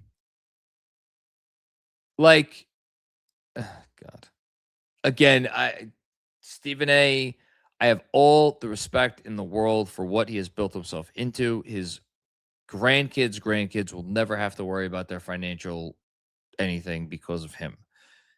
That's all that matters to them. And that's all that should matter to them. And I don't begrudge him for anything that he has done. Why any Knick fan would ever care about anything that he says is still and has always been beyond me. It's just, I don't know. Thanks, Ignacio. Enoch, what's going on, Enoch? Recent new KFS supporter. Thank you so much for coming aboard. As a young Asian American kid, Linsanity gave me my first ever sports hero who looked like me, and tonight, all those years in between then and now paid off. Not done yet. Let's go, Knicks. Shout out to you, man. Interviewing Jeremy Lin, still easily a top 5 thrill for me doing this stuff. He was just such a delight. And yeah, I mean, listen, for a lot of fans out there, the Linsanity is still the highlight, the high point between the Ewing era and what we're witnessing now. And that was a beacon. Talk about a lighthouse in the dark. That was Jeremy Lin, so it was cool that it meant a little extra to you, and it's cool to get to experience this right now. So shout out, man. Beach Chair, what's going on, Beach Chair? How are you? Been following Knicks Film School since Brunson was signed. Good time to get aboard, right? So happy to be on this ride with you all. Sorry I haven't donated till this run, but this is special. Don't apologize for that. Seriously, don't be crazy. And we're really just thankful for everybody. It's 4 a.m. here on the East Coast, and there's 5,000 people watching this right now. You telling me we aren't the luckiest people in the world? This is great. This is great. By the way, Beach Chair, I'm just going to, so you know this for the future, John, because this person's real name shows up on the master list on YouTube. Beach Chair's real name is Daniel. So if Beach Chair pops up, you can say hi, Daniel. Hi, Daniel. There you go. I love it. Luyen, I know it's cliched, but the character of this team is so notable. It's notable because it has revealed itself over the year, over the season, and in many ways that I did not anticipate. They play for and believe in each other. The whole is always better than the sum of the parts. Such a contrast versus other teams, despite individual talent. See Embiid, Harden. To think those guys were once on the same team. Shout out to Daryl Morey. Well, here's the thing, Luyen. You say the whole is always greater than the sum of the parts. Now it is. Now it is. Now we play these other teams, and we play, and the Sixers and the Cavs especially, where it's like, oh my God, that whole is much less than the sum of the parts. That was us for the better part of 2 years, and then something flipped. And now here we are. We're going to the finals. Because that's what it takes ultimately to get to the finals, is making your whole greater than the sum of the parts. And by the way, some of the parts here, pretty good parts. Brian Les with another one. I don't care what anyone says. I really like the Knicks' chances to come back, even though they're now down 3-1 in Kenny Atkinson's ayahuasca trip. That's amazing.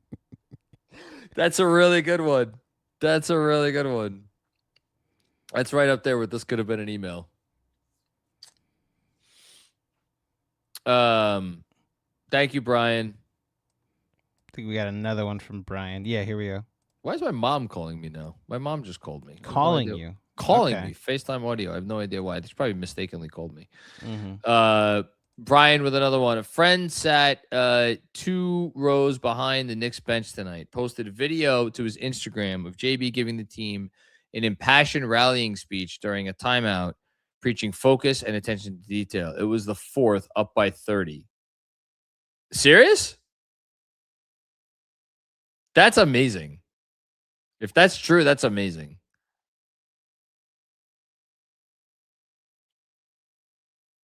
I'll see if I can find it. Matt G, what's going on, Matt? Job not done. 4 more to go. Please just be a 1-game hiccup for McCall. McCall will be fine. Not worried about McCall. I think he'll be okay. Adam Bendit, what's going on, Adam? If they win, Towns is Reed. Brunson is Frazier. OG's the Busher. Bridges is Bradley. Barnett is Hart. Shamet, Russell. LOL. Hold on here. Kazi. I think Shamet's Jazzy, Kazi, Russell. Kazi Russell was didn't he make an all-star team? He did make an all-star team with the Warriors after he left the Knicks. That's high praise for freaking Landry Shamet. But you know what? The way Landry Shamet's shooting the fucking ball right now? Shit. Another one from Adam. Adam, I am 66 years old, so those were my formative years. Very cool. I shout out to all the, a lot of, obviously love to everybody who's been a longtime fan, has never gotten to experience a championship. Shout out to all the old heads who remember the championship teams and have stuck with this and are as passionate now as they were then. You guys, and particularly the people that comment in the Knicks Film School Substack comment section and always refer back to the old days, like, you guys give me such fuel and such life in a way that I will never properly be able to describe. So just thank you. Thanks, Adam. KBN Andor, what's going on, KBN? Jalen Brunson is the anchor being in this universe. I know that reference. On to the finals. New mask, same task. Robert Downey Jr., shout out to the KFS family. Been killing it all year. Well, thank you. New mask, same task. That's good. I know you appreciate that reference. I do. Yeah. Very much. That's just real quick, that's a Dr. Doom reference, right? Yeah. Okay, just making sure. Well, it's 4 a.m. Franco, what's going on, Franco? Macri, 27 years isn't a drought. It's a generation. Tibbs deserves credit for helping build this. Shout out to Tibbs. I think we've given him the appropriate amount of love, but a little extra never hurt anybody. Brown is the coach we needed to get us here. 27 years of heartbreak led us to this. Go New York, go New York, go. It's a hell of a lot more than 27 years of heartbreak, because if 8 points in 8.9 seconds and the finger roll and Charles Smith and 2 for 18 and the block 3 and the suspensions, if all that shit ain't heartbreak, man, then I don't know what heartbreak is. So the heartbreak came really before the 27 years. And the 27 years since has been... We yearned for heartbreak, because that would just mean we'd be competitive again. And then we got back to that place, and we did get more heartbreak. and then we got over it. Now we're here. And listen, there's still room for heartbreak. That's the part that's the quiet part we're not saying out loud. There could be great heartbreak ahead for us over in June, but we're ready for it, whatever comes our way, because we know that this team is going to give it everything they have. That's what matters. G.O., what's going on, G.O.? Thank you so much. Really, thank you. I've watched Knicks teams commit atrocities against the game of basketball for much of 30 years. I watched as a kid, as an adult. I watched in the Garden at ungodly hours when I was where was he? Overseas. At last, we have a team worth watching and believing in. 4 more. And thank you, KFS, for enhancing my experience as a fan. You guys are the best. Well, we appreciate you, and we are very happy to be here to enhance your experience. And we're thrilled to be here for everybody who's watching all over the world. Because it doesn't matter where you are, you're right here with us in spirit. As far as the atrocities of the last 30 years, again, we're gonna have to do. If they can actually win it all, I really do want to do an off-season pod series of just the lowest points, and because we'll have fun with it, we'll get to laugh about it. Finally, it'll be a worthwhile exercise. There were some low points. Gio with one more or no? That was just the end of. Okay, got it. Yeah. Nikki P, first time super chatter here. Thank you, Nikki. Very much appreciate you having aboard. Macri, I give you hell occasionally on various platforms, but very appreciative of the work you put in. Enjoy this, my man. I am enjoying it. My apologies if I don't ever respond to the hell you give me on various platforms, because I am not on very many platforms anymore in terms of my regular engagement. But I do appreciate it. I do appreciate the support that everybody gives me, whether you love me or hate me or somewhere in between. It is all appreciated. It's a chance you already got to this one. Bill Peter friend, the Knicks are in the NBA Finals. I don't know if I have, but Bill, fucking thank you, man. Well, in case you didn't, he sent another one for the exact same amount. I don't know if I got to this one either. My goodness. Well, this one came like just now, so we got 2 from Bill Peter friend for this. Bill, man, Bill, and Bill, you always send in like really generous ones, and you're, man, thank you. The Knicks are in the NBA Finals. Thanks for keeping me sane this year. Appreciate the differences at times. Let me just. I know we're talking about running long. Let me just say one quick word on differences. When I think of Knicks Film School and I think of doing these post games and I think of our journey as a community, I don't think of nights like this. Nights like this are great. Don't get me wrong. These are incredible on a multitude of levels. But I think about the differences of opinion, and I think about all the times I've gone back and forth with people on Tibbs, certainly, but like on Josh Hart, on Karl Anthony Towns, on RJ Barrett, on Julius Randle. I mean, on the team's chances, on what they should do, on what they did do. Mikal Bridges, everybody.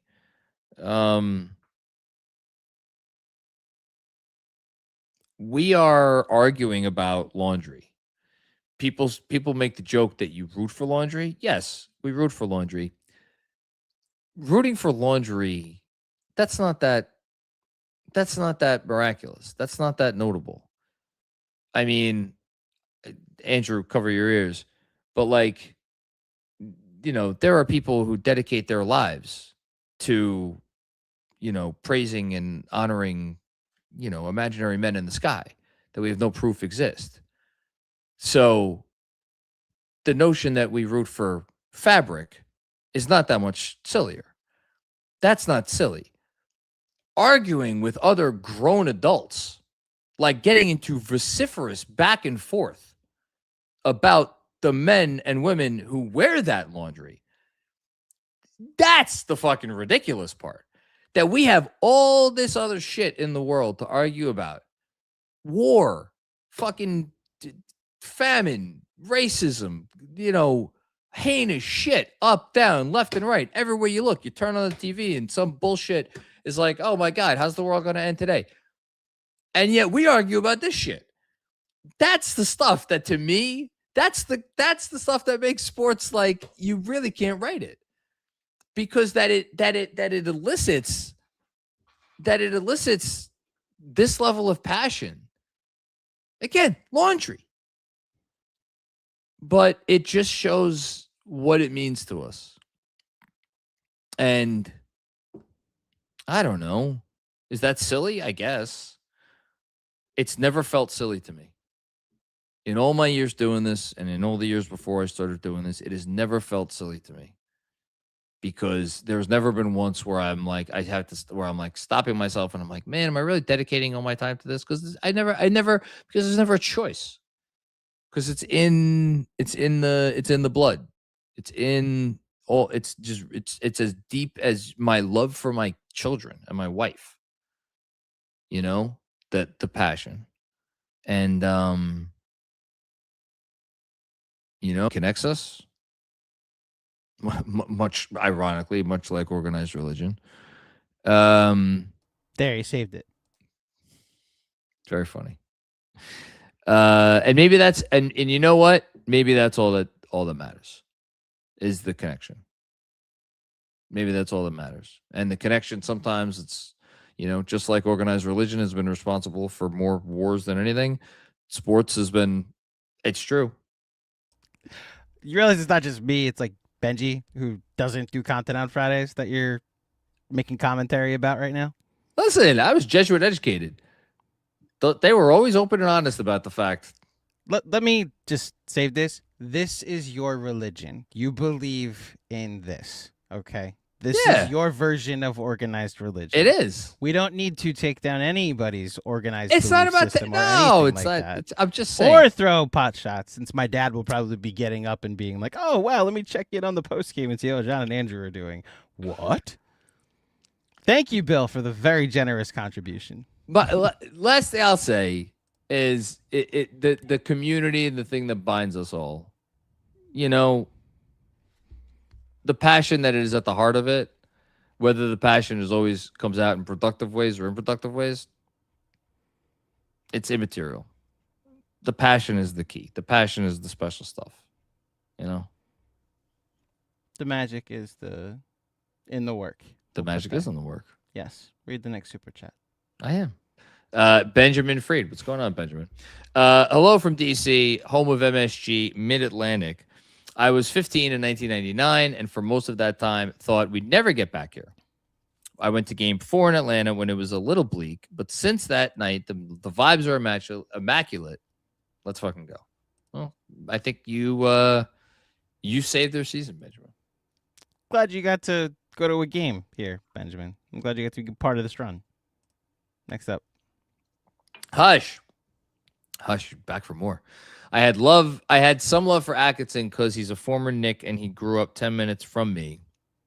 He's a former Knick? Not Knick player. He's a former Knick assistant coach. Yeah, that's what he mean. Like, it was in the former Knicks world, yeah.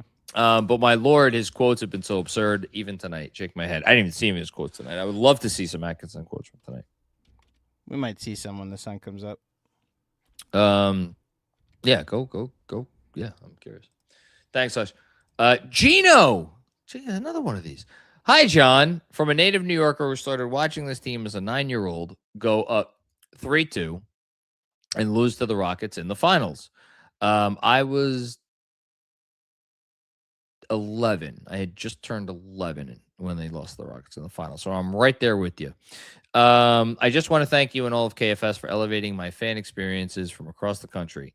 You all do an amazing job. And let's go Knicks. Well, thank you so much. I don't know where you are now. I may have missed that part. But wherever you are, I'm glad you feel like you're right back here at home when you tune into KFS.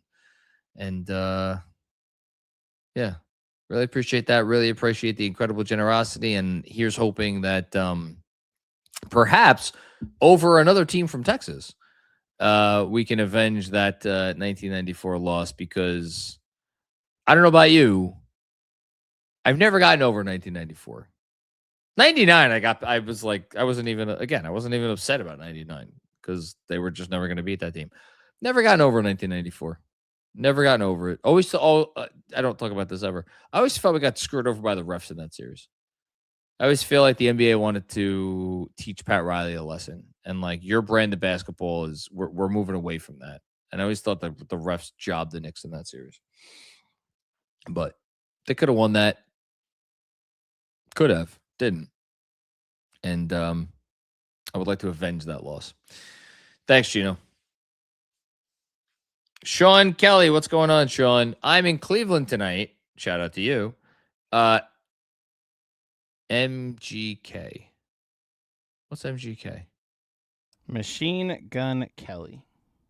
That's a rapper who we talked about earlier. No, just a musician. Oh, maybe a rapper. I don't know. He's irrelevant. Hold on. I get shit for saying taking pot shots and organized religion, and you say Machine Gun Kelly is irrelevant? This is real. Organized religion. It's not real. Never mind. It's very late. My sense of humor disappeared a while ago. Yes, I apologize to all Machine Gun Kelly heads that are offended by what I just said. I apologize. What if I worship at the cross of Machine Gun Kelly, my friend? Do you know who Machine Gun Kelly is? If he walked in my fucking basement right now, I would not know. Does he carry a machine gun? No. So then why is he called Machine Gun Kelly? Kelly? The drummer for Styx in the... Not drummer for Styx. The drummer for a band that was... The band that does the song I'm on my way. Machine Gun Kelly. Home sweet home. Oh, that is not what I expected this gentleman to look like. Yeah, John has just Googled Machine Gun Kelly at 4:30 in the morning. Oh, he's only 36 years old. Believe he dated a Kardashian. Don't quote me on that. He's known professionally as MGK, formerly Machine Gun Kelly. Why did he shorten it? I don't know. Oh, okay. Well, shout out to this gentleman. We in the finals. Let's go Knicks. Thank you, Sean. Thank you, Sean. Thank you, Sean. Thank you. Sean Kelly. I wonder if any relation to Machine Gun Kelly. Maybe that's why he brought up MGK. That's why MGK is lame, because we only acknowledge one Kelly, and that's Sean. Sean not Kelly. Machine Gun Kelly. No Machine Sean Gun Kelly. Look at you. We're very anti automatic firearms here at Knicks Film School. What is happening? Even Flow. What's going on, Even Flow? Still can't believe this. This we are. And how this team has gone about it. 4 more to go. Whatever happens, thanks KFS crew for all the nonstop awesome content. Listen, if the last 10 minutes of your life hasn't been the most awesome content that you've consumed this year, then I don't know what you're doing. Awesome content, knowledge, honesty, and passion you share. You guys rock. Let's go Knicks. I don't know why you're up here shaking your head. The state of delirium that this live stream is entering into is it's a sight to behold. We should. Why doesn't old takes expose it? Clip this? This is the real gems. There here. you go. Or other accounts. Let's start talking about Second Amendment rights and the religious tolerism. Yes. Hold on. That's the Third Amendment. The right to bear arms? No, that's the second one. What's the right to practice religion? Isn't that part of freedom of speech? Or am I getting the Bill of Rights confused with the Ten Commandments? Hold on. The right to practice religion freely is a First Amendment. Yeah. That's the first one? Yeah. It's a First Amendment right. Oh, yeah. First Amendment. There you go. Okay. Yeah. The right angle. Where's the wrong angle is what I want to know. I'm a 33-year-old man who watched every game of the season when Eddie Curry was our top scorer. I have fond memories of that season because you want to talk about Kool-Aid. If you thought any old school KFS heads thought my Frank Ntilikina Kool-Aid was sweet, that ain't shit compared to my Eddie. I wasn't creating content when Eddie Curry was doing his thing, but my Eddie Curry Kool-Aid was, oh boy, that was injected into my veins. Anyway, I could only ever dream my team would make the finals one day. We're finally here. We deserve this. Let's go Knicks. You're damn right.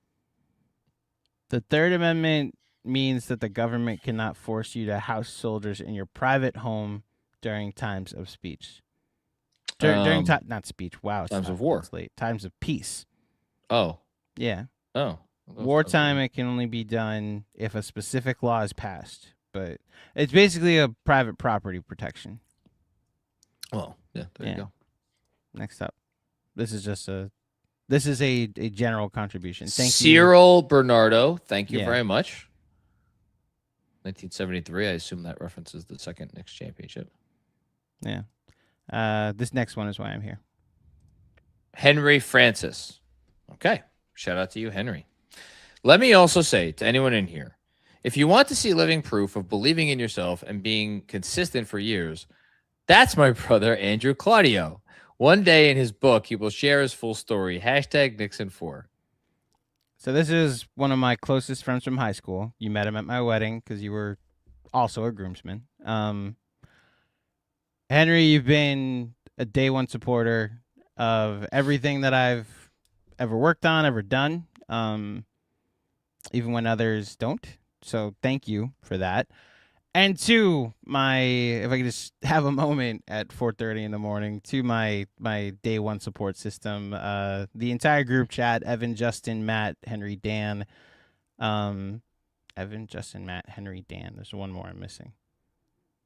John. Duh. There's 2 Johns in my life. You and my buddy John Ortiz. Thank you just for everything you do. And I wouldn't know where I'd be without you morons. So thank you. And Henry, there's another very stupid super chat from him coming later that I'll get to. Okay. I look forward to it. Yeah. Dom, any chance we get to revisit the top 25 this summer? We will be revisiting the top 25 this summer. I don't think Cat over Julius is a hot take anymore. LOL. Or Mitchie over Tyson. Both of those are. It's funny. I don't even think Cat over Julius is it's close at this point. I think it's very clearly Cat over Julius. Awards are great, but playoffs mean something when you talk about the past 25 years. If the Knicks win the title, it's not Cat over Julius. That's the question. It's Cat or Carmelo Anthony.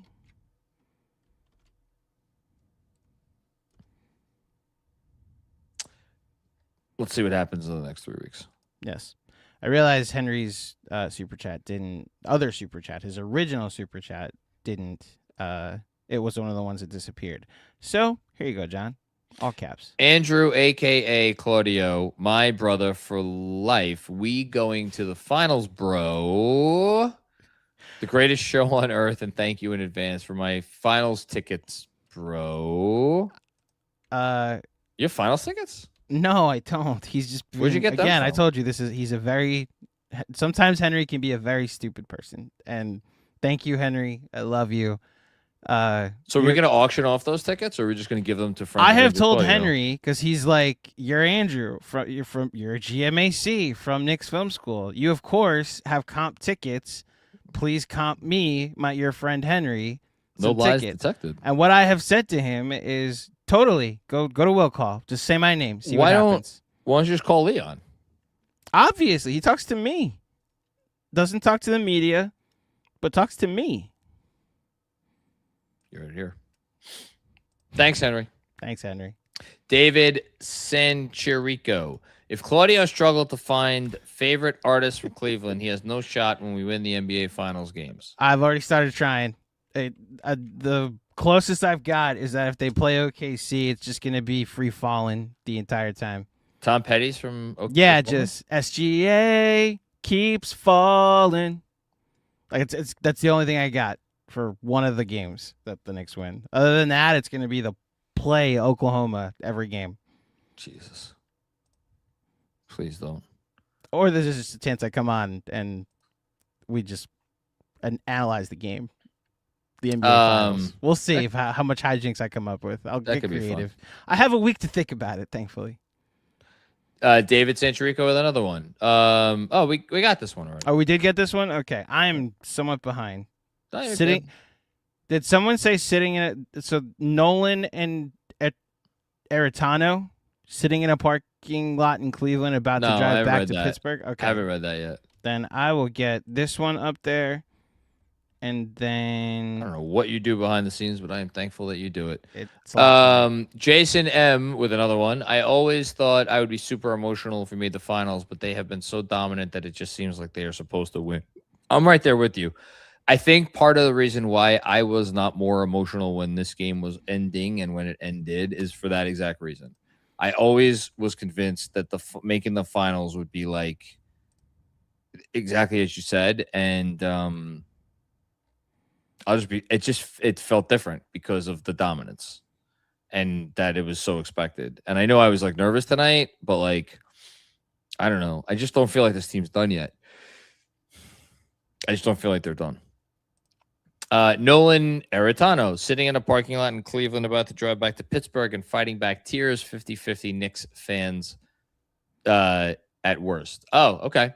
He's saying about the building there you go. He was in with Fred, apparently. So Fred lied to us, is what Nolan is saying. Listen, it's Fred. It's a shame. It is a real shame. Hope your drive was safe or is safe. Indeed. Vontez. What's going on, Vontez? Shout out my Knicks season ticket neighbor, Jeremy. Oh, nice. Love you, man. CJPS, this donation is sponsored by Hitting Knicks minus 24.5. Hell yeah. Good job by you. And here's Nicolas Cage with the avatar. And so it was written the Memorial Day Massacre. I love you were here earlier for the alliteration of Magic City Massacre, Mother's Day Massacre, Memorial Day Massacre. No, I wasn't here for that. No. Well, there you go. There you go. I'll just say this. Nicolas Cage also has another one that says, and God bless this team and God bless KFS. It's a praying hands emoji, salute emoji, champagne popping bottle emoji, and 4 broom emojis. So That's a lot of emojis. Thank you, Nicolas Cage. Thank you, Nicolas Cage. Next up. Brian Valderrama. What's going on, Brian? Best matchup for the Knicks, Wemby or SGA? Let's freaking go Knicks. I'll take Wemby. I'll take Wemby. I'll take Wemby. Feels crazy to say. Does feel crazy. I just give me the Spurs. Next up. Maddie Heads. What's going on, Maddie?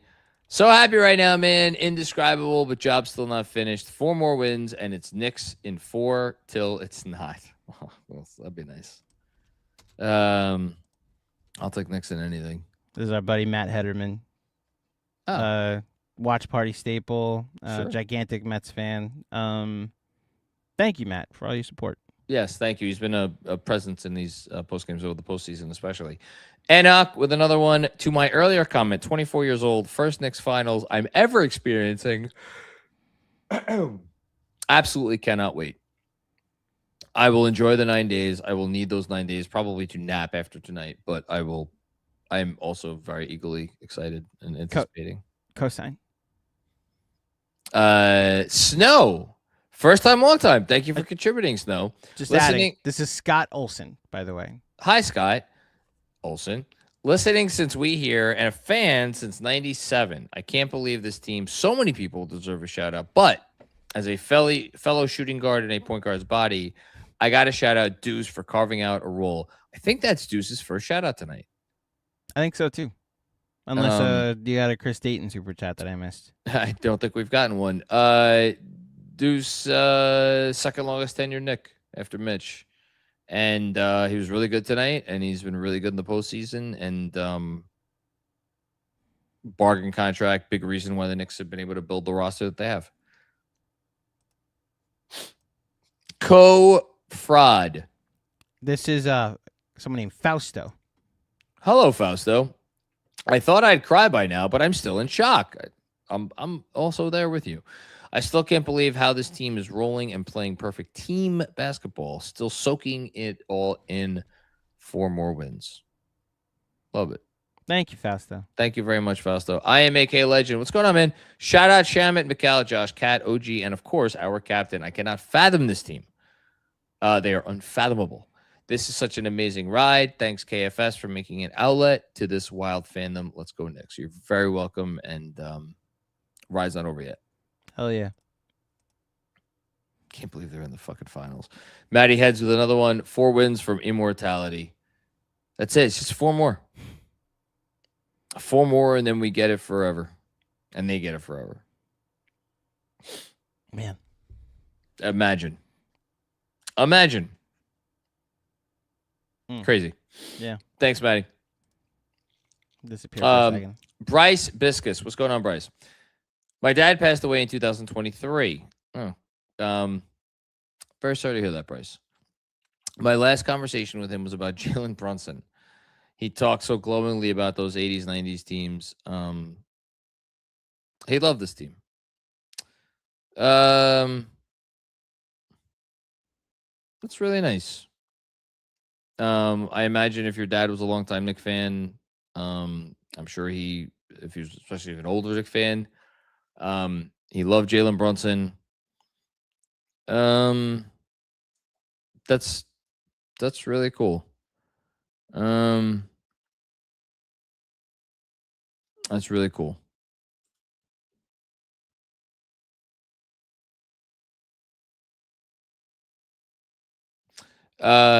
Dom Cappuccini, not only the Knicks are in the finals, they're going to be a beast for some time. You said it like 5 years ago, to go from bad to good is one thing, to go from good to this, well, now. I would love for them to be here for a while, and then good night, Knicks fan.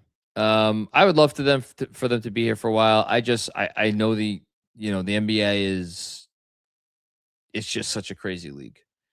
And you never know what's going to happen. So just enjoying this moment. I have not once stopped to think about after this season. I'm just all in on right now. Completely all in on right now.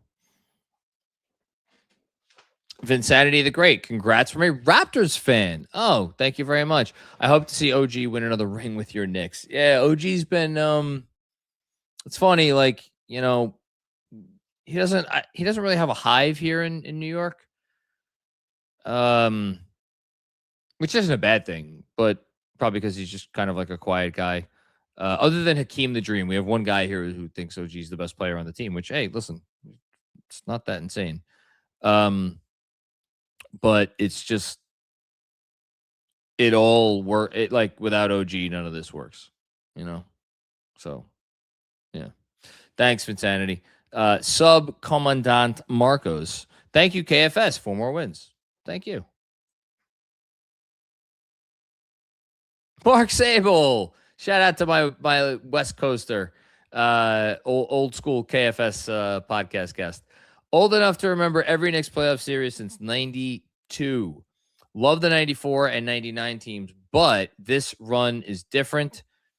They are more businesslike and dominant, but just as fun and, wait for it, hashtag likable. Proud of this team, but greedy for more. Let's freaking go. Dominant, yes. Fun, absolutely. And the irony is, the biggest difference is they are a lot more likable. I'll have to go back and revisit that one at some point. It's a very likable team. Sam, what's going on, Sam? Lou Amundsen, Ricky Lido, Mindaugas Kuzminskas. Oh, goodness. Alexei Shved, Norvel Pell. I remember Norvel. Kevin Seraphin, and don't forget Kevin Seraphin Snake. Jared Jeffries, and so many more. Can't believe how far we've come since I became a fan in 2008. Do you want to know what's even crazier than that? Like, you just threw in Jared Jeffries amongst that list of names.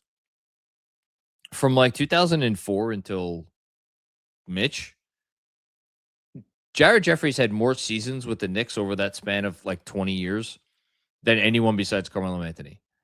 Carmelo Anthony was here for 7 seasons, parts of 7 seasons. Jared Jeffries was here for, I believe, parts of 6 seasons. No one else was more than 5. So, like, in terms of like lineage and like time with the franchise. And then who was like close after Jared Jeffries, and it pains me to say this because I loved this player, like Lance Thomas. It was like 4 seasons or something with them, or 5 seasons, whatever. Like, just it was a highway rest stop for 20 plus years. This franchise, it's not a place you put down roots. And now we're here. Danishevsky, what's going on, Kev? Thanks, AB. Thanks, Reggie. Thanks, D Rose. Thanks, Taj. Thanks, Obi. Thanks, Dante. Thanks, IQ, my guy. Thanks, RJ. Thanks, Jew. Most of all, thanks, Tibbs. Oh, that's very nice of you. No thanks, Alfred. Doesn't get the love from you, Kev. Only because he was a starter on a really good team. That's the only reason I say that. All seriousness, I am surprised knowing Kevin. No, thank you, Quentin. Oh yeah, the king of the Quentin Grimes. The next Klay Thompson. Yeah, that's interesting from you, Kevin. Thanks, Precious. Forgetting that. Thanks, Precious. Next, you'll like forget that Brett Beatty exists. Thanks, Precious. Thanks, Campaign. Zach Horowitz, what's going on, Zach? Damn, finally got to my room down in Washington for work. Changed my flight to catch the game. Rowdy Seattle sports bar with random Knicks and even a Cleveland fan. Shout outs in the airport. This is America's team. America's team, man. That's wild. I think a lot of Americans will root against the Knicks in this finals, but couldn't really give a fuck. Thanks, Zach.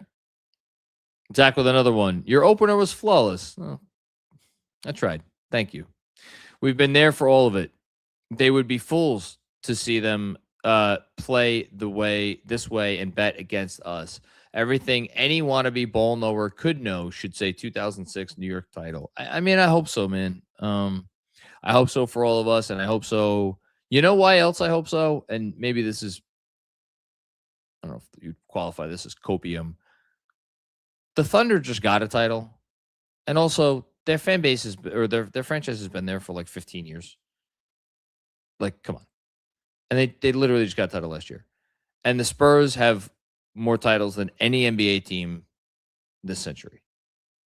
Those two teams don't need a title. They really don't. Wemby's going to get a bunch. He's going to get a bunch. Probably OKC's going to get a bunch more. Like, come on. Give us a break. Thanks, Zach. Juan Torres, another one of these. Yeah, man, thank you so much. I became a fan in high school when I saw Bob McAdoo's first game as a Knick. Shout out to the former MVP, who is still to this day holds the highest career scoring average in Knicks history. Except for 1994, I admit I loved many teams, but never really believed that we could win it all. I do now. And no matter what happens, I'm so appreciative of that.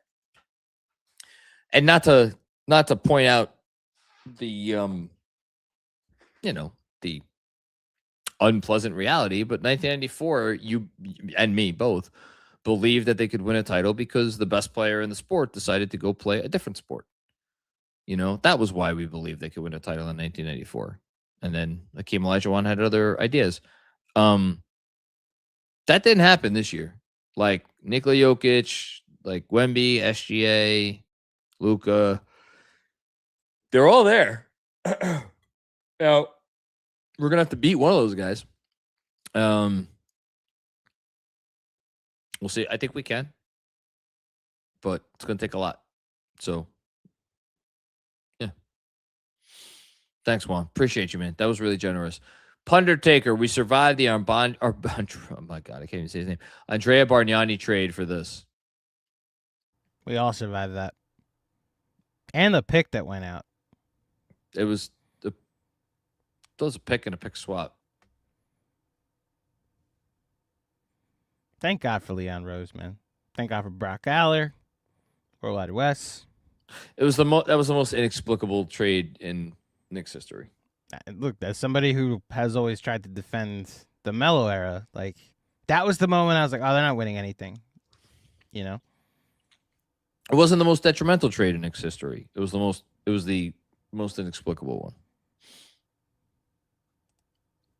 one. The real Uriah. What's going on, the real Uriah? From failed lottery hopes, an owner that wouldn't stay out of the way, jokes of a front office, incapable coaches, laughable rosters, years of incompetence. Our Knicks are in the finals. I can genuinely cry. I love this team, man. You and me both. Thank you, Uriah. Thanks, Uriah. KB in Cancun, too good for the Cavs. Get him a busted Dayton. Shout out Obi Toppin. Man, you know what their punishment should be for the performance they gave in this series, and especially tonight. Their punishment should be they should have to stay in Cleveland all offseason. John, I swear that thought that was where the joke was going. I think you nailed it. Yeah. Oh.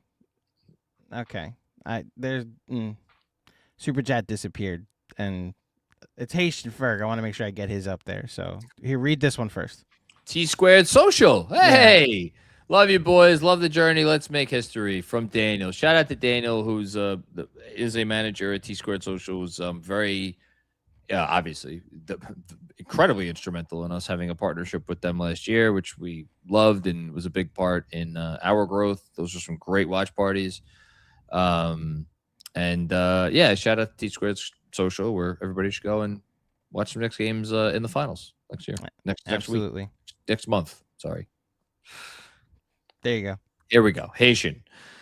My guy. Always been my guy. Like, frighteningly so, to the point where we're just always on the same page. Like my brother from another mother. This is for all those who suffered with us but never got to see it. They're watching from above, and Mamdani can't shut down that party. Let's go Knicks. That's great. That's really good. It's really good. Looking forward to seeing it at Town Hall Haitian. Yes, Town Hall Thursday, by the way, just to say it again. Bulldog basketball promo. I remember this one. To channel my inner Moses Malone, it's going to be faux and faux. Thunder and Spurs, I don't care. Knicks and four, we want all the smoke. Bulldog, if they sweep the finals, I gotta be honest. I'm not mentally prepared for a 15-game winning streak to win an NBA championship. I'm just not. What do we talk about next season? I don't know. What will any post-game show be? Like, oh, they lost to the Magic tonight. Who cares? They won 15 games in a row in an NBA championship. Yeah. We will just spend all next season talking about the playoffs. I don't know. Let's Knicks in 7. Yeah. Fine. I'll take honestly, please, Knicks in 7. Knicks in 9. That way it's a more interesting finals than like they won 15 games in. I don't know how our operation continues. Listen, we'll figure it out. Yeah. Thank you, Bulldog. EB the Lizard King. Macri, you have the talent, work ethic, passion, and the sort of high character that is impossible not to admire and easy to root for. I think a lot of fucking people would disagree with you, but thank you. Much like these Knicks, that's why we shower you with super chats. We want to see you succeed. My Lord. The check's in the mail, AB. Well, no, the super chat's on the screen. You didn't have to send a check.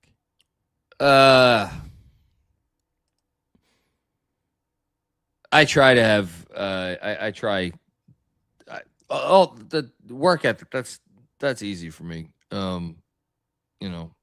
Maintaining some modicum of character is something I try to do, and I don't always succeed at.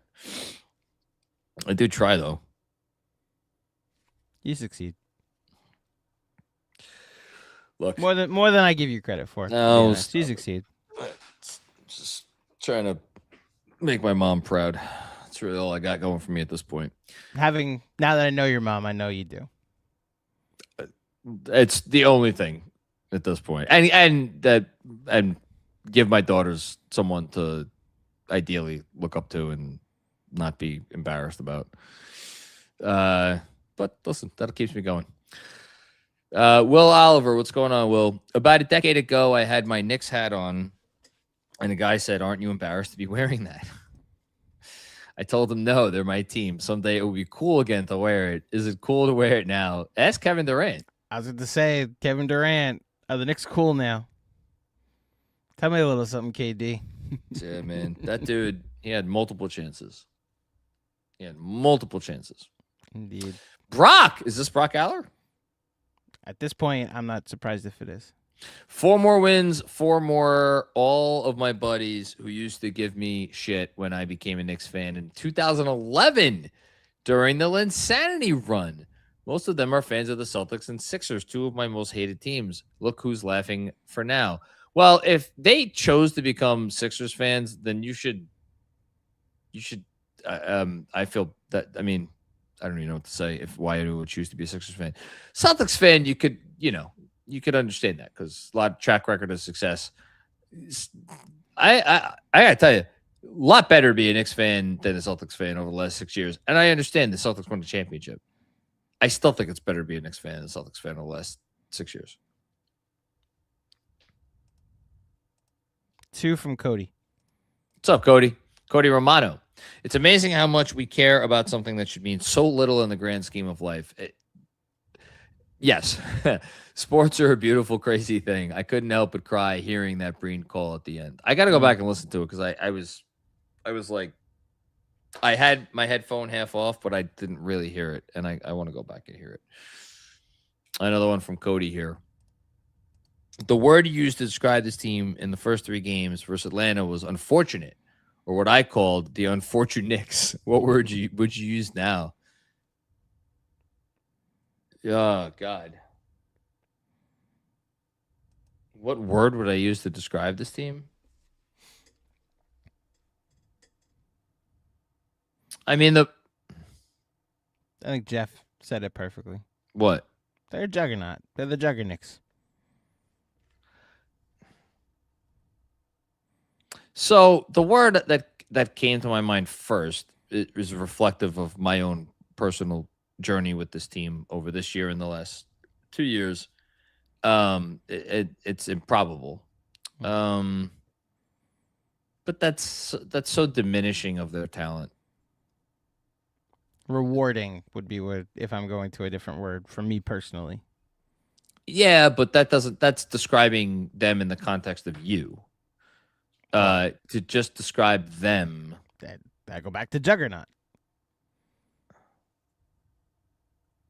I'm gonna have to think about that one, Cody. I don't have a great one off the top of my head.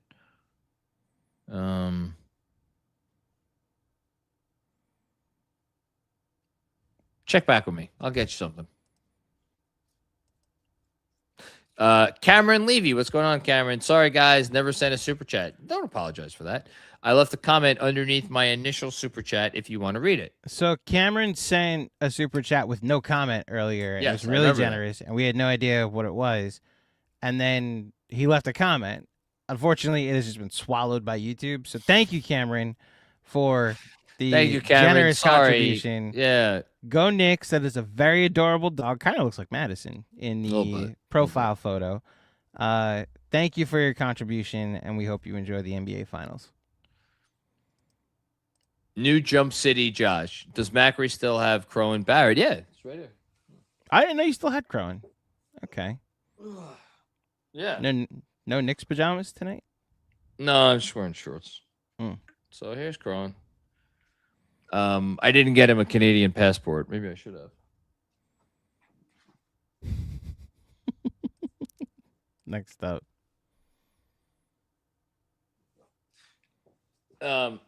Hussu, a 19.8 rating going into the finals. My lord, let's go Knicks. Hey, you know what's great? I don't have to look up whether it's the highest of all time because I know it is of any team going into the finals, and it's not close. Indeed it is. I'm going to step off for this one so you can have the floor. Nav, what's going on? Thank you. This is incredibly generous. Really appreciate it. Have never done a super chat before, but thought it was fitting today. Yesterday, my daughter was born. Today, it's my birthday, and the New York Knicks are going to the NBA fucking finals. What a life. Let's go finish it. God. You guys have no earthly clue what it is like to be me in this chair when I get something like this. You really just don't know. You may think you know, but you don't. It is the coolest job in the world, and one that I am just still baffled that I get to do. Congratulations to you, man. Congratulations on being a girl dad. That is the coolest. Actually, I stand corrected. I'm sorry. I stand corrected. This is the second coolest job in the world. Being a girl dad is the coolest job in the world. I got to go to a barbecue with my girls earlier today. And we were standing outside just playing catch with a basketball. Literally just like I was throwing to, we switched up the order a few times, but it was, one throws to the next, and then back to the original. And just keeping count of how many times we could do it without dropping the ball.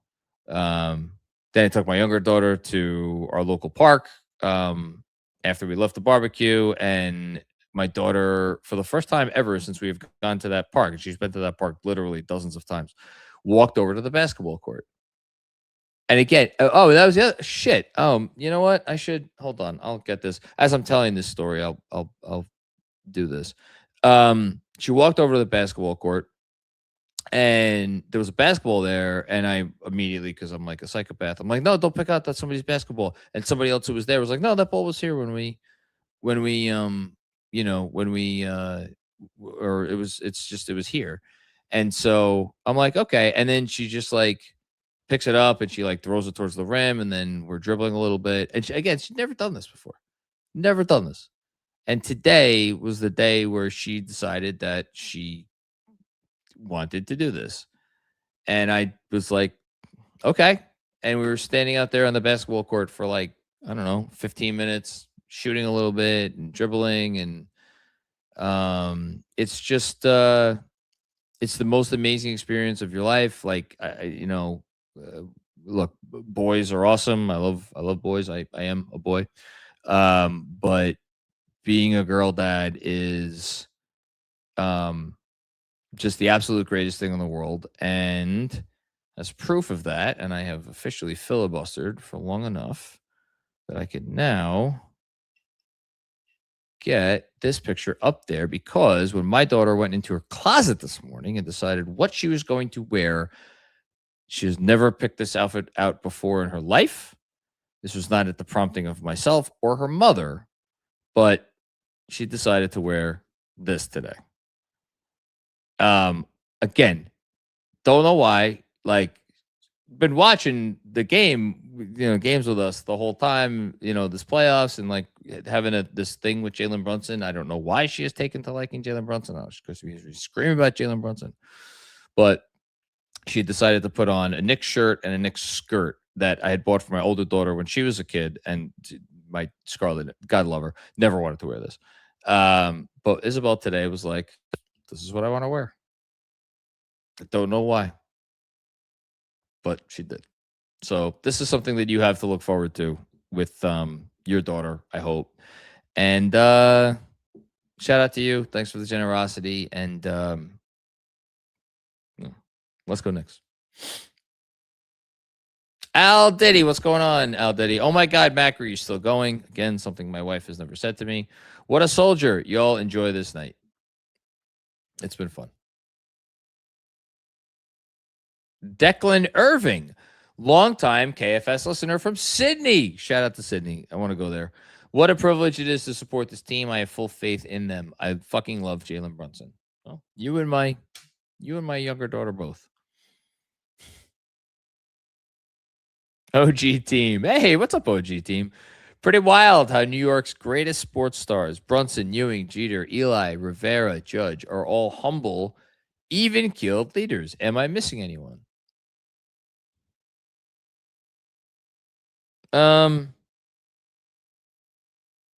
Phil Simms. I don't know. Curtis Martin was really good. He was humble. There's a reason there's no Jet here. Yeah, Bernie's a good one. There's a reason there's no Met here. David Wright. David Wright would qualify if we're doing that. Lindor would qualify if we're doing that. These are winners. You could argue Aaron Judge shouldn't be here, but Aaron Judge is an all-time great, and yeah, it's just really cool. Listen, I've said this before. My connection to Jalen Brunson is, as a baseball fan, I used to watch Yankee fans talk about Derek Jeter in ways that I could never, ever appreciate, because I was like, I mean, he's like a really, really, really good shortstop. One of the greatest shortstops ever. And it's like, no, you don't get it. He's like the leader of this team. And it's like, I actually think you got some pitching, and this A-Rod guy is pretty good. And it's like, no, you don't get it. It's Derek Jeter.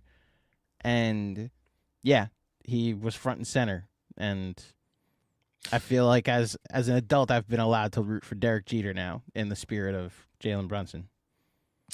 So Derek Jeter finished second in MVP to Joe Mauer. Jalen Brunson has not finished top 2 in MVP yet. He finished second in MVP to Justin Morneau. Oh, I got them confused. Yeah, Mauer won 3 years later in 2009, and it's what probably made him a first ballot Hall of Famer, because he won the Dort Triple Crown, where he finished first in on base, slugging, and OPS that year, cool. And like 6 batting titles or whatever it was. Now it's a baseball segment. Let's do more. Thank you, OG team. That's a shout out to Jalen Brunson. Changed our lives forever. Gene Mark, I am sick after my brain surgery. I have to join to celebrate this with you guys. I am healing. Well, good thing you're healing, right? I hope everything's okay. My goodness. Thank you, Gene. Shout out to you. Shout out to you. I hope everything's okay. One more super chat. Oscar, out of curiosity, are going to the finals at MSG? No, I'll be watching all the games from right here in this chair. And I'll be right here in this chair. And then one from Navy Blue, who is like the most consistent commenter, not named Dirty Dancer, in the live chat, and just has never had his name on screen. So I wanted to put it up there. What's up, Navy Blue? If we win the finals, it's going to go a lot longer than this. LOL. I mean, the sun's not up. Oh, the sun's a little up. Sun's up. Rosina's alarm just went off. So, yeah. And last but not least. This is the last one? El Coriano 11. Is this the longest stream ever? I don't know. Is it? Yes. My wife, Delora, texted me at... Well, longest post game ever. I believe we did a 6+ hour trade deadline or free agency live stream once. Delora texted me at 4:35 a.m., so that was a half an hour ago, and said, I have to run my group in 3 hours. So my wife is a mental health counselor that runs a group on Tuesday mornings remotely from our house, but it means that I have to walk Scarlett. Here's where we end. Your wife was in the chat. Is she in the chat now? Yes. Anyway, hi, hon. So I have to walk Scarlett to school and also drive Isabel to school. But now that I know we don't have a playoff hangover tomorrow, I could come back from doing that and then go to sleep. The question is, do I attempt to write some semblance of a newsletter now? And I think the answer is probably yes, because if I don't write some semblance of a newsletter now, there will be no newsletter that gets written until like tomorrow, like evening or something. The answer is from Mrs. Macri. It's no, as in like no, like no. I believe just the answer is no. I don't even know what that means. Credit to my wife. She so rarely tells me no, which is one of the 1,000 reasons she's such an amazing wife. That I don't even know what this means. Dolores, I'm going to let you handle that one. Last super chat just came in. Jessica Elsner, holy moly, I just woke up for work. Let's go Knicks. Go to bed. Yeah, I mean, sure. No. Yes. I'll do that at some point. Not right now. I have to write a little bit. Oh, no newsletter. No, I have to write the This newsletter. Is from Dolores. No newsletter. No, I have to write the newsletter. If I don't write the... Who else is going to write it? And that concludes the post-game live stream from the night the Knicks clinched a trip to the NBA Finals. I just want to ask a question. There are 49, according to this number that's at the top of the screen, there are still 4,944 people watching. How many of those people do you think fell asleep with their phones on or with their computers on or something? More than half. look, I'll just be totally honest with you. I have no idea how real the Twitter number is, but the thing that will dumbfound me is the 656 on YouTube that are watching. Because that's like you had to go into YouTube, open an app, and you watched for 6 hours with us. I see people in the chat saying, "Oh, see, someone said not me," and so someone's stream is "I'm watching." It said not me, so clearly you're watching. And El Coriano says 80% of people fell asleep. This was a night if you're a Knicks fan that you can't fall asleep. So we were lucky enough to give people a reason to stay up and watch along with us. So you, the trooper, I mean, I pushed buttons over here. A lot of them tonight because YouTube's a bitch, but I guess StreamYard is too. But you know, you as always, man. Job well done. I think I have some dumplings upstairs.